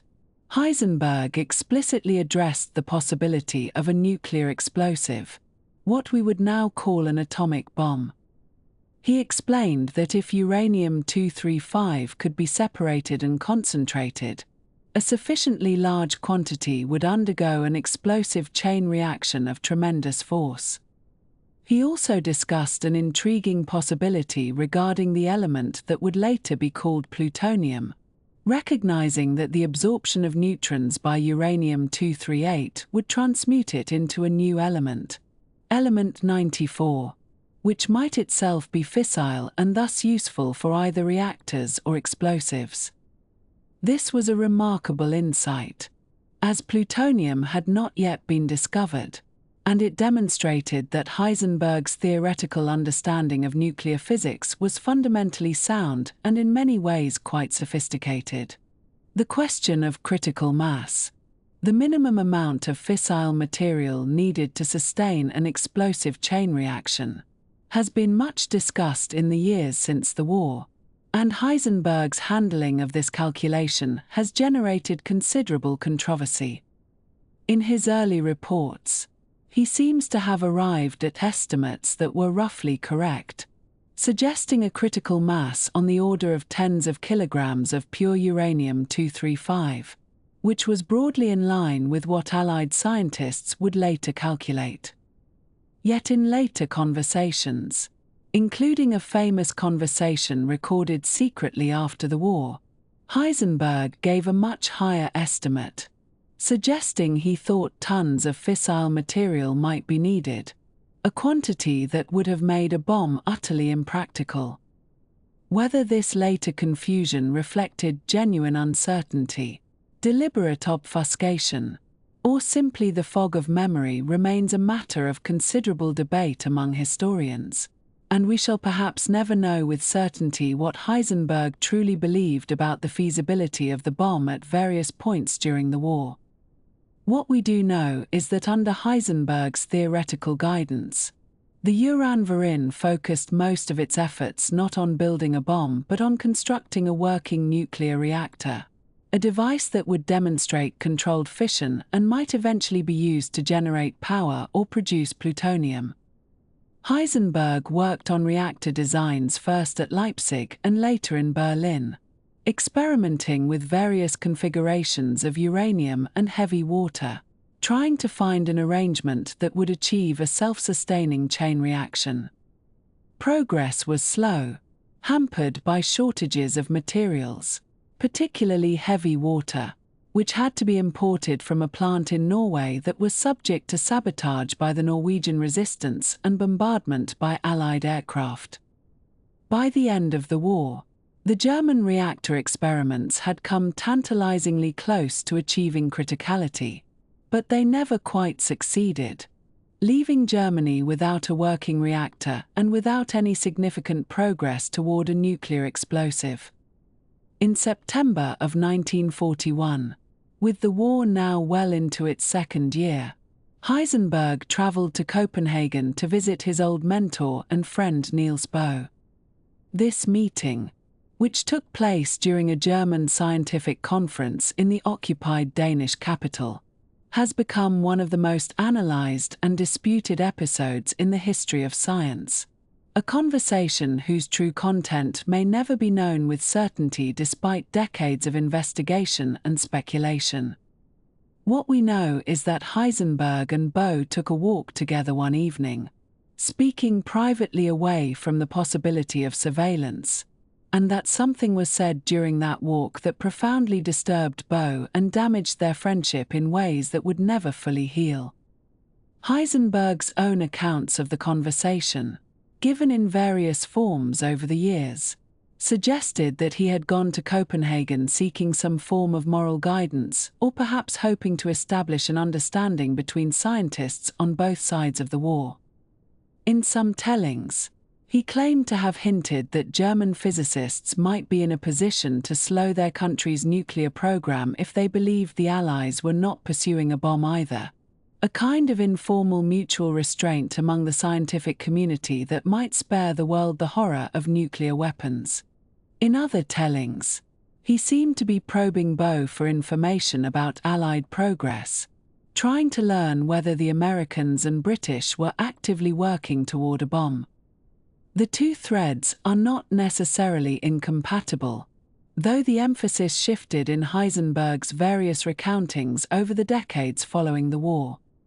What we know with more certainty is how Bohr perceived the conversation. He came away from that evening walk angry and suspicious, convinced that Heisenberg had revealed that Germany was actively pursuing nuclear weapons and perhaps seeking to recruit Bohr's assistance, or at least his silence.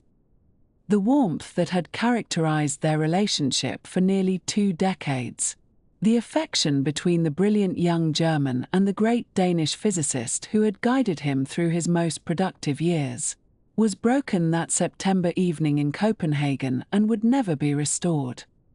When Bohr eventually escaped to England in 1943 and learned of the Allied bomb program, he reported the Copenhagen conversation to intelligence officials, contributing to Allied concerns about German progress. He never forgave Heisenberg for what he felt was a betrayal, an attempt to use their friendship to further the German war effort,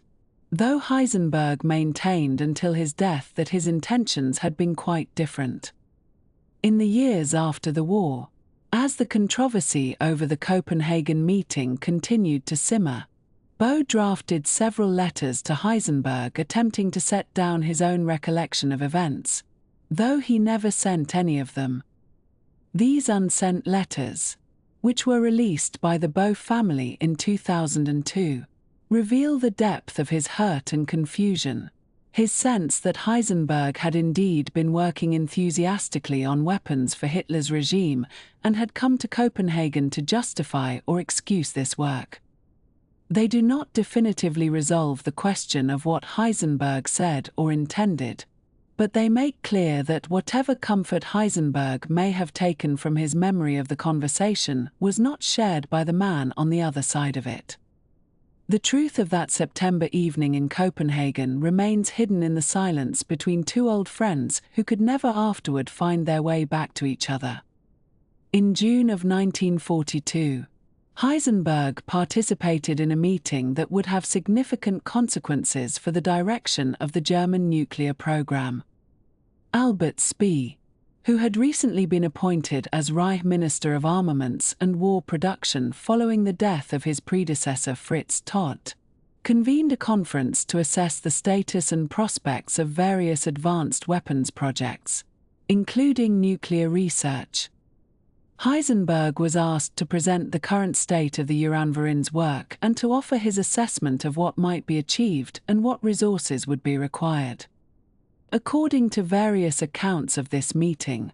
including Speer's own later recollections, Heisenberg indicated that while a nuclear reactor was within reach and might be achieved within a year or two, a nuclear bomb would require a much longer time frame, perhaps 3 to 4 years under the best circumstances, and would demand enormous industrial resources, particularly for the separation of uranium isotopes. He apparently did not present the bomb as an urgent near-term possibility that demanded immediate maximum effort. The consequences of this assessment were significant. Speer decided not to give nuclear research crash program priority, choosing instead to focus German resources on more immediately promising weapons such as rockets and jet aircraft. The Uranverein continued its work but at a relatively modest scale, exploring reactor physics and isotope separation without the massive industrial mobilization that characterized the Allied Manhattan Project. Whether this outcome reflected Heisenberg's genuine assessment of the technical difficulties, or whether it represented a deliberate effort to discourage the Nazi leadership from pursuing nuclear weapons, has been debated endlessly by historians and scientists in the decades since. Heisenberg himself, after the war, sometimes implied that he and his colleagues had not been entirely unhappy to see the bomb program given low priority, that they had perhaps not pushed as hard as they might have because they did not truly wish to see such weapons in Hitler's hands. Others have argued that Heisenberg simply misjudged the technical challenges, particularly the amount of fissile material required, and that his reports to SPI reflected genuine pessimism rather than any conscious effort at sabotage. The question of Heisenberg's intentions during the war years has generated an enormous literature, including plays and films and countless scholarly articles, and it remains one of the most contentious topics in the history of science. Some have portrayed him as a quiet resistor who stayed in Germany to protect science and scientists from the worst excesses of the regime while subtly undermining its most dangerous ambitions. Others have painted him as a loyal German patriot who worked diligently on nuclear projects for his country and was simply fortunate that circumstance and technical difficulties prevented success. Still others have suggested a more complicated picture. A man of genuine moral ambiguity who neither actively resisted nor enthusiastically collaborated, who did his work without thinking too carefully about where it might lead, who convinced himself that what he was doing was acceptable without ever fully confronting the implications. What we can say with reasonable confidence is that Heisenberg understood the basic science of nuclear fission and nuclear explosives, as his early secret reports clearly demonstrate. We can say that the German program he led never came close to building a bomb, whether due to resource constraints, technical missteps, or deliberate foot-dragging. We can say that his relationship with Bohr, one of the most important intellectual partnerships of 20th century physics, was permanently broken by the events of the war and by whatever words were exchanged on that September evening in Copenhagen. And we can say that the questions surrounding his wartime conduct have shadowed his legacy in ways that continue to the present day, adding a dimension of moral complexity to the story of a man whose contributions to quantum mechanics had been so profound and so purely intellectual. The story of Werner Heisenberg during the war years does not lend itself to simple conclusions or neat moral judgments. He was a theoretical physicist of extraordinary ability who found himself caught up in circumstances that demanded choices for which his education and temperament had not prepared him. He made decisions that can be interpreted in various ways, and he lived with the consequences of those decisions for the rest of his life. The uncertainty that he had done so much to establish as a fundamental principle of the physical world seems, in a certain sense, to apply also to the history of his own actions during those dark years, a history that remains partially hidden from view no matter how closely we examine it, leaving us with interpretations rather than certainties, with possibilities rather than facts. And so the story continues, as all stories must, carrying its burden of unknowing into the future, where perhaps new evidence will someday emerge, or perhaps the questions will simply remain, suspended in their own kind of historical uncertainty, neither fully answered nor ever quite forgotten. In the early months of 1942, as winter still held its grip over Central Europe and the war had spread to encompass nearly every continent, Werner Heisenberg received word that he was to become the director of the Kaiser Wilhelm Institute for Physics in Berlin, a position of considerable prestige and responsibility that had been vacated by the Dutch physicist Peter Debye, who had declined to take German citizenship and had instead departed for the United States, where he would spend the remainder of his career at Cornell University in the quieter surroundings of upstate New York. Heisenberg, now 40 years old and well established as one of the most distinguished theoretical physicists of his generation,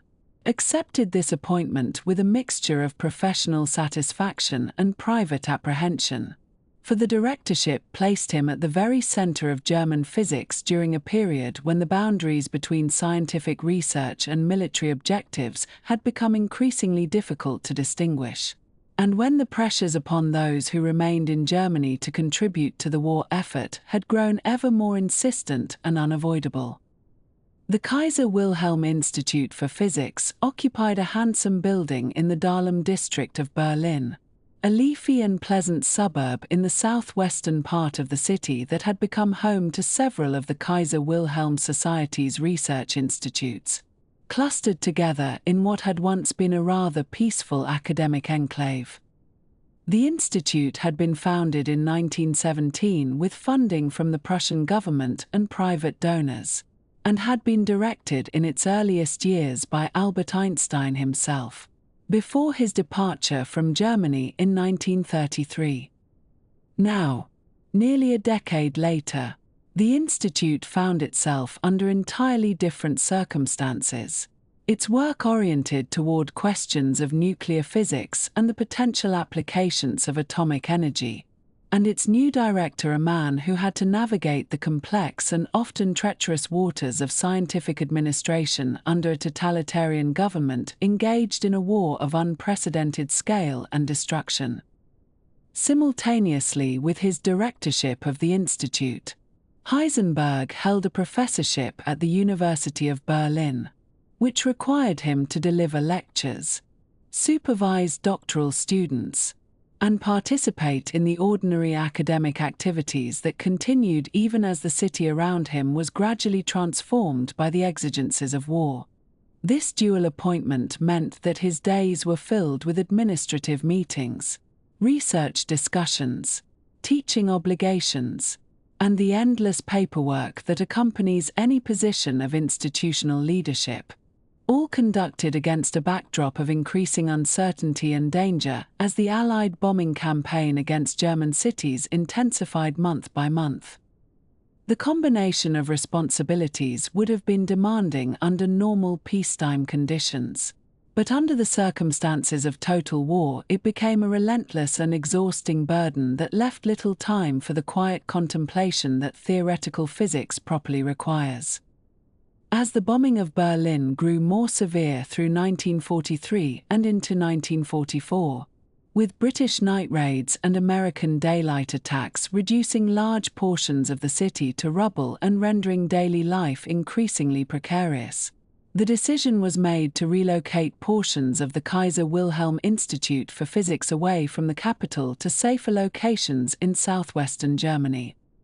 The small town of Hechingen, situated in the foothills of the Swabian Alps in the region of Württemberg, was selected as one of the primary relocation sites. Its distance from major industrial targets and its relative obscurity offering some protection from the attention of Allied bombers. A textile factory and other buildings in the town were requisitioned to house the scientific equipment and personnel, and a converted wine cellar in the nearby village of Haigerloch would eventually serve as the site for the most ambitious reactor experiments, its thick rock walls providing natural shielding for the radioactive materials involved. This arrangement required Heisenberg to commute between Berlin and Hechingen, a journey of several hundred kilometers that grew increasingly difficult and dangerous as the war progressed. The German railway system, once a model of efficiency and punctuality, had been severely disrupted by bombing raids that destroyed stations, damaged tracks, and created unpredictable delays that could stretch a journey of several hours into an ordeal lasting days. Trains were crowded with soldiers, refugees, and civilians attempting to escape the bombed cities or to reach family members in the countryside, and the carriages were often unheated and dimly lit, rolling slowly through a landscape scarred by the evidence of aerial warfare. Heisenberg made this journey repeatedly, carrying papers and correspondence, consulting with colleagues at both locations, and attempting to maintain some coherence in the research program despite the fragmented and chaotic conditions under which it now operated. The research focus during these years remained centered upon the attempt to construct a working nuclear reactor, a device that would demonstrate the feasibility of achieving a self-sustaining chain reaction and that might eventually lead to practical applications for energy generation or, in the more distant and uncertain future, the development of explosive weapons. The German researchers understood the basic principles involved, having worked out the theoretical foundations in the years following the discovery of fission. But the practical challenges of designing and building such a device proved formidable, requiring quantities of purified uranium and moderating materials that were difficult to obtain under wartime conditions, as well as engineering solutions to problems that had never been encountered before in the history of physics. In June of 1942, before the relocation to Göttingen had been completed, an experiment designated LIV was conducted in Leipzig, where Heisenberg had maintained his laboratory and where some of the earliest German reactor work had taken place. This experiment involved a spherical arrangement of uranium metal plates submerged in heavy water, the whole apparatus suspended within a tank of ordinary water that served as additional shielding and cooling. The design represented an attempt to determine whether such a configuration could bring the system closer to criticality, and the researchers had assembled the components with considerable care, aware that they were working with materials whose behavior under certain conditions remained imperfectly understood. During the course of the experiment, something went wrong, though the precise sequence of events was never entirely clear to those involved. The uranium metal, which had been fabricated into thin plates to maximize surface area, began to react with the water in an unexpected way, possibly due to a breach in the containment or a flaw in the protective coating that was supposed to prevent direct contact between the metal and the liquid. Uranium metal is chemically reactive and can ignite when finely divided or when its surface oxide layer is disrupted, and on this occasion the reaction proceeded rapidly enough to generate significant heat and the release of hydrogen gas, creating conditions that threatened to escalate into a more serious incident. Heisenberg, who was present at the laboratory when the accident occurred, did not retreat to safety but instead joined his colleagues in fighting the fire, working to contain the situation before it could develop into a major radioactive release that would have contaminated the laboratory and potentially endangered the surrounding area. The men used whatever means were available to suppress the flames and to prevent the further spread of the reaction, their actions guided more by improvisation and instinct than by any established protocols for dealing with such emergencies, which did not yet exist in any comprehensive form. The fire was eventually brought under control, and while the apparatus was destroyed and the experiment was not completed successfully, the incident did not result in serious injuries or widespread contamination, though it served as a sobering reminder of the risks inherent in this new and unfamiliar field of research. Throughout these years of wartime research and administrative responsibility, Heisenberg continued to deliver lectures at the University of Berlin and to supervise the work of doctoral students, maintaining the educational functions of his position even as the conditions for such work became increasingly difficult. He believed strongly in the importance of training the next generation of physicists, of ensuring that the traditions of German theoretical physics would survive the war and continue into whatever future lay beyond it, and he devoted considerable effort to this task despite the many competing demands upon his time and energy. His lectures were attended by students whose numbers had been depleted by conscription into the military, young men and women who sat in lecture halls that were sometimes cold for lack of heating fuel, listening to expositions of quantum mechanics and thermodynamics while the sounds of air raid sirens and distant explosions occasionally punctuated the discussions of wave functions and statistical ensembles. In the autumn of 1944, Heisenberg traveled to Copenhagen on a mission that combined scientific lectures with what might be called cultural diplomacy, though the circumstances rendered any such enterprise deeply uncomfortable for all concerned. Denmark had been under German occupation since April of 1940, and the Danish scientific community, including many of Heisenberg's former colleagues and friends, had experienced the occupation with varying degrees of resistance and accommodation. Niels Bohr himself had remained in Copenhagen until 1943, when the threat of arrest had forced him to flee to Sweden and eventually to the United States, where he would participate in the Manhattan Project. Now, with Bohr gone and the occupation entering its 5th year, Heisenberg arrived to deliver lectures at the university, facing audiences that included Danish physicists who had once welcomed him as a colleague and friend but who now regarded him with a mixture of wariness, resentment, and barely concealed contempt. The awkwardness of these encounters can hardly be overstated, for Heisenberg represented, however unwillingly, the occupying power, and his presence in Copenhagen was made possible only by the military and political apparatus that had deprived Denmark of its independence and that had, in recent months, attempted to deport the Danish Jewish population before they were rescued by the remarkable efforts of the Danish resistance and the Swedish government. The Danish physicists who attended his lectures and who exchanged polite words with him in the corridors and offices of the institute did so with a reserve that spoke of damaged friendships and unhealed wounds, and whatever scientific content the lectures conveyed was overshadowed by the political and moral context in which they were delivered.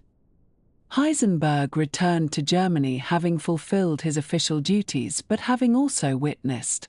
in the faces and the silences of his Danish colleagues, the cost of remaining in a country whose government had brought such suffering to its neighbors. Among the German scientists working on the uranium project, Heisenberg formed particularly close friendships with Carl Friedrich von Weizsäcker and Karl Wirtz, men who shared both his scientific interests and, to varying degrees, his complicated relationship with the regime under which they worked. Von Weizsäcker, who was the son of a prominent diplomat and who had studied under Heisenberg in Leipzig, was a theoretical physicist of considerable ability who had made important contributions to nuclear physics and who would later become known for his work in astrophysics and the philosophy of science. He and Heisenberg spent many hours in conversation, discussing not only the technical problems of their research, but also the broader questions of responsibility and ethics that their situation inevitably raised, questions for which there were no easy answers and which would continue to trouble both men for the remainder of their lives. Karl Wirtz was an experimentalist who had worked closely with Heisenberg on the reactor experiments and who had been present at the Leipzig accident in 1942. He was a practical and capable physicist, skilled in the laboratory work that was essential to any attempt to build a functioning reactor, and he formed part of the small core of researchers who traveled between Berlin and Göttingen as the project relocated. These friendships, forged under the pressures of wartime collaboration, provided a measure of human connection and mutual support that helped to sustain the men through the long and difficult years, and they would endure into the post-war period when the members of the uranium project would find themselves called upon to explain and justify their activities to the victorious Allies and to the court of historical judgment. The moral compromises that Heisenberg made during these years were substantial and have been the subject of extensive debate ever since. He continued to work for a regime that he privately despised, a government responsible for aggressive war, systematic atrocities, and the murder of millions of innocent people. And he did so not under any direct coercion but as a matter of choice, however constrained that choice may have felt to him at the time. His justifications, as he expressed them to himself and to his close associates, were several and interconnected. He believed that by remaining in Germany and accepting positions of responsibility, he could protect German physics from the more radical elements of the regime, could maintain the institutional structures and trained personnel that would be needed to rebuild after the war, and could prevent the leadership of nuclear research from falling into the hands of men who were more ideologically committed to the regime and who might pursue weapons development more aggressively than he himself was inclined to do. Whether these justifications were adequate to the moral weight of the situation, whether they represented genuine reasons or self-serving rationalizations, whether Heisenberg could have done otherwise and what the consequences of such a choice might have been. These are questions that do not admit of simple answers and that have occupied historians, philosophers, and Heisenberg's own conscience in the decades since the war ended.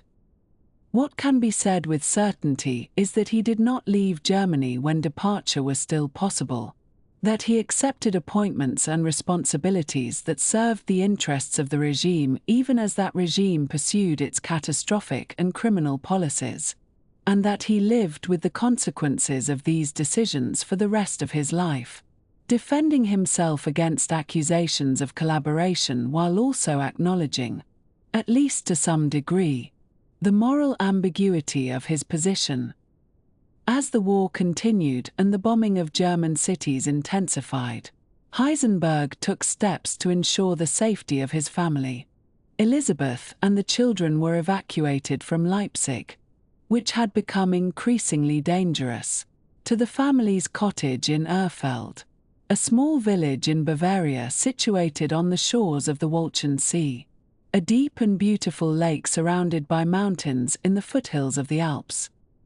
The cottage had been in Elisabeth's family and held many happy memories of summers spent in its peaceful surroundings, and it now became a refuge from the chaos and destruction that had engulfed the cities of Germany.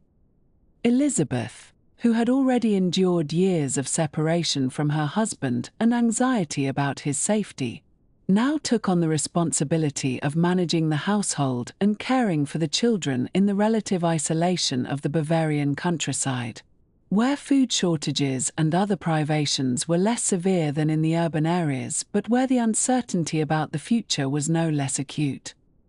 The children, who by this time numbered 5 or 6, grew up in the shadow of the war, their earliest memories shaped by the absences of their father, the sounds of distant aircraft, and the disruptions of evacuation and relocation. They attended local schools when schools were operating, played in the meadows and forests around the lake, and waited for the letters and occasional visits from their father that punctuated the long months of separation. Elisabeth maintained the household with the resourcefulness and determination that the circumstances required,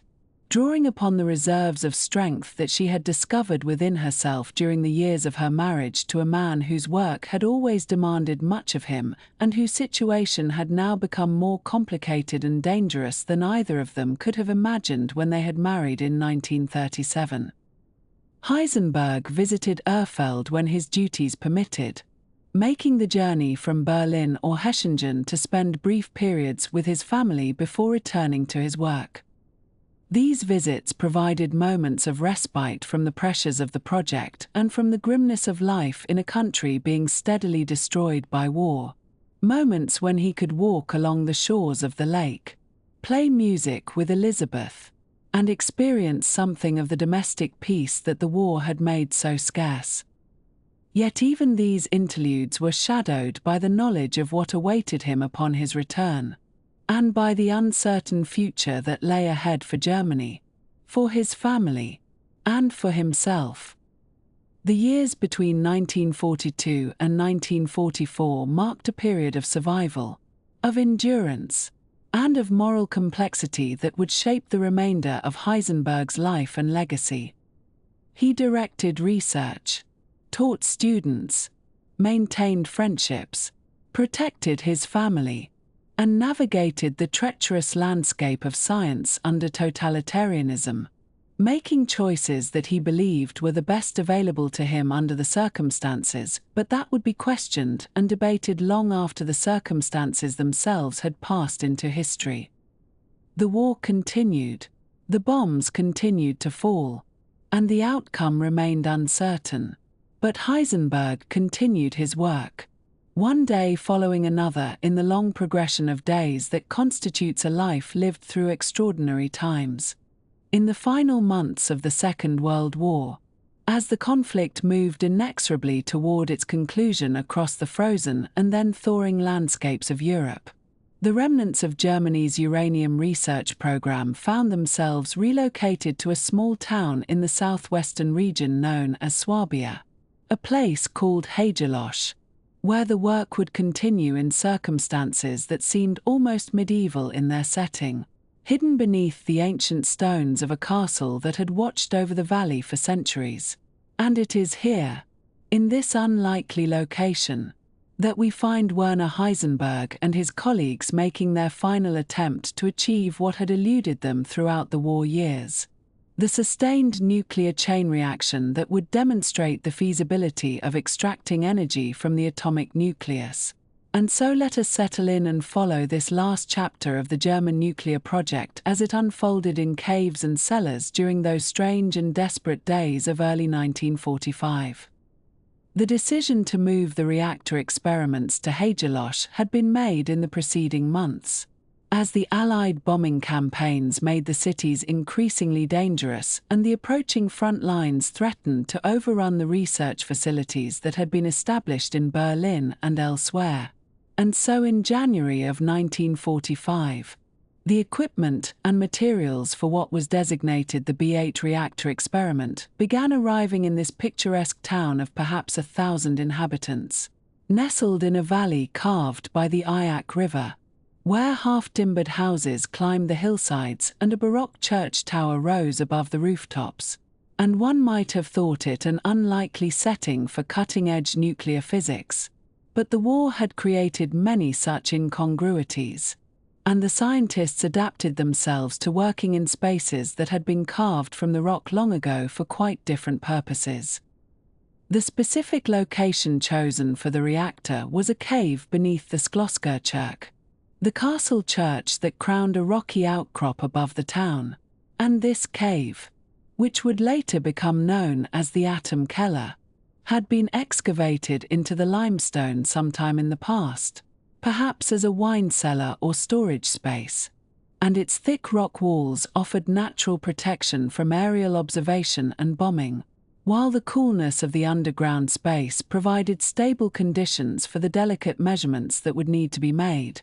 And so the physicists and technicians set about transforming this rustic cellar into a physics laboratory, bringing in electrical cables and measurement instruments and the carefully machined components that would form the heart of their reactor experiment. Working by the light of electric lamps in a space that had known only candles and lanterns for most of its existence.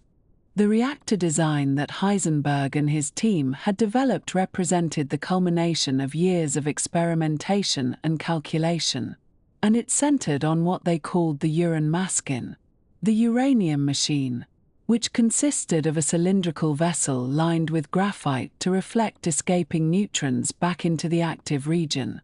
And within this vessel they would suspend their uranium fuel in a moderating medium of heavy water, the rare form of water in which the hydrogen atoms each carry an extra neutron, making them particularly effective at slowing fast neutrons to the thermal energies at which they most readily cause uranium atoms to undergo fission.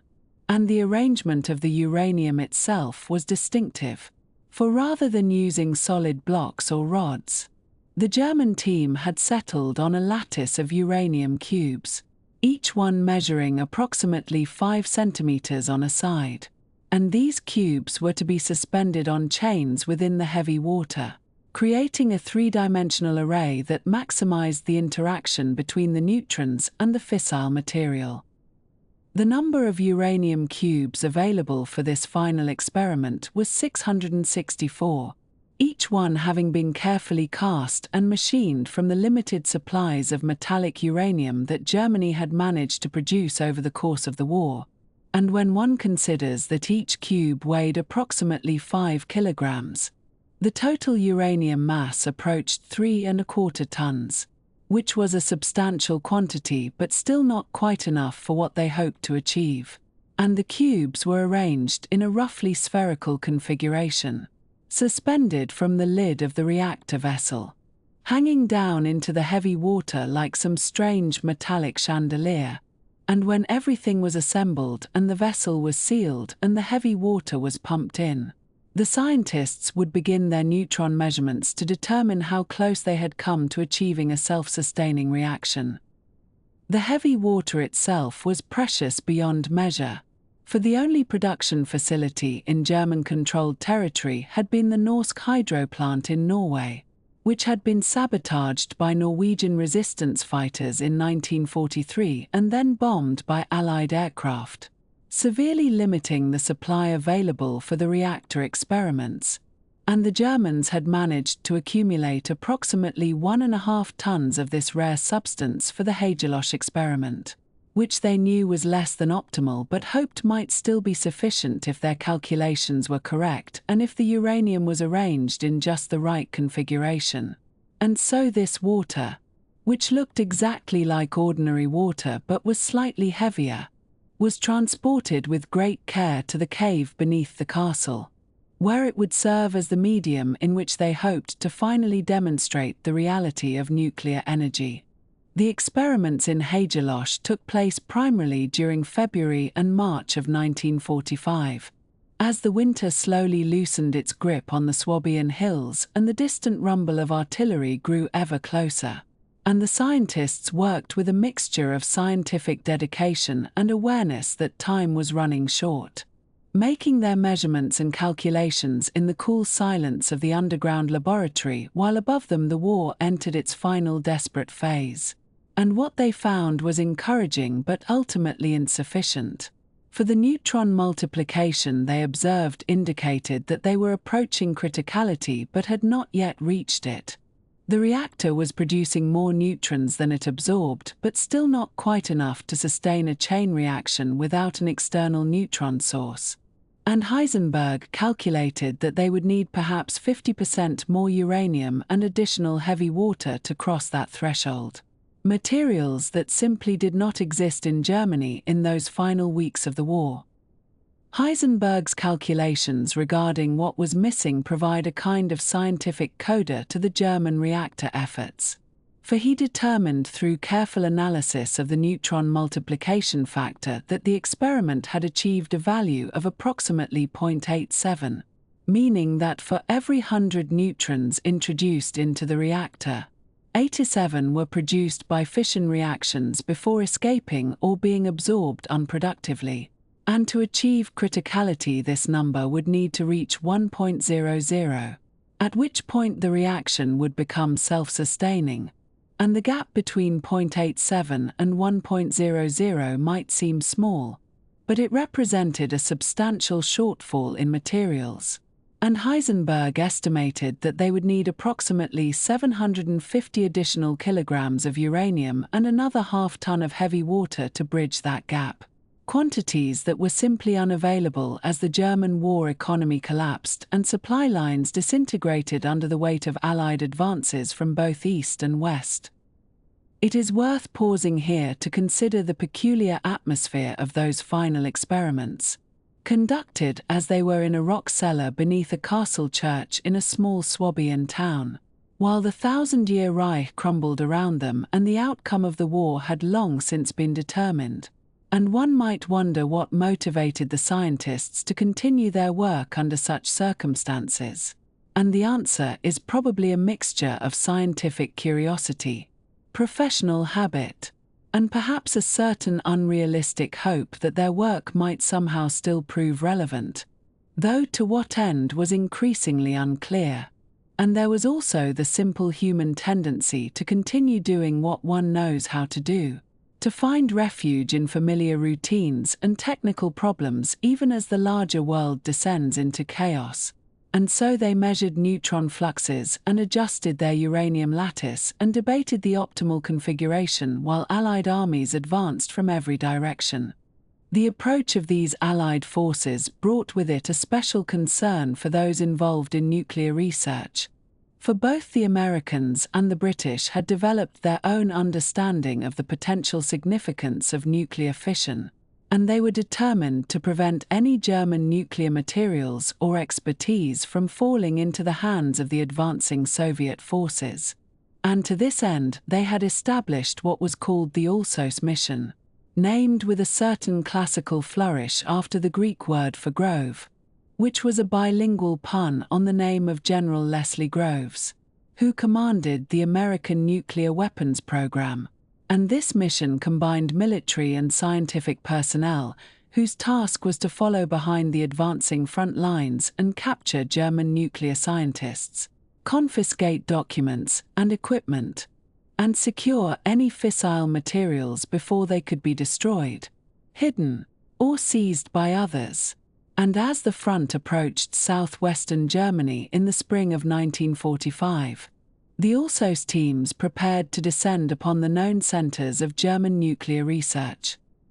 The capture of Haigerloch itself occurred in late April of 1945, when American forces reached the town and the Alsos team quickly identified and secured the cave laboratory beneath the castle, finding the reactor vessel and the remaining heavy water and the uranium cubes still in their lattice configuration. And they photographed everything carefully and made detailed notes and then arranged for the materials to be shipped back to the United States for analysis. And the reactor itself was dismantled piece by piece, the uranium cubes packed into containers and the heavy water drained and preserved. And the whole apparatus that had represented Germany's best hope for nuclear energy was reduced to crates of components and drums of precious liquid,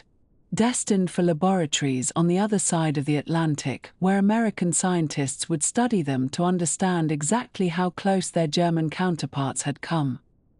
But by the time the Americans reached Haigerloch, Heisenberg himself was no longer there, for he had departed some days earlier on a journey that would take him through the collapsing remnants of the Reich to reach his family in the small village of Urfeld,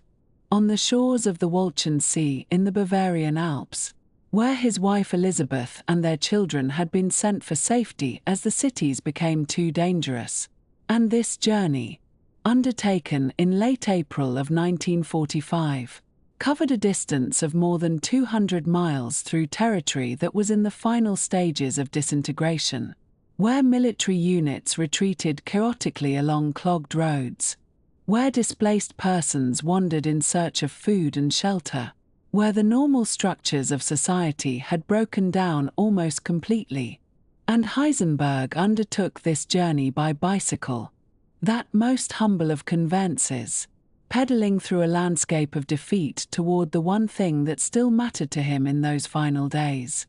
The decision to travel by bicycle was partly practical and partly born of necessity, for petrol was essentially unobtainable and motor vehicles were likely to be commandeered by military authorities or targeted by Allied aircraft, whereas a man on a bicycle, dressed in civilian clothes and carrying minimal luggage, might pass through the chaos relatively unnoticed. And so Heisenberg set out from Hechingen, where the Kaiser Wilhelm Institute for Physics had been relocated and where he had been living for the past months,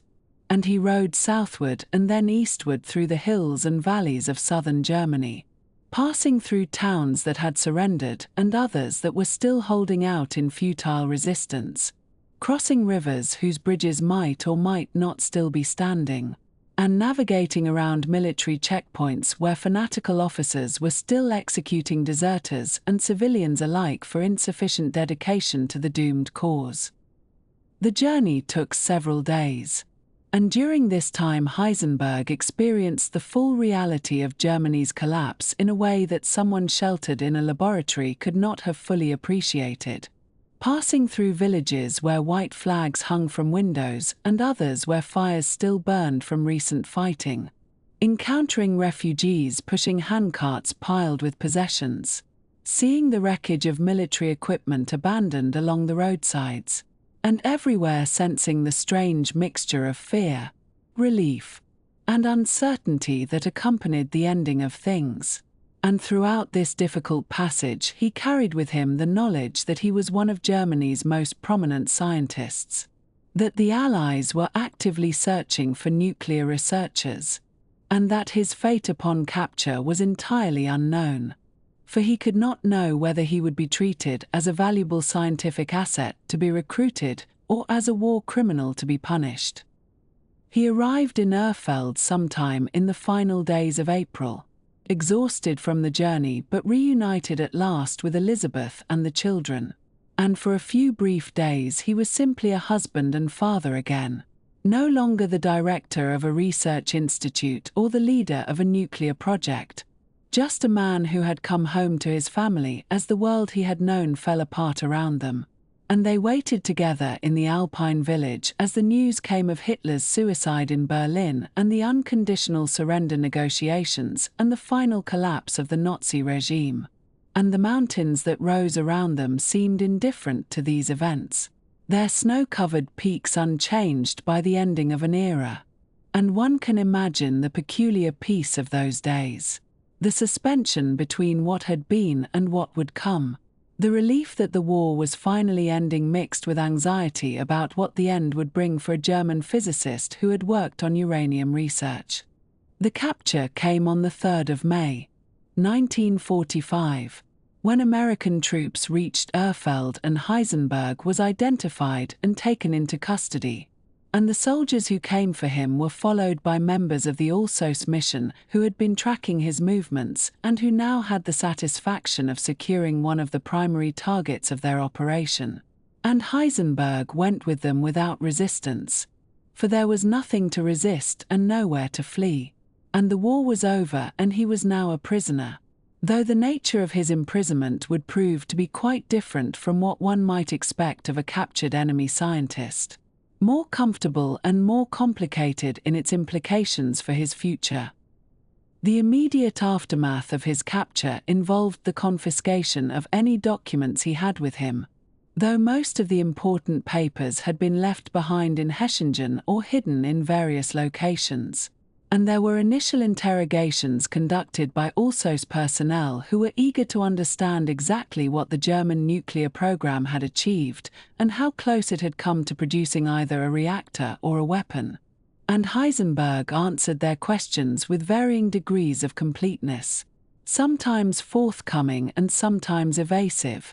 caught between his scientific pride in what his team had accomplished and his desire to present the German effort in a favorable light, to emphasize its focus on energy production rather than weapons and to distance himself from any implications of having worked toward atomic bombs for the Nazi regime. In the hours and days following his capture, Heisenberg appears to have experienced a complex mixture of emotions that would be entirely understandable given the circumstances. For there was relief that the long years of war were finally over and that he and his family had survived relatively intact. And there was relief that the burden of working under a totalitarian government had been lifted. And there was hope that he might now be able to return to the pure scientific research that had first drawn him to physics. And yet alongside this relief there was profound uncertainty about his fate, for he did not know whether the Americans viewed him as a potential collaborator, a valuable source of information, or a suspect in need of punishment, and the interrogators gave little indication of what his future might hold, only that he would be taken to a secure location for further questioning. The journey from Urfeld to that secure location would eventually take him to England, to a manor house called Farm Hall near Cambridge, where he and 9 other German nuclear scientists would be held for 6 months while the Allied authorities decided what to do with them. But that part of the story lies ahead of us. And for now, let us leave him in those first uncertain days of captivity. The war just ended. The future unknown. A bicycle journey of more than 200 miles behind him, and a very different kind of journey about to begin. As the world entered the atomic age, and the question of what the German scientist had known and what they had tried to achieve became a matter of historical debate that would continue for decades to come. And so the Haigerloch reactor remains frozen in time. Or rather, it exists now only in photographs and museum reconstructions. For the original cave beneath the castle church has been preserved as the Atomkeller Museum, where visitors can see a replica of the reactor vessel and learn about those strange final months when some of the world's most sophisticated physics was being conducted in a medieval cellar. And the uranium cubes were taken to America, where they eventually entered the American nuclear program. And the heavy water was similarly absorbed into the post-war nuclear industry. And the scientists themselves were scattered to various fates. Some returning to Germany and some emigrating elsewhere, and some never recovering from the disruptions of those years. And Heisenberg himself would eventually return to rebuild German physics in the post-war era. But all of that lay in the future as he sat in American custody in those early days of May. The most uncertain and perhaps the most frightening days of his life now behind him. The long bicycle journey over. The war finally, irreversibly, mercifully over. In the early summer of 1945, as the war in Europe came at last to its exhausted conclusion, a small group of German scientists found themselves caught up in an operation that would remove them entirely from the collapsing world they had known, and deposit them in circumstances both comfortable and profoundly strange, in a manner that none of them could have anticipated, and for purposes that remained opaque to them for quite some time. Werner Heisenberg was among these men. And the months he would spend in this peculiar captivity would prove to be among the most psychologically complex of his entire life, a period during which he and his colleagues would learn of events that changed the nature of the world forever, and during which their private conversations would be recorded without their knowledge, creating a document that historians would study for decades to come in their attempts to understand what these scientists had thought, and felt, and believed about the work they had done during the war years. The operation that brought Heisenberg into British custody was called Alsos, a word derived from the Greek term for a grove of trees, and it had been designed specifically to locate and secure German nuclear scientists before they could fall into Soviet hands, or before they could disappear into the chaos of defeated Germany, taking their knowledge with them to unknown destinations. The Allied forces had been deeply uncertain, throughout the war, about how far German nuclear research had actually progressed, and there was genuine fear in some quarters that the Germans might have developed weapons of extraordinary power, or that they might be on the verge of doing so. And so the capture of these scientists was considered a matter of considerable urgency. Heisenberg was taken into custody in early May, and over the following weeks, 9 other German scientists were similarly collected, gathered up from various locations across Germany and assembled together, though they did not yet know where they would ultimately be taken, or for how long they would be held. The 10 scientists who would eventually find themselves together in England comprised a remarkable gathering of German physics and chemistry. Otto Hahn was among them, the radiochemist whose work with Lise Meitner had led to the discovery of nuclear fission itself, the very phenomenon that made atomic weapons theoretically possible. Carl Friedrich von Weizsäcker was there as well, Heisenberg's younger colleague and close friend, a theoretical physicist of considerable ability who had worked alongside Heisenberg throughout the war years. Walter Gerlach, who had overseen the German uranium project in its later stages, was included in the group, as was Erich Bagge, a younger physicist who had been Heisenberg's student. Max von Laue, the Nobel laureate who had maintained a notably critical stance toward the Nazi regime throughout its existence, found himself among the captives as well, though his involvement in weapons research had been minimal. Kurt Diebner, who had led a rival nuclear research effort that had sometimes competed with Heisenberg's own, was also present, along with Paul Hartek, Karl Wurtz, and Horst Korsting, each of whom had contributed to various aspects of German nuclear research during the war. These 10 men were transported, in early July of 1945, to a location that must have seemed extraordinarily incongruous given the circumstances of their capture and the devastation of the Europe they had left behind. Farm Hall was a Georgian manor house situated in the village of Gumster, in Huntingdonshire, a property of considerable elegance that had been used during the war for various intelligence purposes, and which now became a genteel prison for German science. The house was handsome, with spacious rooms and pleasant grounds, gardens where the scientists could walk and take the air, and the conditions of their captivity were, in material terms, remarkably comfortable. They were provided with good food, at a time when rationing made such provisions genuinely luxurious, and they had access to books and newspapers, to writing materials and musical instruments, and they could converse freely among themselves, walking in the gardens or gathering in the common rooms of the house. And yet, despite these comfortable circumstances, the scientists found themselves in a condition of profound isolation, cut off almost entirely from the outside world and from any knowledge of what was happening beyond the walls and gardens of Farm Hall. They did not know the fates of their families, could not communicate with wives or children or parents, and had no way of learning whether their loved ones had survived the final catastrophic months of the war, whether their homes still stood, or whether those they cared for most were alive or dead.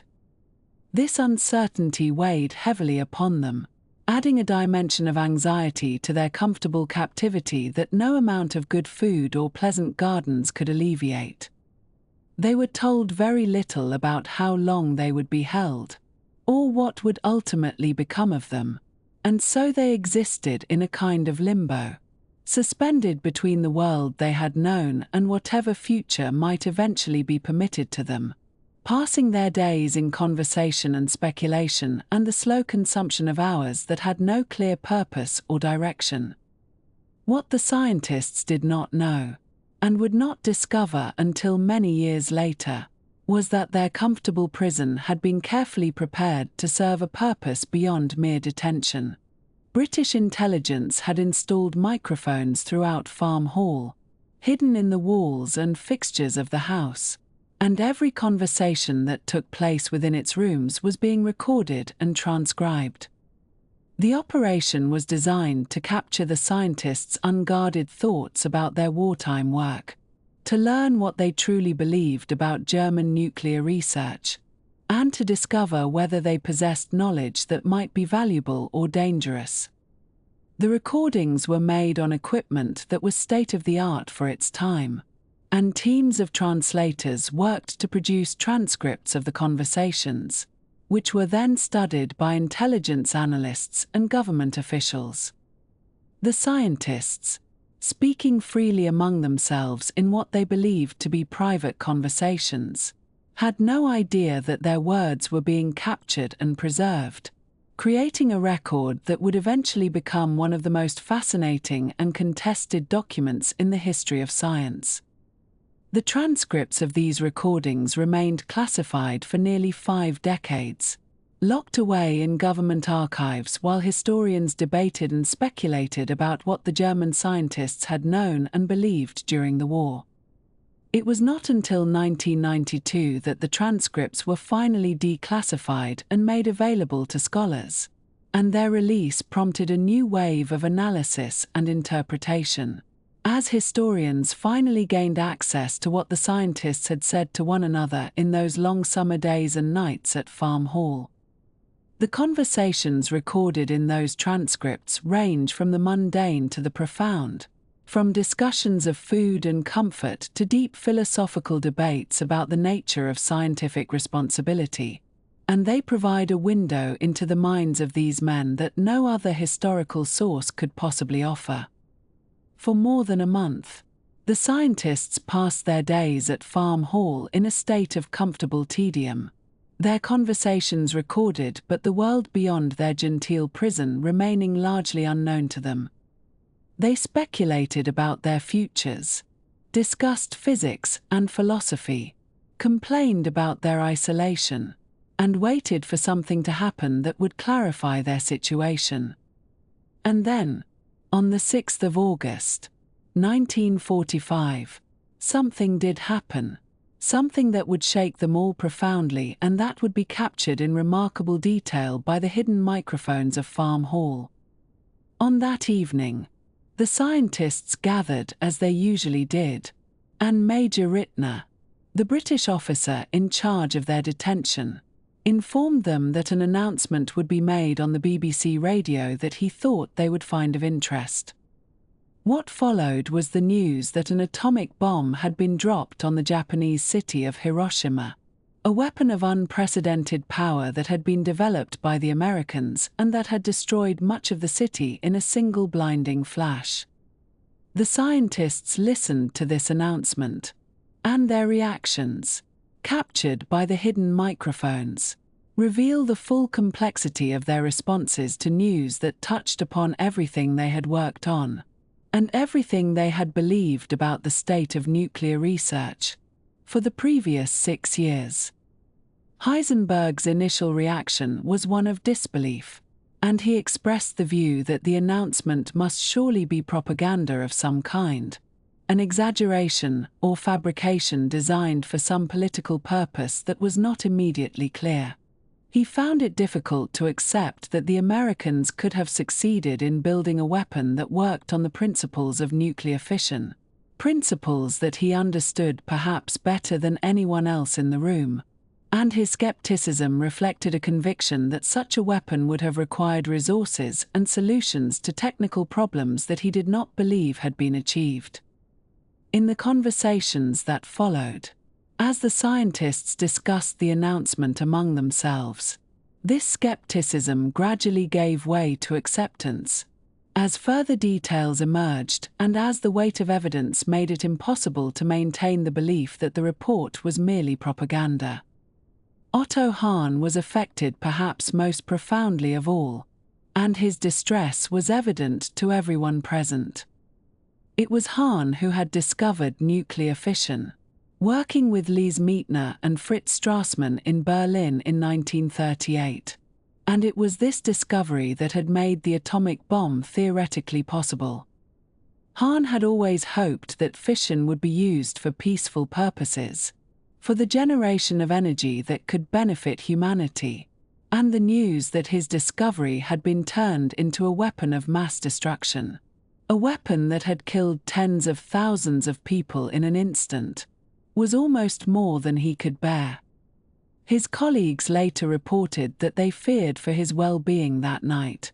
that he seemed on the verge of despair, and that they watched him carefully, concerned that the weight of what he had learned might lead him to harm himself. The hidden microphones captured his anguish, his expressions of horror at what had been done with the knowledge he had helped to create. That night, as the other scientists retired to their rooms or continued their discussions in small groups, Heisenberg began to work on calculations, attempting to understand how the American bomb could have functioned. The critical question concerned the amount of fissile material, the quantity of uranium-235 or plutonium that would have been required to sustain a chain reaction of sufficient intensity to produce an explosion of the magnitude that had been described. Heisenberg's initial estimate of this critical mass was significantly too high, suggesting that he had not, during the war years, fully solved the theoretical problem of how a bomb would actually work.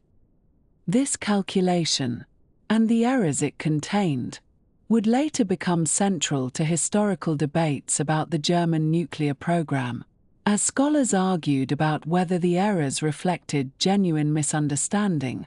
deliberate misdirection, or simply the difficulty of working through complex physics under conditions of stress and surprise. Over the days that followed, Heisenberg revised his calculations, and his estimates of the critical mass came closer to the figures that had actually been used in the American weapon. The transcripts show him working through the problem, discussing it with his colleagues, and gradually arriving at a clearer understanding of how the bomb must have been constructed. Whether this revision reflected a genuine process of discovery, or whether Heisenberg had understood more than his initial estimate suggested and had simply needed time to work through the details, remains a matter of historical debate to this day. The Farm Hall transcripts provide evidence that can be interpreted in various ways, and scholars continue to disagree about what Heisenberg truly knew and when he knew it. The conversations among the scientists in the days following the Hiroshima announcement touched upon many subjects, but one theme emerged with particular prominence: the question of their own moral position, their own responsibility for what had happened and what had not happened during the war years. The scientists debated among themselves about the nature of their wartime work, about what they had tried to accomplish and what they had deliberately avoided, about whether they bore any responsibility for the horrors of the Nazi regime, and about how they should present themselves and their work to the outside world. These conversations reveal the full complexity of their situation, the mixture of self-justification and genuine ethical reflection, the attempts to understand their own actions and the attempts to frame those actions in the most favorable possible light. Out of these discussions emerged a document that has come to be known as the Farm Hall Memorandum, a statement drafted collectively by the scientists in the days following the Hiroshima announcement. This memorandum attempted to provide an account of German nuclear research during the war, an account that emphasized the scientists' focus on reactor development rather than weapons, their awareness of the moral implications of their work, and their relief that Germany had not succeeded in developing an atomic bomb. The document was carefully crafted, and historians have debated ever since the degree to which it represented the scientists' genuine beliefs and the degree to which it was shaped by their awareness that they would soon have to account for their wartime activities to the victorious powers. The memorandum reveals the scientists' concern for their reputations and their futures, their desire to be seen as responsible men of science rather than as collaborators in a criminal regime, and their attempts to construct a narrative that would serve them well in the uncertain times ahead. The months at Farm Hall stretched on, through the autumn of 1945 and into the winter, as the scientists waited to learn what would become of them. They received, gradually, news of their families, learning that most of their loved ones had survived the war, though the Germany to which they would eventually return had been devastated almost beyond recognition. They continued their discussions, their debates, their attempts to understand what had happened and what it meant, and the microphones continued to record, building an archive of conversation that would remain hidden for decades. In early January of 1946, the scientists were finally released from their comfortable captivity and permitted to return to Germany. They emerged from Farm Hall into a world transformed, a world in which the atomic bomb had become a reality and in which the questions of science and morality, of knowledge and responsibility, had taken on a new and terrible urgency. They returned to a country that lay in ruins, a country divided among the occupying powers, a country that would have to be rebuilt from the rubble of its own destruction. and they carried with them the memories of those months in the English countryside, the conversations in the gardens and common rooms, the night when they had learned that the world had changed forever, the farm hall transcripts, when they were finally declassified and made available to historians, provided a resource of extraordinary value for understanding this period and these men. They revealed the scientists in their unguarded moments, speaking to one another without the awareness that their words were being preserved for posterity, and they captured the full range of human response to events of world historical significance, the disbelief and the acceptance, the horror and the rationalization, the moral reflection and the self-justification. They remain, to this day, one of the most remarkable documents in the history of science, a record of human beings confronting the consequences of knowledge in circumstances that none of them could have anticipated, and that none of them would ever forget. In January of 1946, Werner Heisenberg returned to a Germany that had been utterly transformed by the war that had finally ended some months before, and the country he found was not the country he had left when British soldiers had taken him into custody the previous spring, for the landscape itself seemed to have been unmade and remade into something barely recognizable, with cities reduced to fields of rubble and the infrastructure of daily life existing only in fragments, and the winter cold settled over everything with a particular severity that year, as though the weather itself wished to emphasize the difficulty of what lay ahead for anyone who hoped to rebuild anything at all in such a place. He made his way first to Urfeld, the small village in the Bavarian Alps where his family had been living during the final chaotic months of the war, and there he was reunited with Elisabeth and their 4 children, though the 4th child, a daughter named Barbara, would not be born until later that year, and the reunion must have carried with it both tremendous relief and a certain quiet uncertainty about what the future might hold. For Heisenberg was returning not as a scientist with clear prospects, but as a man whose country had been defeated and occupied, whose research facilities had been dismantled or destroyed, and whose reputation in the international scientific community had become complicated in ways that would take many years to fully understand. The family did not remain in Urfeld for very long, however, because arrangements had been made for Heisenberg to take up a position in Göttingen, which lay in the British occupation zone in the northwestern part of Germany, and this city had suffered considerably less destruction during the war than many other German cities of comparable size, partly because of its limited industrial significance and partly through what might simply be called fortune, and so it retained enough of its buildings and its infrastructure to serve as a place where intellectual life might cautiously begin again, even amid the broader devastation that characterized so much of the country during those first post-war years. Göttingen had long held a special place in the history of physics and mathematics, for it was there that some of the most significant developments in these fields had taken place during the previous century and into the 20th century, and it was there that Heisenberg himself had worked as a young man in the early 1920s, when he had been developing the ideas that would become matrix mechanics, and there was perhaps something fitting about his return to this particular city at such a moment, as though he were attempting to reconnect with an earlier and perhaps simpler time in his scientific life, though of course nothing about the situation was simple at all.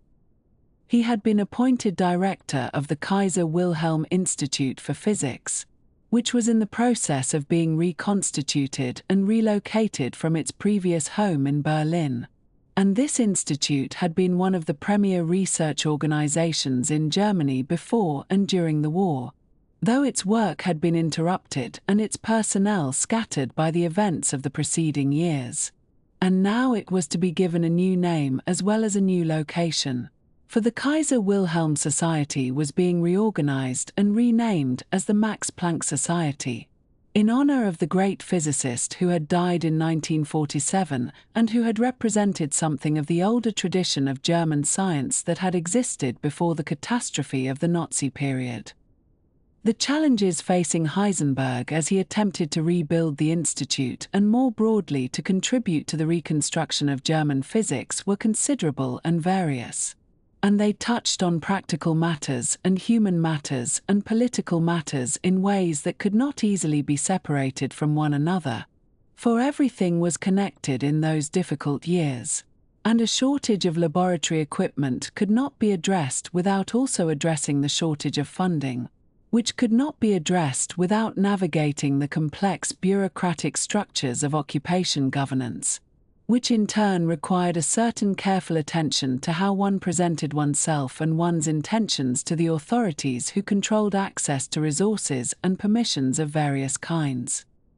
The equipment that had existed before the war had largely been destroyed or confiscated or simply lost in the chaos of the final months of the conflict, and so the work of experimental physics had to begin again almost from nothing, with researchers improvising solutions and making do with whatever materials they could find or acquire.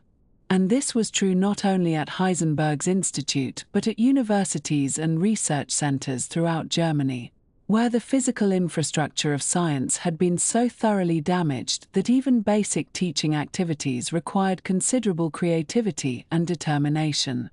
The human dimension of reconstruction was equally difficult, for the community of German physicists had been fractured by the war in ways that went beyond simple geography, and many of the most talented researchers had emigrated during the 1930s, driven out by the racial policies of the Nazi regime or by their opposition to what was happening in their country. And these scientists had established themselves in Britain and the United States and elsewhere, and they had contributed to the war effort of the Allied nations, and they had built new lives and new careers in their adopted countries, and many of them felt a complicated mixture of emotions toward Germany and toward those who had remained.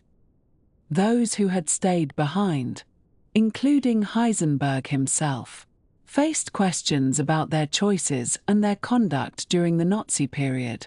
and these questions were asked not only by former colleagues abroad but also by the occupation authorities, who had established processes of denazification intended to identify and remove from positions of influence those who had actively supported the Nazi regime.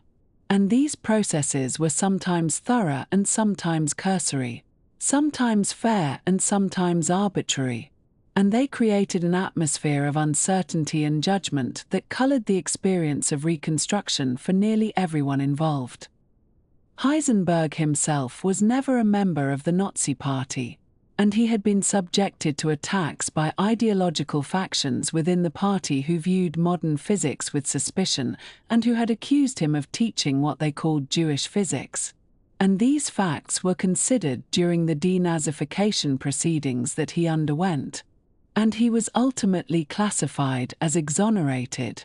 which was the most favorable category available under the system that had been established. And this classification allowed him to continue his work and to hold his position at the institute without official impediment. Yet the question of how to understand his conduct during the war years was not resolved by this official exoneration, and it would continue to be debated for many decades afterward, with some viewing him as a man who had done what he could to preserve German science and perhaps even to slow the development of nuclear weapons, while others saw him as a man who had lent his prestige to a criminal regime regardless of his personal beliefs or intentions. And the truth of the matter was perhaps more complicated than either of these characterizations could capture, lying somewhere in the ambiguous territory where individual choices intersect with historical circumstances in ways that resist simple moral judgment. The scattered researchers who had worked in German physics before and during the war were slowly regathered during these years.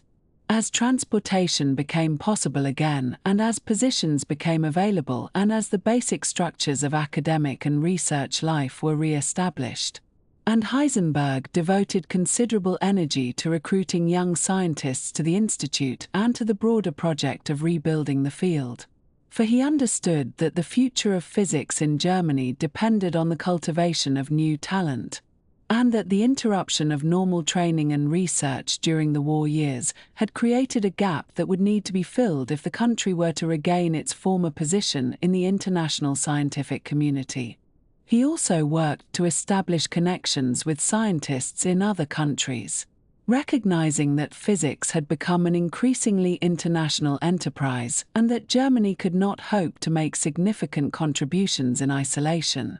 And these efforts were complicated by the political situation and by the lingering resentment that many foreign scientists felt toward Germany in general and toward those who had remained there during the Nazi period in particular. And so progress was slow and required patience and diplomacy of a kind that did not always come naturally to Heisenberg,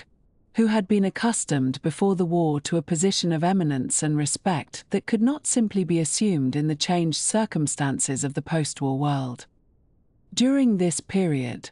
Heisenberg began to give lectures to German audiences on the philosophical aspects of quantum mechanics, exploring questions about the nature of reality and the limits of knowledge and the relationship between the observer and the observed. And these lectures were not directed primarily at specialists but at educated general audiences who were interested in understanding what modern physics had revealed about the world. And they proved to be surprisingly popular, drawing large crowds who perhaps found in these abstract discussions a kind of refuge from the more immediate and pressing concerns of daily life in occupied Germany. The appeal of these lectures may have had something to do with the way they offered a framework for thinking about uncertainty and limitation and the boundaries of human knowledge, themes that resonated with the experience of people who had lived through a period of catastrophic upheaval and who were attempting to make sense of what had happened and what might happen next. And Heisenberg's calm and careful exposition of these difficult ideas provided a model of intellectual seriousness that stood in contrast to the ideological excesses of the recent past. Though of course this interpretation may attribute more conscious intention to the audiences than they actually possessed. The content of these lectures drew on ideas that Heisenberg had been developing for many years, concerning the interpretation of quantum mechanics and the philosophical implications of the uncertainty principle and the relationship between classical concepts and quantum phenomena. And he presented these ideas in a way that emphasized their broader significance for how we understand the world and our place in it, suggesting that the lessons of modern physics extended beyond the narrow confines of laboratory experiments and mathematical formalism to touch on fundamental questions about the nature of existence itself.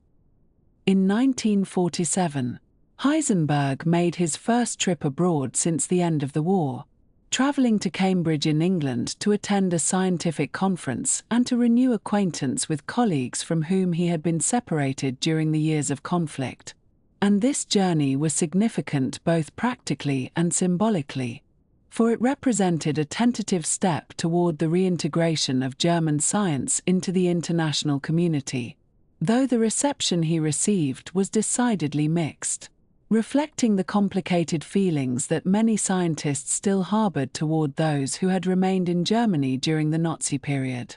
Some of his former colleagues greeted him with warmth and with genuine pleasure at being reunited after so many difficult years, recognizing in him the brilliant physicist they had known before the war and willing to set aside, at least temporarily, the questions about his conduct during the intervening period. And these encounters must have provided a certain comfort and encouragement, suggesting that the bonds of scientific fellowship might survive even the most severe disruptions. Others, however, were notably cool in their manner, and some refused to meet with him at all, feeling that those who had stayed in Germany bore a collective responsibility for what had happened there regardless of their individual actions or beliefs. And this coolness was particularly pronounced among scientists who had emigrated because of the Nazi racial policies and who had lost family members or friends in the Holocaust. And for these individuals, the question of how to relate to former German colleagues was not simply a matter of scientific disagreement, but touched on the deepest personal losses and moral convictions. The tension between these different responses would persist for many years, and Heisenberg would continue to encounter both warmth and hostility as he traveled abroad in the years that followed. And the question of how to understand his wartime conduct would become a subject of historical controversy that would long outlast his own lifetime, with successive generations of scholars examining the available evidence and reaching different conclusions about what he had known and what he had done and what he had intended during those fateful years. Meanwhile, his scientific work continued, and during this period he began to develop ideas about S-matrix theory, which represented an approach to understanding particle interactions that focused on the observable outcomes of scattering experiments rather than on the detailed dynamics of what happened during the interaction itself. And this approach would prove influential in later developments in particle physics, though it would also be superseded in some respects by other theoretical frameworks that emerged in the following decades. He also began working on attempts to construct a unified field theory that would bring together the different forces of nature into a single theoretical framework, a goal that had occupied Einstein during his later years and that would continue to attract the attention of theoretical physicists throughout the 20th century and beyond. And while Heisenberg's particular approach to this problem would not ultimately prove successful, the ambition it represented was characteristic of his style of thinking, which always sought the deepest and most general principles underlying the phenomena of nature.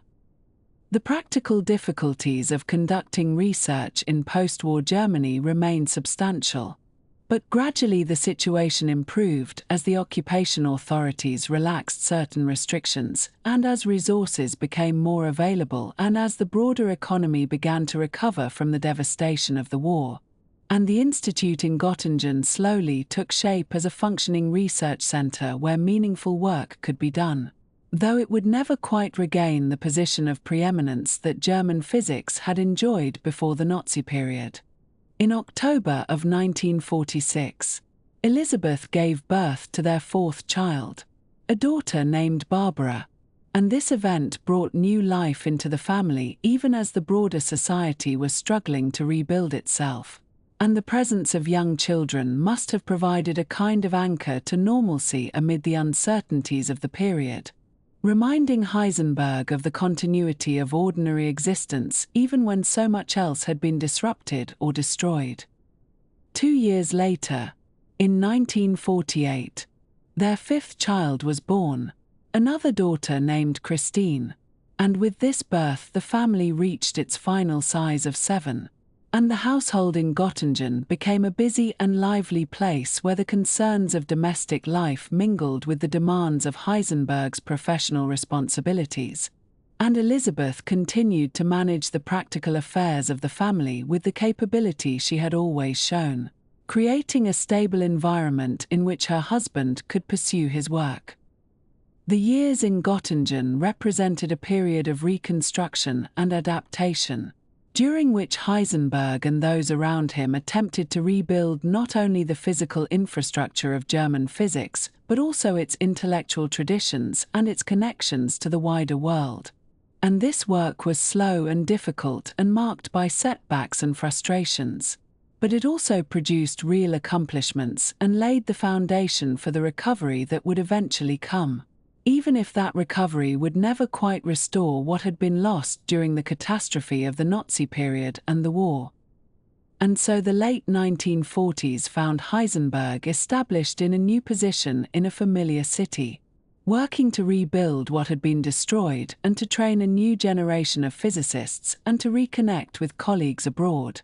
while also continuing his own theoretical investigations into the fundamental nature of matter and energy. And his family grew around him, and the seasons passed one after another, and the work of reconstruction continued day by day, as it did throughout Germany during those difficult and hopeful years. when the past could not be forgotten but the future had to be built nonetheless. In the years following the establishment of the Federal Republic of Germany in 1949, Werner Heisenberg gradually emerged as one of the most recognizable scientific voices in the new West German state, a figure whose influence extended well beyond the lecture halls and laboratories that had previously defined his professional life, reaching into the corridors of political power and the broader public discourse about science, technology, and the future of a nation still finding its footing after the catastrophe of war. This period, stretching through the 1950s, would see Heisenberg take on roles that might have seemed unlikely for a theoretical physicist whose most celebrated work had been done in the abstract realm of mathematical equations and probability amplitudes, roles that included advising the federal government, shaping international scientific institutions, and eventually taking a very public stand against nuclear weapons in a way that would put him at odds with the administration of Chancellor Konrad Adenauer, the conservative leader who guided West Germany through its first 14 years of existence as a sovereign democratic state. The transformation from laboratory scientist to public intellectual did not happen suddenly or dramatically, but rather unfolded gradually through the late 1940s and early 1950s, as Heisenberg found himself increasingly invited to speak not just about the technical details of atomic physics but about its meaning, its implications for how we understand the world, and its relationship to older philosophical questions that had occupied human thought for centuries. He had always possessed a philosophical temperament, having been drawn to Plato as a young man and having engaged throughout his career with the deeper conceptual questions raised by quantum mechanics, questions about the nature of reality, the limits of human knowledge, and the relationship between the observer and the thing observed. Now, as he entered his 50s and as the revolutionary period of quantum physics gave way to a more settled phase of development and application, he turned increasingly to articulating these philosophical dimensions of his work for audiences beyond the small community of theoretical physicists who could follow the mathematics. His growing family provided a counterpoint of domestic tranquility to these expanding public responsibilities, and the household in Munich continued to welcome new members even as Heisenberg's commitments multiplied. A sixth child, a son named Johann, was born in 1950, joining the 5 children who already filled the Heisenberg home with the ordinary commotion of family life, the homework and the music practice and the meals together that provided a grounding rhythm beneath the abstractions of physics and philosophy. 4 years later, in 1954, a 7th and final child arrived,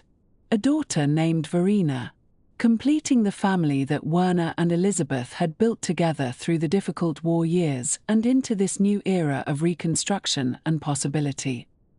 The presence of these children, ranging now from infants to teenagers, meant that Heisenberg's philosophical reflections on quantum mechanics and his involvement in questions of nuclear policy were never entirely separate from the immediate, tangible concerns of a father thinking about the world his children would inherit. The philosophical writings that Heisenberg produced during this period represented a sustained effort to make sense of the conceptual revolution that quantum mechanics had wrought, not just for physicists but for anyone interested in fundamental questions about knowledge and reality. The culmination of this effort came in the form of his Gifford Lectures, a prestigious lecture series at the University of St Andrews in Scotland that had been established in the late 19th century to promote the study of natural theology and had over the decades become a platform for distinguished thinkers to address the deepest questions at the intersection of science, philosophy, and human understanding. Heisenberg delivered his Gifford Lectures across 2 academic years, in 1955 and 1956, Speaking to audiences in the ancient Scottish university town about the strange new picture of physical reality that had emerged from the quantum revolution in which he had played such a central role 3 decades earlier. These lectures, which would be published in 1958 under the title Physics and Philosophy, offered Heisenberg's most complete and accessible statement of what he believed quantum mechanics meant for our understanding of nature, knowledge, and the relationship between human observers and the physical world they seek to comprehend. The book that emerged from these lectures was written with a clarity and grace that made it accessible to educated general readers, not just specialists, and it became one of the most widely read works of scientific philosophy of the 20th century, introducing countless readers to the conceptual puzzles of quantum mechanics and to one particular way of making sense of them. Heisenberg wrote in a measured, thoughtful prose style that reflected both his German intellectual background and his long engagement with the deepest questions his science had raised. And the book remains in print to this day, still assigned in philosophy courses and still consulted by anyone seeking to understand what the founders of quantum mechanics themselves thought their work meant. At the heart of physics and philosophy lay Heisenberg's reflections on the failure of classical concepts when applied to the atomic and subatomic realm, a failure that he had first encountered in the 1920s when trying to construct a consistent theory of atomic phenomena, and that had led him to the uncertainty principle and to a wholesale rethinking of what physics could and could not claim to know about the natural world. Classical physics, the physics of Newton and Maxwell and the 19th century tradition, had operated with a set of concepts that seemed entirely natural and unproblematic. Concepts like position, momentum, trajectory, causation, and determinism that appeared to describe an objective world existing independently of any observer and following precise mathematical laws that could, in principle, predict the future from complete knowledge of the present.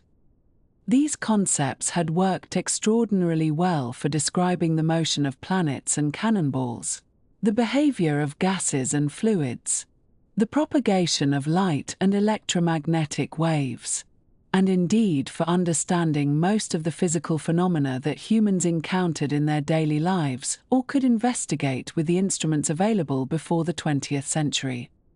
But when physicists turned their attention to the atom, to the electrons and nuclei that make up matter at its most fundamental level, these familiar concepts began to break down in ways that could not be patched up or ignored.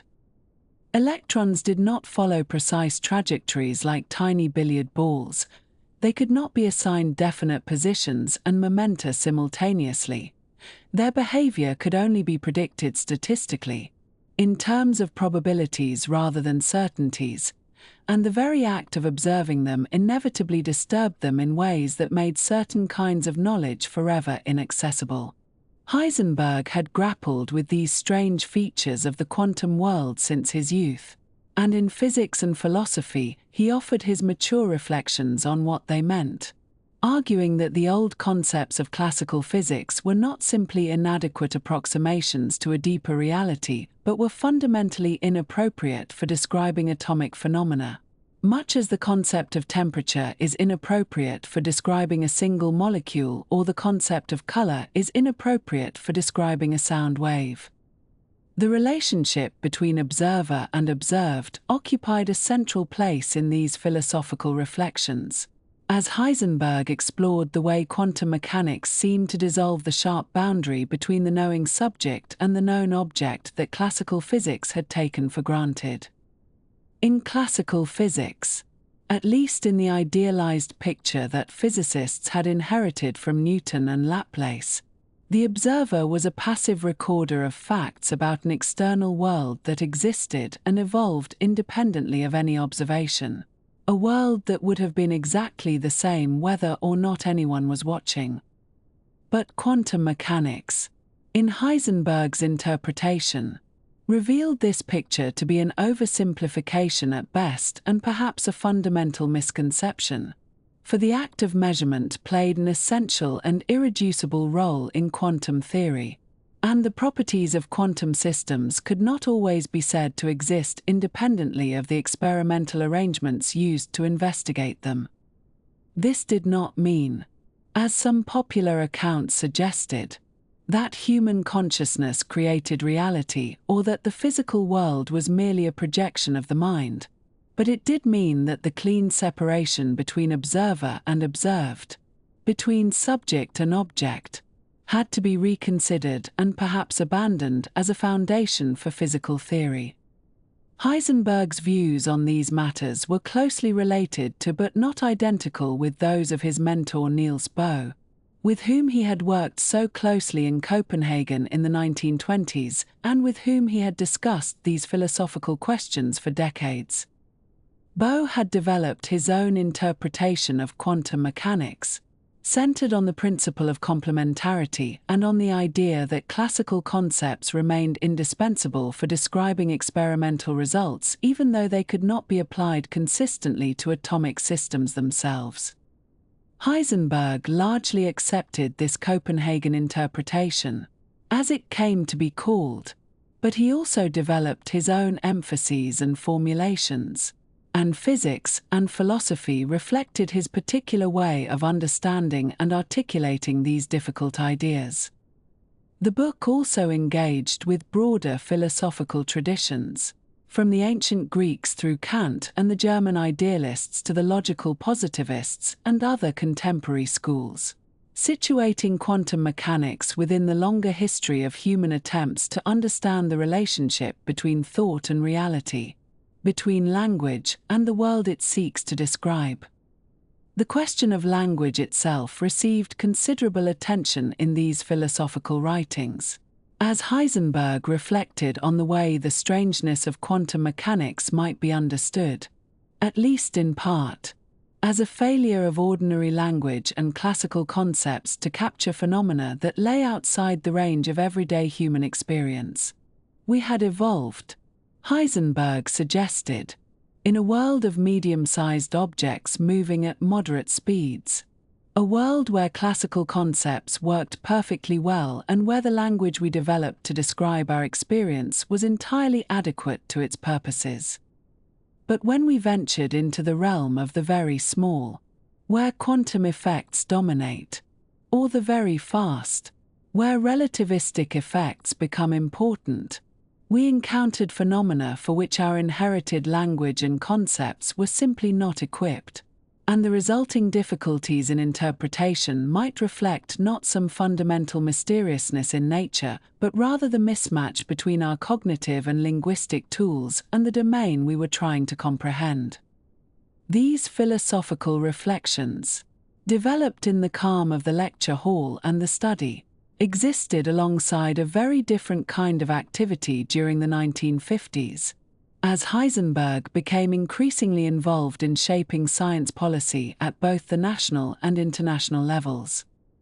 In the new Federal Republic of Germany, the government of Chancellor Konrad Adenauer sought to rebuild the scientific infrastructure that had been damaged or destroyed during the war and to position West Germany as a modern, technologically advanced nation capable of contributing to and benefiting from the peaceful applications of atomic energy and other new technologies. Heisenberg, as the most prominent physicist in the country and a man whose Nobel Prize and international reputation gave him considerable credibility, was a natural choice to advise the government on these matters, and he took on this role with a sense of both duty and opportunity, believing that he could help guide his country toward a scientifically and technologically capable future while avoiding the dangers that nuclear weapons and militarization might pose. One of the most significant international projects in which Heisenberg played an important role was the establishment of CERN, the European Organization for Nuclear Research, which would become the world's largest and most important center for particle physics research. The idea of a European laboratory for fundamental physics research emerged in the early 1950s, driven by the recognition that no single European country could afford the enormous accelerators and other facilities needed to conduct cutting-edge research in particle physics, and that only through collaboration could Europe hope to compete with the United States and the Soviet Union in this field. Heisenberg served on early planning committees for this ambitious project, helping to design its governance structure and to navigate the complex political and scientific questions involved in creating a truly international research organization from scratch. The establishment of CERN was a delicate undertaking, requiring negotiations among governments with different interests and scientific traditions, and the governance structure that emerged had to balance the competing demands of scientific autonomy, national sovereignty, and efficient management. Heisenberg brought to these discussions not only his scientific expertise but also his experience in navigating the relationship between science and the state, an experience that included both his complex wartime role in Germany and his post-war efforts to rebuild German physics within democratic institutions. The organization that eventually emerged, headquartered near Geneva on the border between Switzerland and France, would become a model for international scientific collaboration, and its accelerators would produce many of the most important discoveries in particle physics over the following decades, including, much later, the detection of the Higgs boson in 2012. Alongside these efforts at international scientific collaboration, Heisenberg was also an advocate for the peaceful uses of nuclear energy, believing that atomic power could help meet the energy needs of industrial societies and contribute to economic development in a world whose population and energy demands were growing rapidly. This was a common view among physicists of his generation, many of whom had been involved in nuclear research during the war and who hoped that the terrible destructive power they had helped unlock could be balanced by constructive applications in power generation, medicine, and industry. Heisenberg supported West German efforts to develop peaceful nuclear technology, seeing this as both an economic necessity and a way to demonstrate that Germany could participate in the nuclear age without rearming with nuclear weapons, a distinction that would become increasingly important as the decade progressed and as pressures for German nuclear armament began to mount. The question of nuclear weapons cast a long shadow over the 1950s. As the Cold War intensified and as both superpowers built up arsenals of ever more powerful thermonuclear weapons capable of destroying cities and perhaps civilization itself. In this context, the question of whether West Germany should acquire its own nuclear weapons, or at least host American tactical nuclear weapons on its soil and integrate them into its military forces, became a matter of intense political debate. Chancellor Adenauer, eager to strengthen West Germany's position within the Western Alliance and to ensure that his country would be defended against any Soviet attack, favored equipping the Bundeswehr, the new West German military, with tactical nuclear weapons, a position that many Germans and many of Germany's neighbors viewed with alarm given the still fresh memories of the war. In April of 1957, this debate reached a critical point, and Heisenberg found himself at the center of a major political intervention that would strain his relationship with the Adenauer government. Together with 17 other prominent German physicists, including several Nobel laureates and the leading figures in German nuclear research, Heisenberg signed and released what became known as the Göttingen Manifesto or the Declaration of the Göttingen 18. A public statement opposing plans to equip the West German military with tactical nuclear weapons.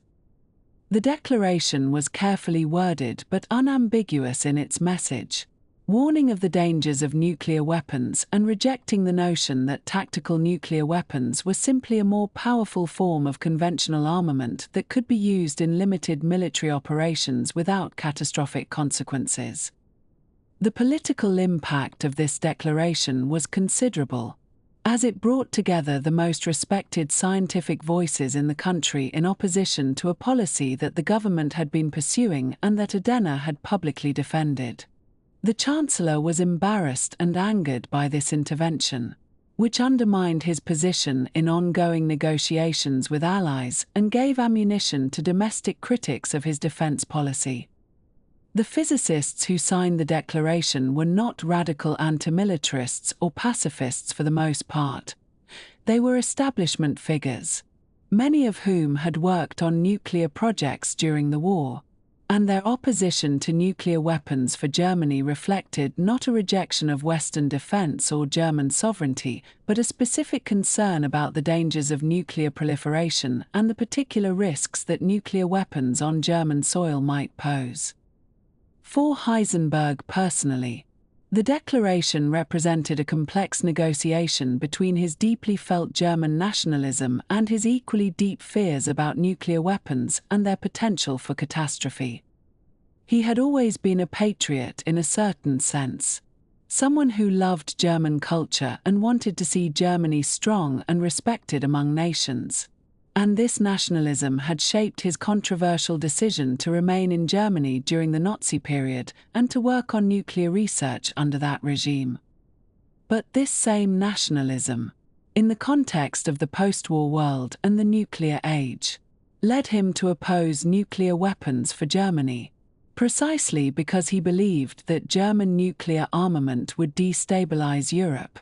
increase the risks of nuclear war, and ultimately harm rather than help his country.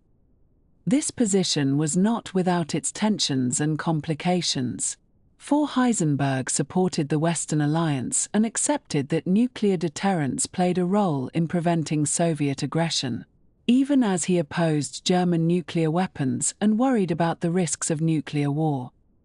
He was not calling for unilateral Western disarmament or for Germany to leave NATO, but rather for a particular limitation on German military capabilities that he believed was both morally necessary and strategically wise.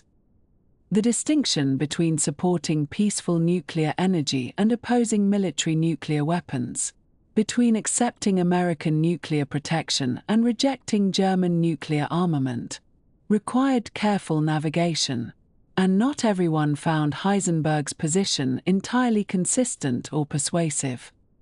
The aftermath of the Göttingen Declaration illustrated both the power and the limits of scientific authority in political debates, as the immediate controversy eventually subsided without resolving the underlying questions about German defense policy, which would continue to be debated for years to come.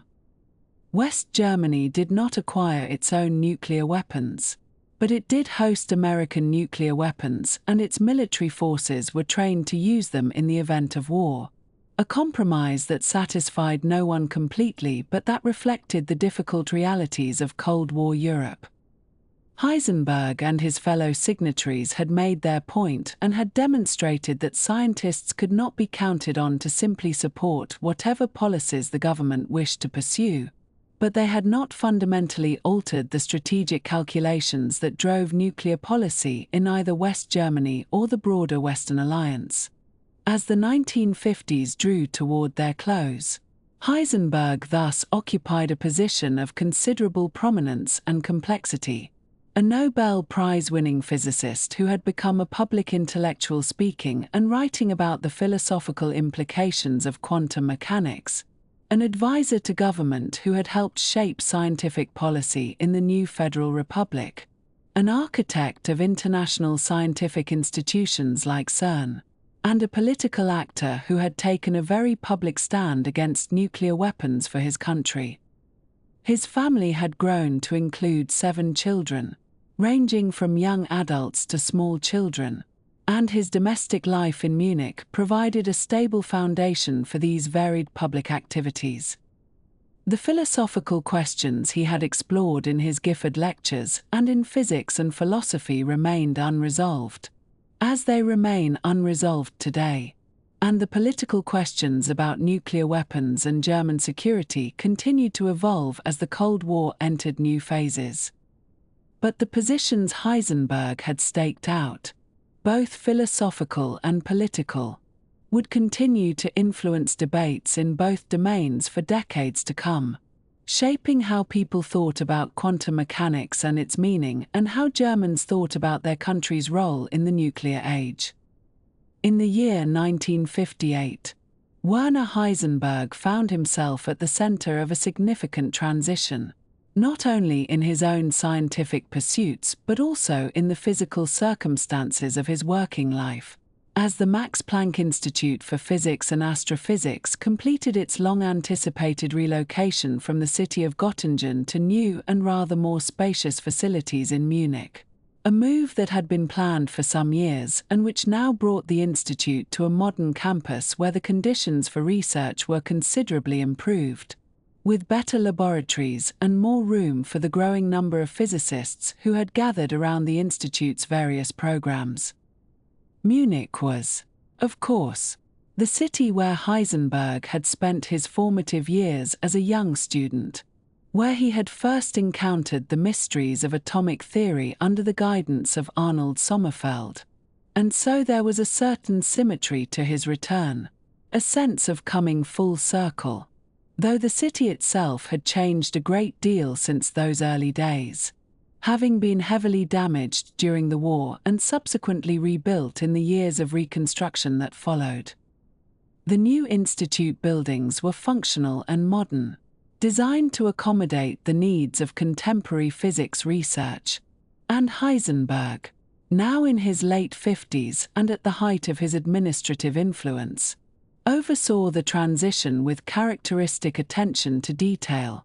ensuring that the various research groups were properly settled and that the work of the institute could continue without undue interruption. It was during this period of transition, as the institute established itself in its new home, that Heisenberg embarked upon what would prove to be the most ambitious and,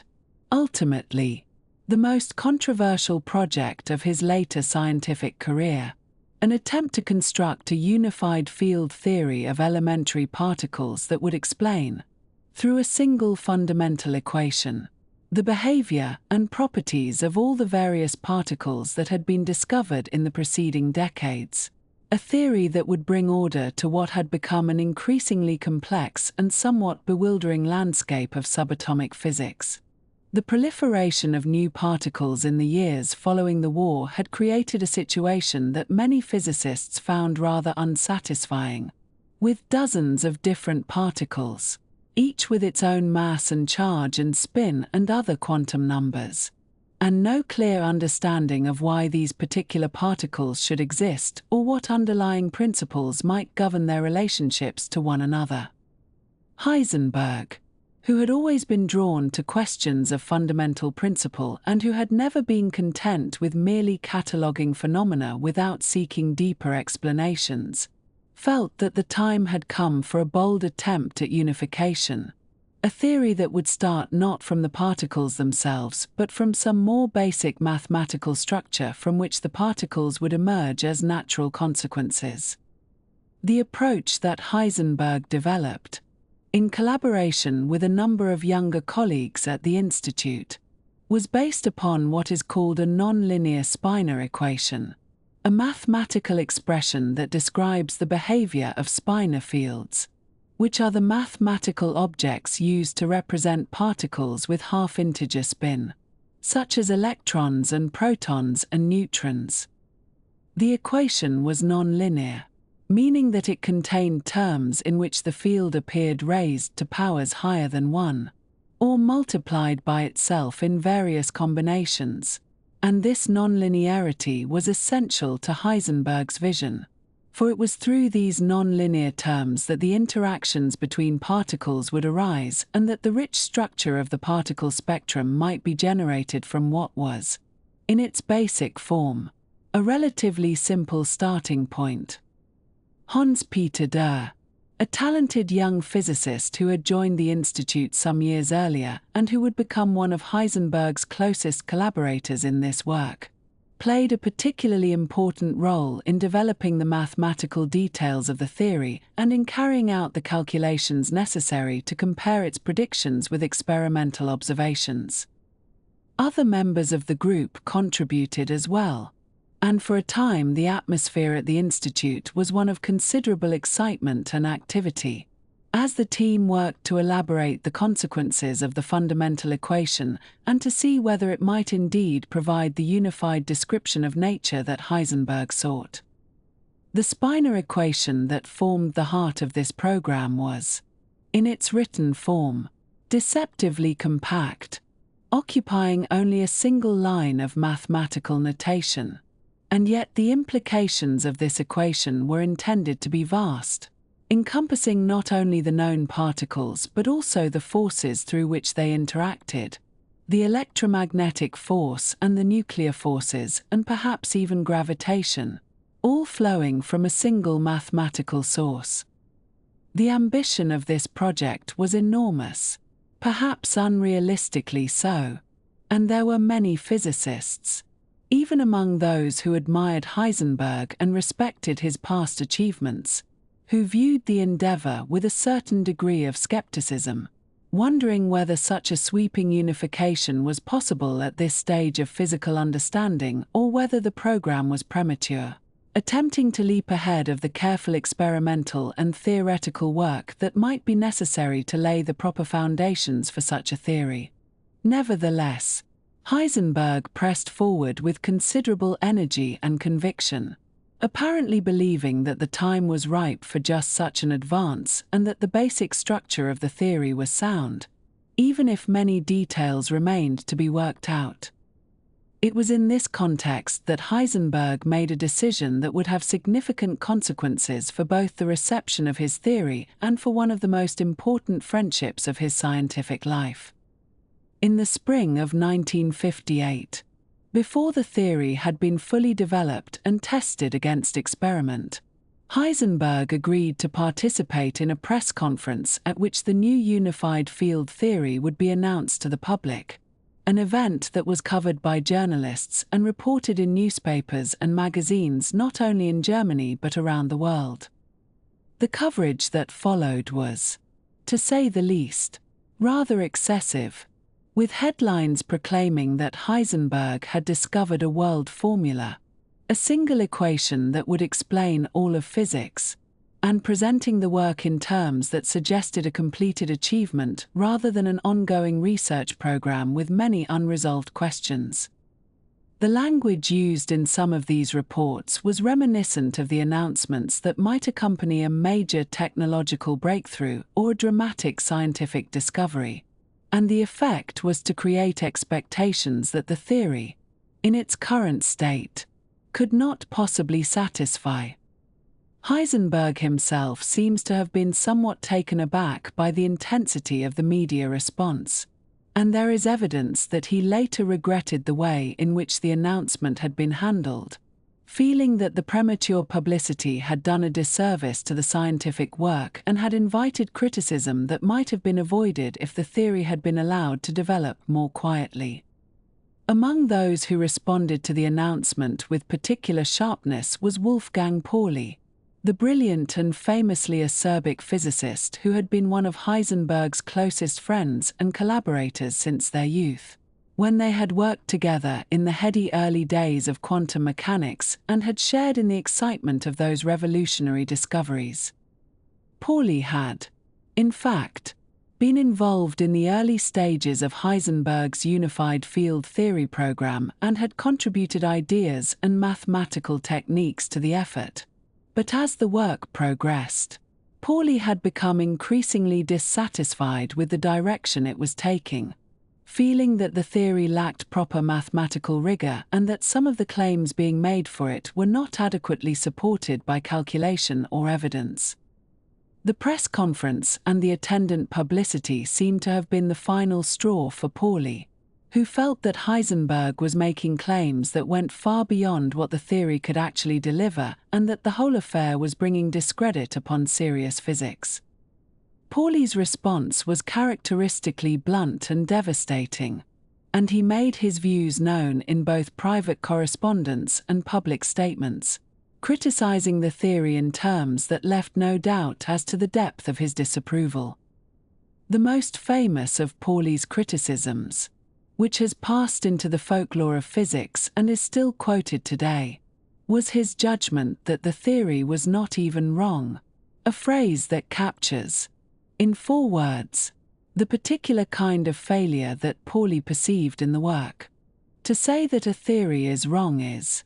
in a sense, to pay it a certain compliment, for a theory that makes clear predictions which can be tested against experiment and shown to be incorrect is at least a proper scientific theory, one that engages with the world in a meaningful way and that can be refined or replaced as evidence dictates. But a theory that is not even wrong, in Pauli's estimation, is something worse. A construction that is so vague or so flexible or so disconnected from testable consequences that it cannot be shown to be either right or wrong, and therefore cannot serve the purposes of genuine science. Whether this judgment was entirely fair to Heisenberg's theory is a matter on which opinions have differed over the years, but the damage done by Pauli's public ridicule was considerable, and the phrase itself has become a standard term of criticism in physics, used to describe theories that fail to make contact with empirical reality in a way that permits meaningful testing. The rupture between Heisenberg and Pauli, 2 men who had known each other for more than 30 years and who had shared some of the greatest triumphs of 20th century physics, was painful and, as it turned out, permanent. For any possibility of reconciliation was foreclosed by events beyond anyone's control. In December of 1958, only months after the controversy over the press conference and the exchange of harsh words that followed, Wolfgang Pauli died in Zurich, Switzerland, at the age of 58, having been diagnosed with pancreatic cancer only a short time before. The death was sudden and unexpected, and it brought to an end not only one of the most remarkable careers in the history of physics, but also any chance that the 2 old friends might have found a way to bridge the gap that had opened between them. Heisenberg was deeply affected by Pauli's death, and in the years that followed, he spoke and wrote about his former friend with evident affection and respect, even as he continued to pursue the unified field theory program that had been the source of their final disagreement. The loss of Pauli removed from the scene one of the few people who had been Heisenberg's true intellectual equal, someone who could challenge him on his own terms and whose judgment carried real weight. And some observers have suggested that the absence of this critical voice may have contributed to a certain insularity in Heisenberg's later work, a tendency to persist with ideas that might have benefited from more rigorous external scrutiny. In the years that followed, from the late 1950s through the middle of the 1960s and beyond, Heisenberg continued to work on the unified field theory, refining the mathematical formalism, exploring its consequences, and attempting to address the criticisms that had been raised against it. Hans-Peter Dürr remained a faithful collaborator throughout this period, and together they published a series of papers elaborating the theory and responding to various technical objections, but the broader physics community remained largely unconvinced, and the theory never achieved the kind of acceptance that Heisenberg had hoped for. The reasons for this failure of acceptance were various, and they included both technical concerns about the mathematical structure of the theory and more general doubts about whether the approach was capable of delivering on its ambitious promises. As the years passed and the predictions of the theory were compared with the growing body of experimental data from particle accelerators around the world, it became increasingly clear that the nonlinear Spinor equation, whatever its elegance as a mathematical construction, was not providing a satisfactory account of the phenomena that experimentalists were observing, and that other theoretical approaches were proving more successful in this regard. During this same period, the mainstream of particle physics was moving in a rather different direction, toward a new understanding of the subatomic world based on the concept of quarks, the hypothetical constituents of protons and neutrons and other strongly interacting particles, and toward the development of what would eventually become known as quantum chromodynamics, the theory of the strong nuclear force that holds quarks together inside the particles we observe. These developments, which built upon the work of Murray Gell-Mann, George Zweig, and many others, represented a fundamentally different approach to the problem of elementary particles, one that started from the experimental data and worked upward toward theoretical understanding,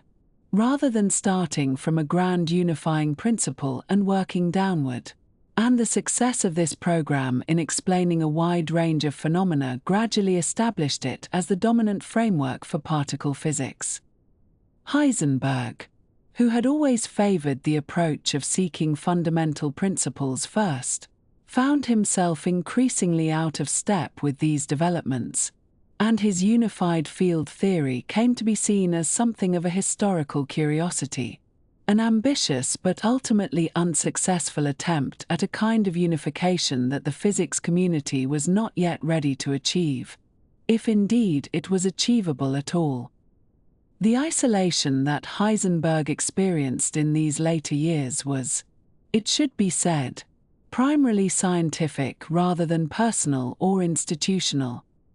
He remained a figure of enormous prestige, widely honored and respected for his foundational contributions to quantum mechanics and for his role in shaping the development of German science in the post-war period. He continued to hold positions of responsibility and influence, serving as the president of the Alexander von Humboldt Foundation from 1953 until 1975, a span of more than 2 decades during which he oversaw the foundation's important work in supporting international scientific exchange and in bringing foreign researchers to Germany and sending German researchers abroad. This administrative work was a significant responsibility, involving meetings and correspondence and the evaluation of applications and the cultivation of relationships with scientific institutions around the world. And Heisenberg discharged these duties with care and diligence, contributing to the rebuilding of Germany's scientific reputation and to the broader project of international cooperation in the years following the war. He also continued to travel widely during this period, visiting the United States on multiple occasions to deliver lectures at major universities and to participate in conferences and symposia, where he was received with the respect due to a Nobel laureate and a founding figure of quantum mechanics.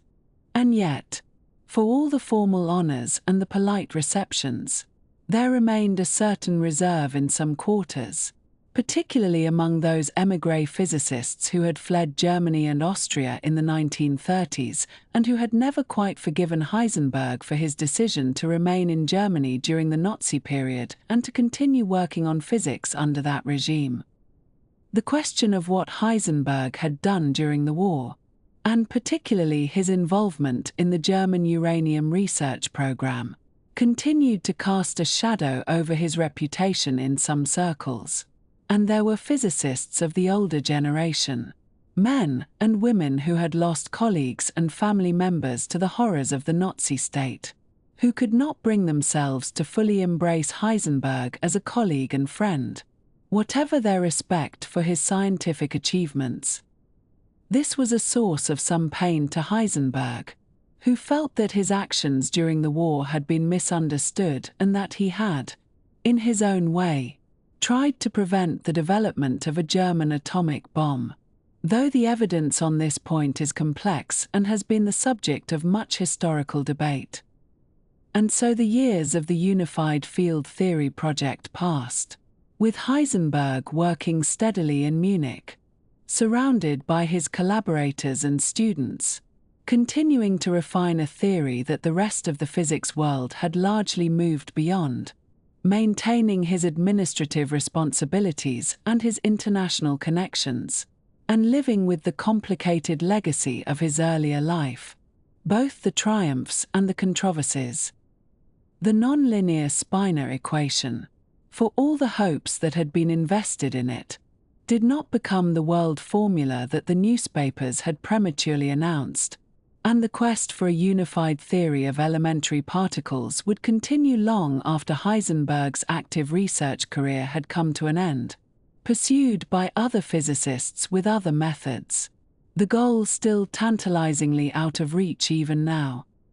But the attempt itself, however unsuccessful, was characteristic of Heisenberg's approach to physics throughout his life: the willingness to think boldly, to aim for fundamental understanding, to risk failure in the pursuit of deep truths about the nature of the physical world.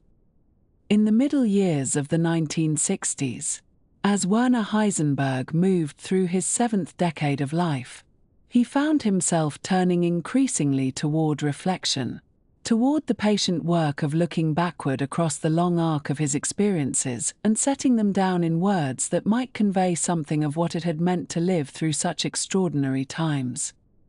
The work of active physics research, while never entirely abandoned, occupied less and less of his attention, and in its place grew a quiet determination to write, to remember, and to offer whatever philosophical understanding he had gathered over the course of a life spent in close proximity to some of the deepest questions human beings have ever asked about the nature of reality. This turn toward memoir and broader philosophical writing would occupy much of his final decade, producing books that reached audiences far beyond the community of working physicists, and that would, in their own complicated way, shape how later generations came to understand both the man himself and the remarkable era through which he had lived. The most significant of these late works began to take shape in the middle 60s, as Heisenberg set about composing what would become a kind of philosophical autobiography, different in character from ordinary memoirs in that it was structured not as a straightforward narrative of events, but rather as a series of remembered conversations, dialogues reconstructed from memory that were meant to convey the intellectual atmosphere of various periods in his life and the way in which understanding had emerged through exchange with other minds. This book, which would be published in German in 1969 under the title Der Teil und das Ganz, meaning literally the part and the whole, offered readers a portrait of Heisenberg's intellectual journey from his youth in the aftermath of the First World War through the creation of quantum mechanics and onward through the difficult decades that followed. The English translation, which appeared subsequently under the title Physics and Beyond with the subtitle Encounters and Conversations, made the work accessible to a broad international readership, and it became in time one of the most widely read accounts of the early quantum era, offering what felt like intimate access to discussions between Heisenberg and figures such as Niels Bohr, Wolfgang Pauli, Albert Einstein, and many others. The structure of the book, built around these reconstructed dialogues, gave it a distinctive character that set it apart from more conventional scientific autobiographies. Heisenberg presented conversations that he claimed to remember from decades past, exchanges that had taken place during walks in the mountains, during evenings at the Bohr Institute in Copenhagen, during long discussions aboard sailing boats or in the gardens of various institutions. The dialogues had a polished quality, a clarity and philosophical depth that made them compelling reading, as the interlocutors seemed to articulate their positions with precision and to respond to one another's arguments in ways that illuminated the underlying issues with remarkable clarity. For many readers, particularly those coming to the history of quantum mechanics for the first time, these reconstructed conversations provided an accessible window into discussions that might otherwise have seemed impossibly technical. And Heisenberg's talent for explaining difficult ideas in terms of broader philosophical questions gave the book a reach that purely technical accounts could never have achieved. However, the dialogues also attracted criticism from those who knew the principles involved or who had studied the historical record with care. The conversations as Heisenberg presented them were critics pointed out, clearly idealized reconstructions rather than verbatim transcripts, which of course no one could have expected them to be. But the degree of idealization raised questions about how faithfully they represented what had actually been said and thought at the time. Some readers felt that Heisenberg had, perhaps inevitably, shaped the remembered discussions to reflect his own later understanding, putting into the mouths of his younger self and his interlocutors formulations that belonged to later stages of his thinking, and arranging the exchanges in ways that made his own philosophical positions appear more coherent and more clearly articulated than they might have been in the actual moment of discovery. The dialogues had something of the character of Platonic dialogues, in which the conversations served not as historical records but as vehicles for philosophical exposition, and while this made them effective as intellectual literature, it complicated their value as historical testimony. The book's portrait of the Copenhagen era, those years in the 1920s and early 30s when quantum mechanics was being created and when Heisenberg was at the center of one of the most productive periods in the history of physics, captured something of the atmosphere of intellectual excitement and close collaboration that had characterized that remarkable time. Readers encountered vivid depictions of the informal culture that Bohr had fostered at his institute, the long discussions that continued late into the night, the combination of intense seriousness about the physics with a spirit of playfulness and camaraderie, the way in which young physicists from many countries had come together in what felt like a shared adventure of the mind. Heisenberg wrote with evident affection about this period, and the book conveyed his deep gratitude for having been part of such a community at such a time. The portrait of the youth movement that had shaped his adolescence, those hiking expeditions and campfire gatherings that had formed his character in the chaotic aftermath of Germany's defeat in the First World War, provided context for understanding the idealism and the romantic attachment to nature that remained part of his sensibility throughout his life. The book also addressed, though more carefully and with evident awareness of the sensitivities involved, the period of the Second World War and Heisenberg's role in the German uranium research effort. Here the account was inevitably more guarded, more concerned with establishing a particular interpretation of events, and readers familiar with the historical controversies could detect the ways in which Heisenberg was presenting a version of the past that served to defend his actions and those of his colleagues. The wartime section of the memoir attracted particular scrutiny, and nowhere more so than in its treatment of a single episode that would generate lasting controversy and genuine anger among those who felt Heisenberg had misrepresented what had occurred. This episode was his visit to Copenhagen in September of 1941, when occupied Denmark was under German control and when Heisenberg had traveled there ostensibly for a scientific conference but had also arranged to meet privately with his former mentor Niels Bohr. What exactly passed between them during their conversation, which took place during a walk in the evening, became one of the most debated questions in the history of 20th century physics, and Heisenberg's account in his memoir presented a version of that meeting that diverged sharply from how Bohr and those close to him remembered it. In Heisenberg's telling, he had gone to Copenhagen hoping to discuss with Bohr the moral questions surrounding physicists' involvement in weapons research, hoping perhaps to reach some understanding about whether physicists on both sides might tacitly agree not to pursue the development of atomic weapons with full intensity. He suggested that he had been trying to communicate to Bohr that the German program was not being pushed toward a bomb,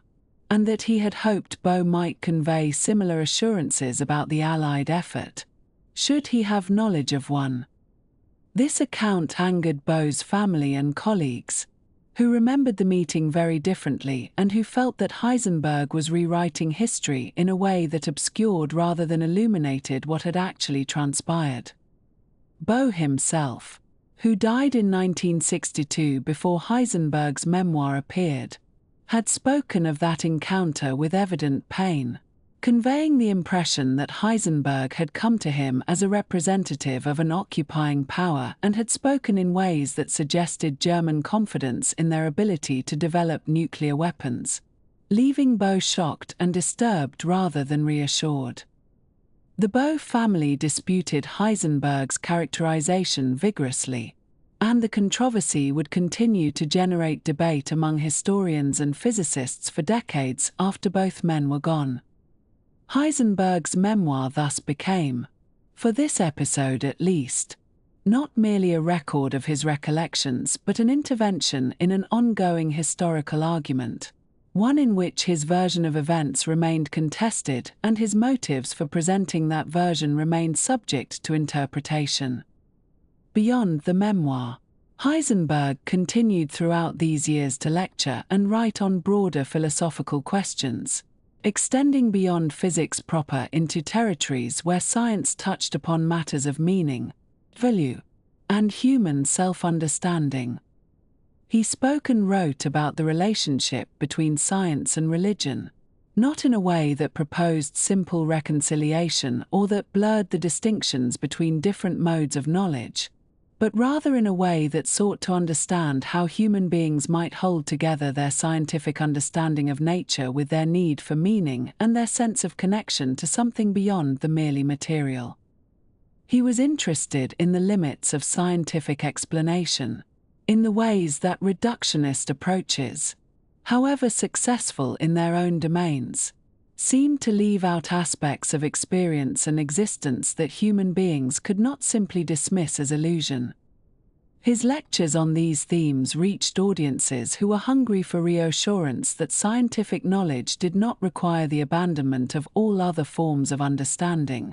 and his prestige as one of the creators of quantum mechanics gave his reflections a weight that they might not have carried coming from a pure philosopher. He spoke also about the nature of language, about the ways that the findings of quantum mechanics had forced physicists to confront the inadequacy of ordinary linguistic categories for describing the behavior of matter at the atomic scale, and about what this might mean more broadly for human attempts to articulate truth. The indeterminacy that lay at the heart of quantum mechanics, the observer dependence of measurement outcomes, the strange complementarity between different experimental arrangements, all of this had implications, he believed, for how we should understand the relationship between language and reality, and he pursued these implications with a seriousness that reflected his deep engagement with philosophical traditions extending back through Plato and beyond. During these years, Heisenberg maintained a friendship with the philosopher Martin Heidegger, a figure whose stature in 20th-century philosophy was matched by the troubling nature of his past association with National Socialism. Heidegger had notoriously supported the Nazi regime in the early years of its rule, had served as rector of Freiburg University under that regime, and had spoken in ways that aligned his philosophical project with the political aims of the new Germany. And though his enthusiasm had cooled relatively quickly, he had never clearly repudiated his earlier support or offered the kind of reckoning with his past that many felt was warranted. Heisenberg's willingness to maintain a philosophical friendship with Heidegger struck some observers as problematic, raising questions about Heisenberg's own judgments regarding the moral demands of the post-war period and his willingness to overlook the past associations of those whose intellectual company he valued. The two men shared certain concerns about technology, about the modern condition, about the relationship between scientific rationality and other modes of being, and their conversations touched on themes that both found compelling. But the friendship remained a point of discomfort for those who felt that the post-war period required clearer moral boundaries than Heisenberg was willing to draw. In 1974, another collection of Heisenberg's essays appeared under the title Across the Frontiers, gathering together pieces he had written over the years on various aspects of science, philosophy, and culture.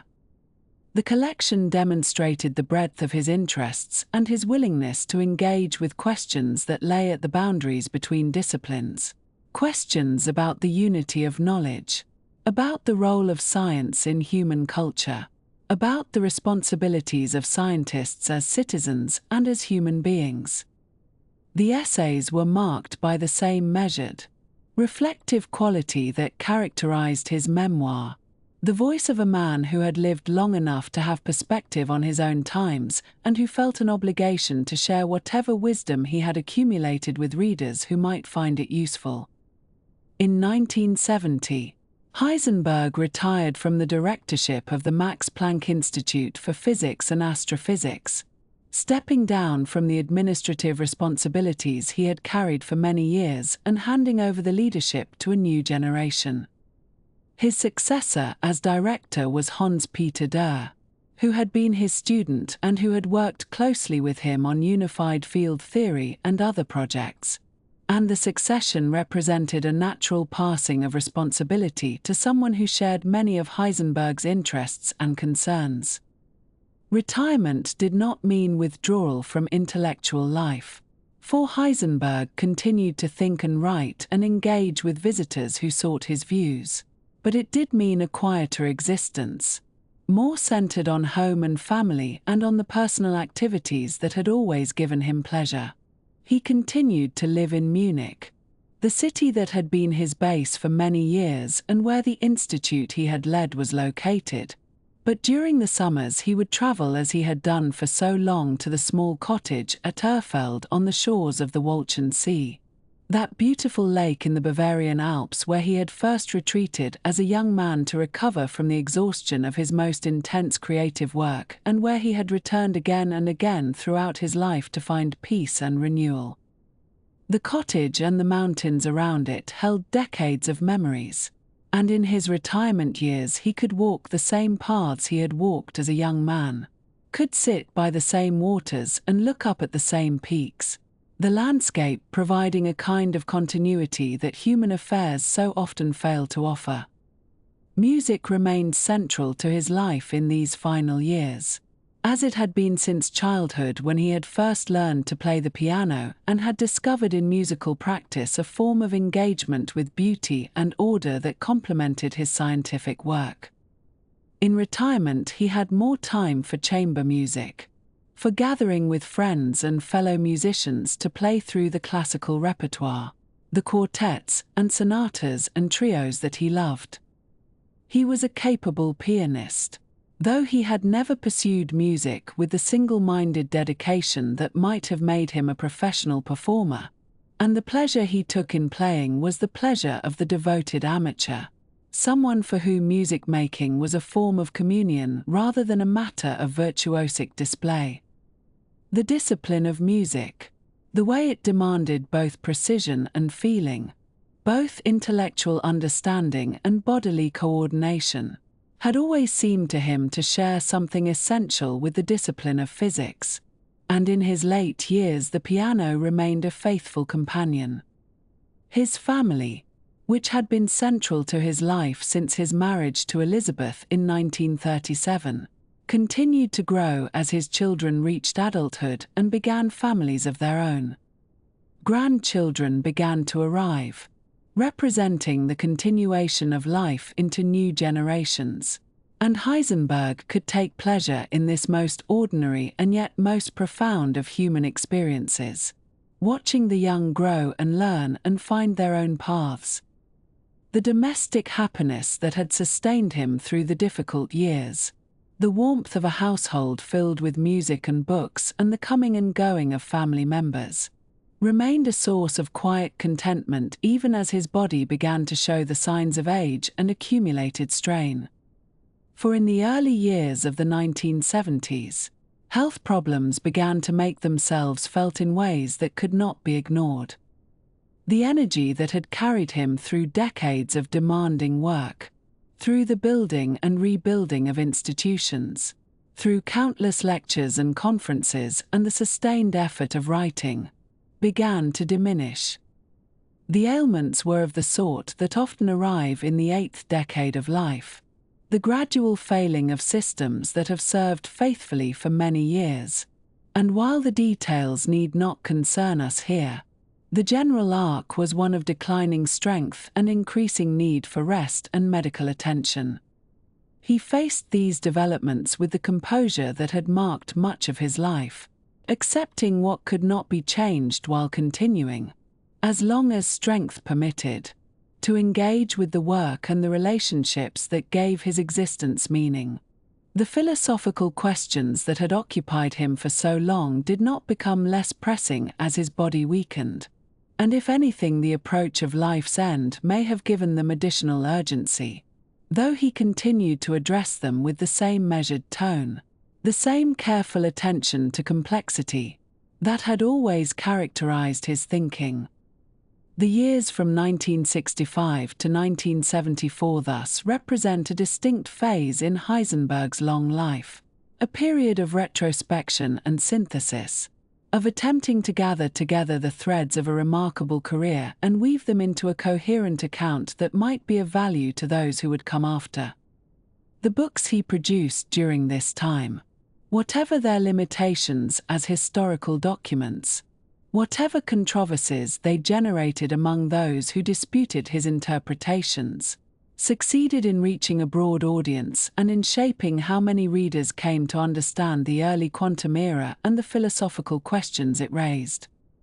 Whether that understanding was accurate in all its details, whether the dialogues he reconstructed captured the truth of what had been said and thought, these remain questions that scholars continue to debate. But the influence of his late writings is not in doubt. And so we may picture him in these final years. This man who had changed physics as a young man of 23 and who had lived long enough to become an elder statesman of science, sitting at his piano in Munich or walking by the lake at Sommerfeld, remembering the friends and colleagues of his youth, many of whom had gone before him, and setting down in patient prose his account of what it had all meant. The uncertainties that he had helped to discover at the heart of nature, the limits of knowledge that bore his name, perhaps took on a different coloring in these late years, as the uncertainties of his own remaining time became impossible to ignore. But uncertainty, he had long argued, was not the enemy of understanding but rather part of its essential structure, and perhaps in this too he found a kind of peace, accepting that the full truth of his own life, like the full truth of the quantum world, would never be captured in any single account, but would remain open, subject to interpretation, available for each new generation to encounter and to understand in its own way. In the autumn of 1974, Werner Heisenberg received news that would mark the beginning of his final passage through the world he had spent a lifetime trying to understand, when doctors in Munich diagnosed him with cancer affecting both his gallbladder and his kidneys, a diagnosis that arrived quietly, as such things often do, transforming the ordinary rhythms of his days into something measured now against a different kind of uncertainty, one that no mathematical formulation could bracket or constrain. He was 72 years old, and the body that had carried him through decades of thought and travel and teaching had begun its own slow process of conclusion, a process he would meet with the same stoic disposition that had characterized so much of his adult life, neither raging against what could not be changed nor pretending that the reality of his condition was anything other than what it was. The years 1974 and 1975 unfolded for Heisenberg as a gradual diminishment, marked by periods spent in hospital receiving treatment and periods at home in Munich attempting to continue the work that had always given structure to his existence, writing when his strength permitted and receiving visitors when his energy allowed for conversation. Elisabeth, who had been his companion through more than 4 decades of marriage, through war and rebuilding and the raising of their 7 children, now became his primary caretaker, managing the household around his illness, shielding him from unnecessary strain while still allowing those connections with the wider world that brought him comfort. The house that had once hummed with the chaos of a large family grew quieter now, the children long since grown and scattered to their own lives, though they returned when they could to spend time with their father in these diminishing days. Heisenberg continued to write during this period, working on philosophical essays and reflections when his condition permitted, the habit of a lifetime proving difficult to set aside even as his physical capacities contracted. He had always been someone who thought through writing, who clarified his ideas by committing them to paper, and this remained true even now, though the pace of composition slowed considerably and the sustained concentration required for technical work became increasingly difficult to maintain. The writing he managed during these final years tended toward the reflective and the philosophical rather than the technical, as if he were taking stock of what physics had become and what it meant, looking back across the decades to the revolutionary period of his youth and forward to questions that remained unanswered. In 1975, Heisenberg delivered what would prove to be his final public lecture, speaking in Munich to an audience that included many who had known him across the years, colleagues and former students and admirers who had come to hear one of the founders of quantum mechanics offer his thoughts on the discipline he had helped create. The lecture was delivered slowly, with evident effort.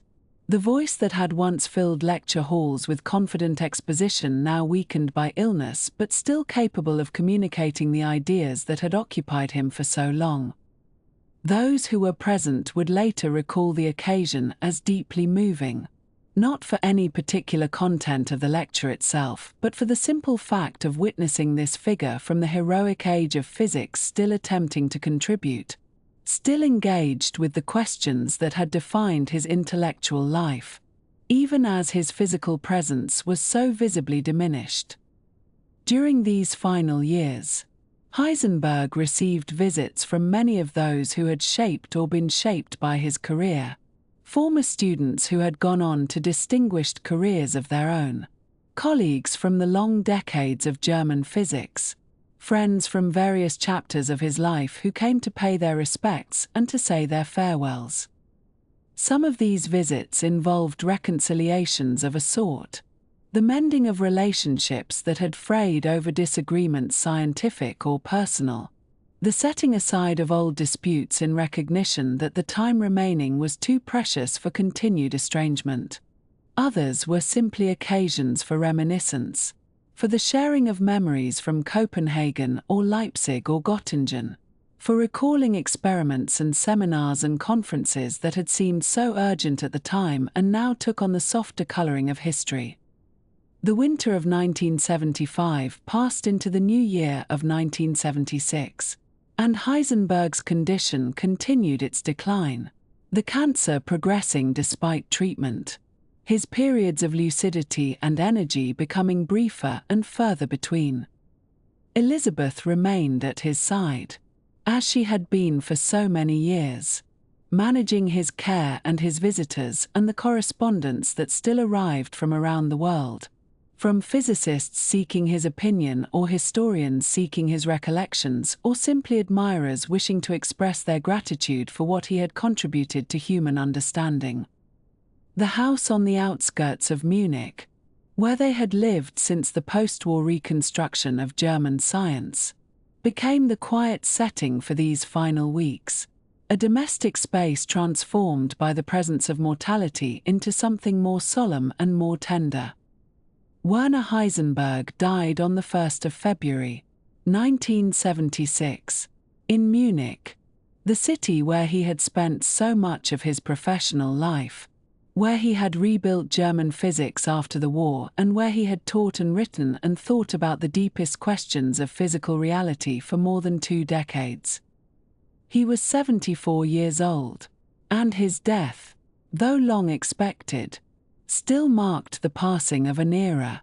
the departure of one of the last surviving architects of the quantum revolution that had transformed physics in the 1920s. The news traveled quickly through the international physics community, prompting tributes and remembrances from institutions and individuals around the world, a recognition of what this one mind had contributed to humanity's understanding of the universe at its most fundamental level. The funeral was held in Munich, attended by family and colleagues and representatives of the German scientific establishment, a gathering that reflected both the personal loss of those who had known him and the public significance of his contributions to physics and to German intellectual life.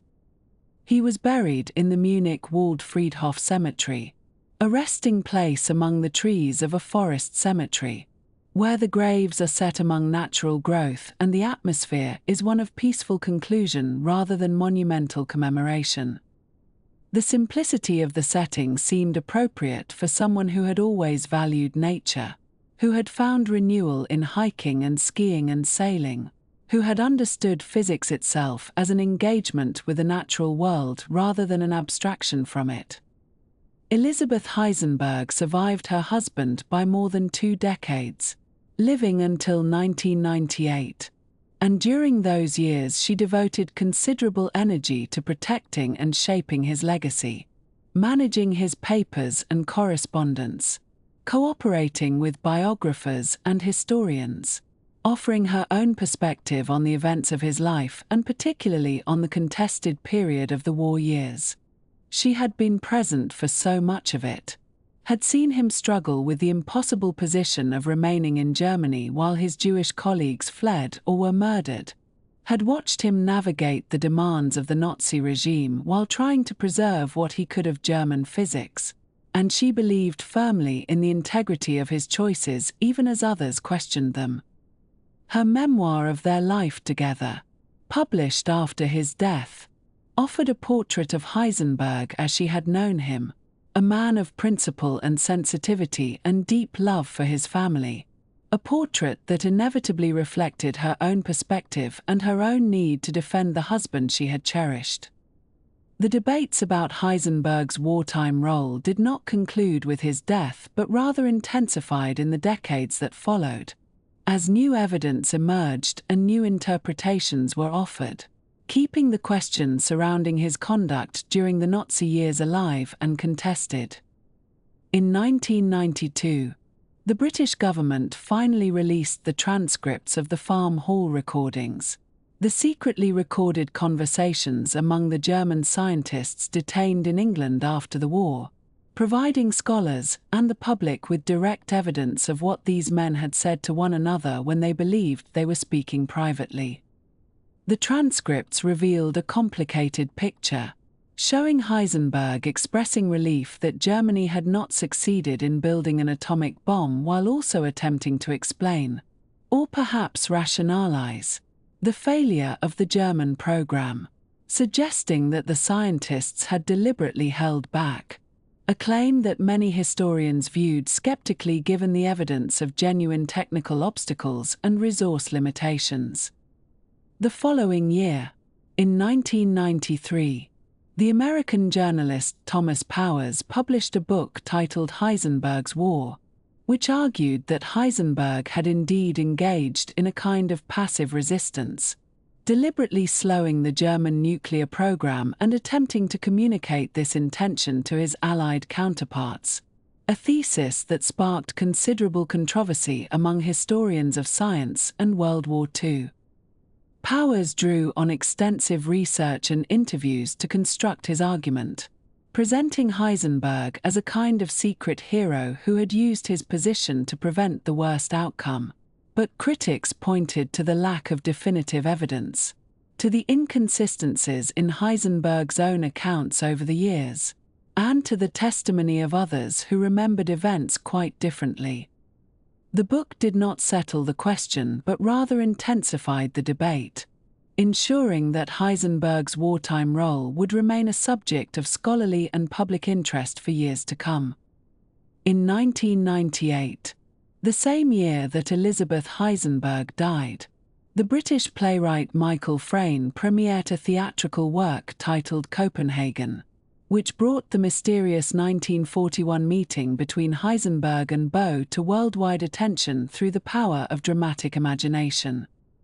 The play staged this encounter as a kind of philosophical dialogue, with the two physicists and Bohr's wife Margrethe circling around the unanswerable question of what had actually happened that evening in occupied Denmark, what Heisenberg had intended, what Bohr had understood, and whether any definitive truth could ever be recovered from the uncertainties of memory and motivation. Freyne explicitly invoked the uncertainty principle as a metaphor for the limits of historical knowledge, suggesting that just as one cannot simultaneously know both the position and momentum of a particle, so one cannot fully penetrate the intentions and meanings of human actors in historical situations. The play was enormously successful, performed around the world and introducing the Heisenberg-Bohr relationship to audiences who had never heard of either man, though historians were quick to note that dramatic license had shaped the portrayal in ways that did not always correspond to the available evidence. 4 years later, in 2002, the Bohr family released a collection of documents that added another layer to this ongoing controversy, including letters that Bohr had drafted but never sent to Heisenberg in the years after the war, letters in which the Danish physicist attempted to set down his own understanding of what had happened during that 1941 visit. These unsent letters revealed the depth of Bohr's anger and hurt, his sense that Heisenberg had fundamentally misrepresented the encounter in his later accounts, his conviction that Heisenberg had come to Copenhagen with the genuine intention of contributing to a German nuclear weapon and had asked for Bohr's participation or at least his moral approval.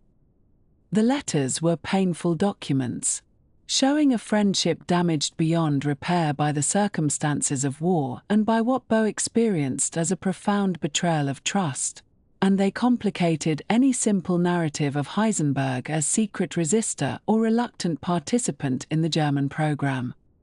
The release of these letters prompted yet another round of scholarly debate, with some arguing that they definitively refuted the interpretation offered by Powers and others, while defenders of Heisenberg pointed to the fallibility of memory, the possibility that Bohr had misunderstood what Heisenberg was trying to communicate, and the difficulty of reconstructing intentions from fragmentary evidence decades after the fact. The truth of what happened in Copenhagen in 1941 remains elusive, hidden behind the irreversible passage of time and the deaths of all the principals, a historical uncertainty that perhaps can never be fully resolved, only endlessly interpreted and reinterpreted as each generation brings its own questions and its own frameworks to the evidence that survives. Beyond these controversies, which have understandably attracted so much attention given their moral weight and dramatic potential, Heisenberg's scientific legacy remains secure and foundational, embedded in the very structure of modern physics in ways that no historical revision can alter.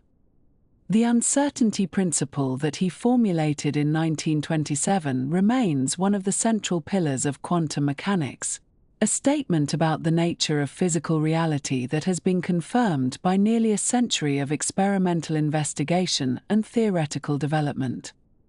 It is not merely a practical limitation on measurement but a fundamental feature of the quantum world, built into the mathematics that describes the behavior of matter and energy at the smallest scales,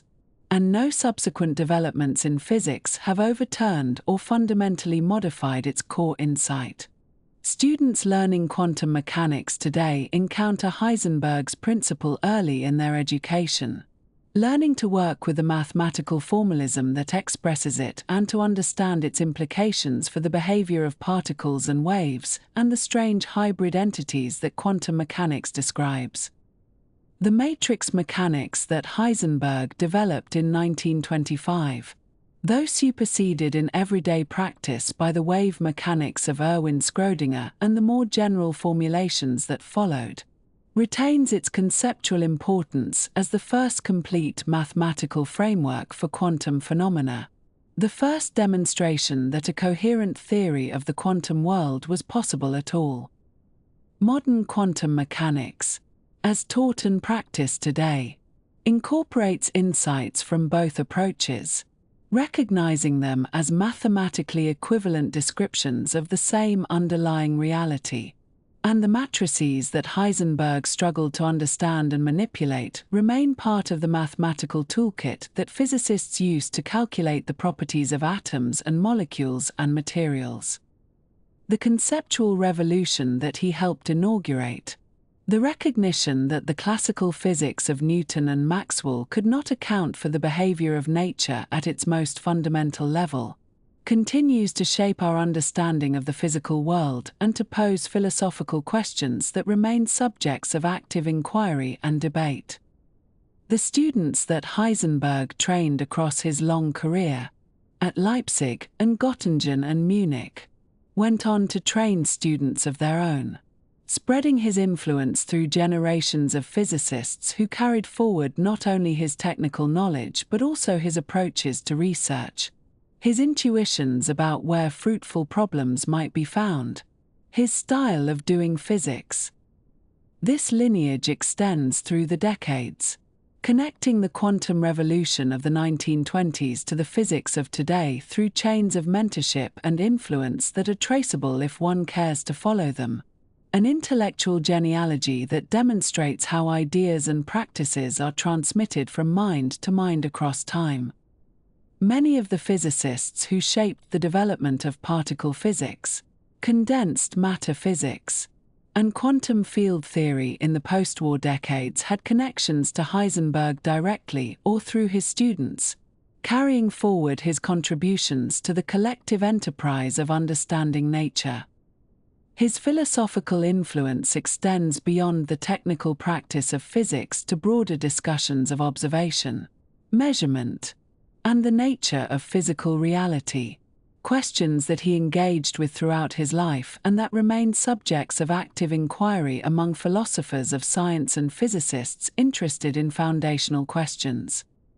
The Copenhagen interpretation of quantum mechanics, to which he contributed along with Bohr, continues to be debated and discussed, defended by some and challenged by others who prefer alternative interpretations such as the many worlds approach or various hidden variable theories.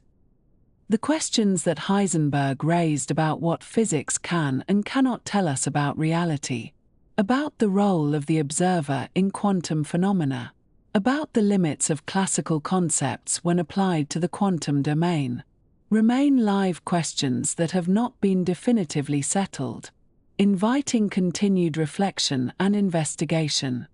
As we bring this account of Werner Heisenberg's life to a close, we might imagine him in those final years in Munich, an old man whose body was failing but whose mind still reached toward the questions that had captivated him since youth, questions about the ultimate nature of matter and energy, about what physics reveals and conceals, about how the human mind engages with a universe that often defies intuition and common sense.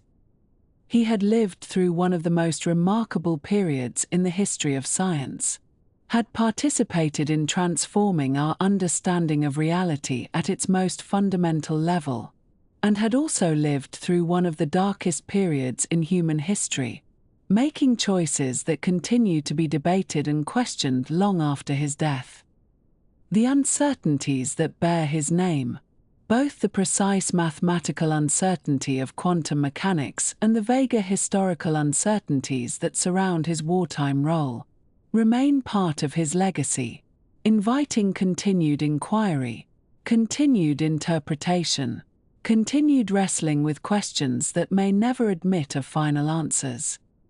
And with that thought, we will let the story rest, acknowledging that rest is sometimes the most appropriate conclusion, that not all questions need to be resolved tonight,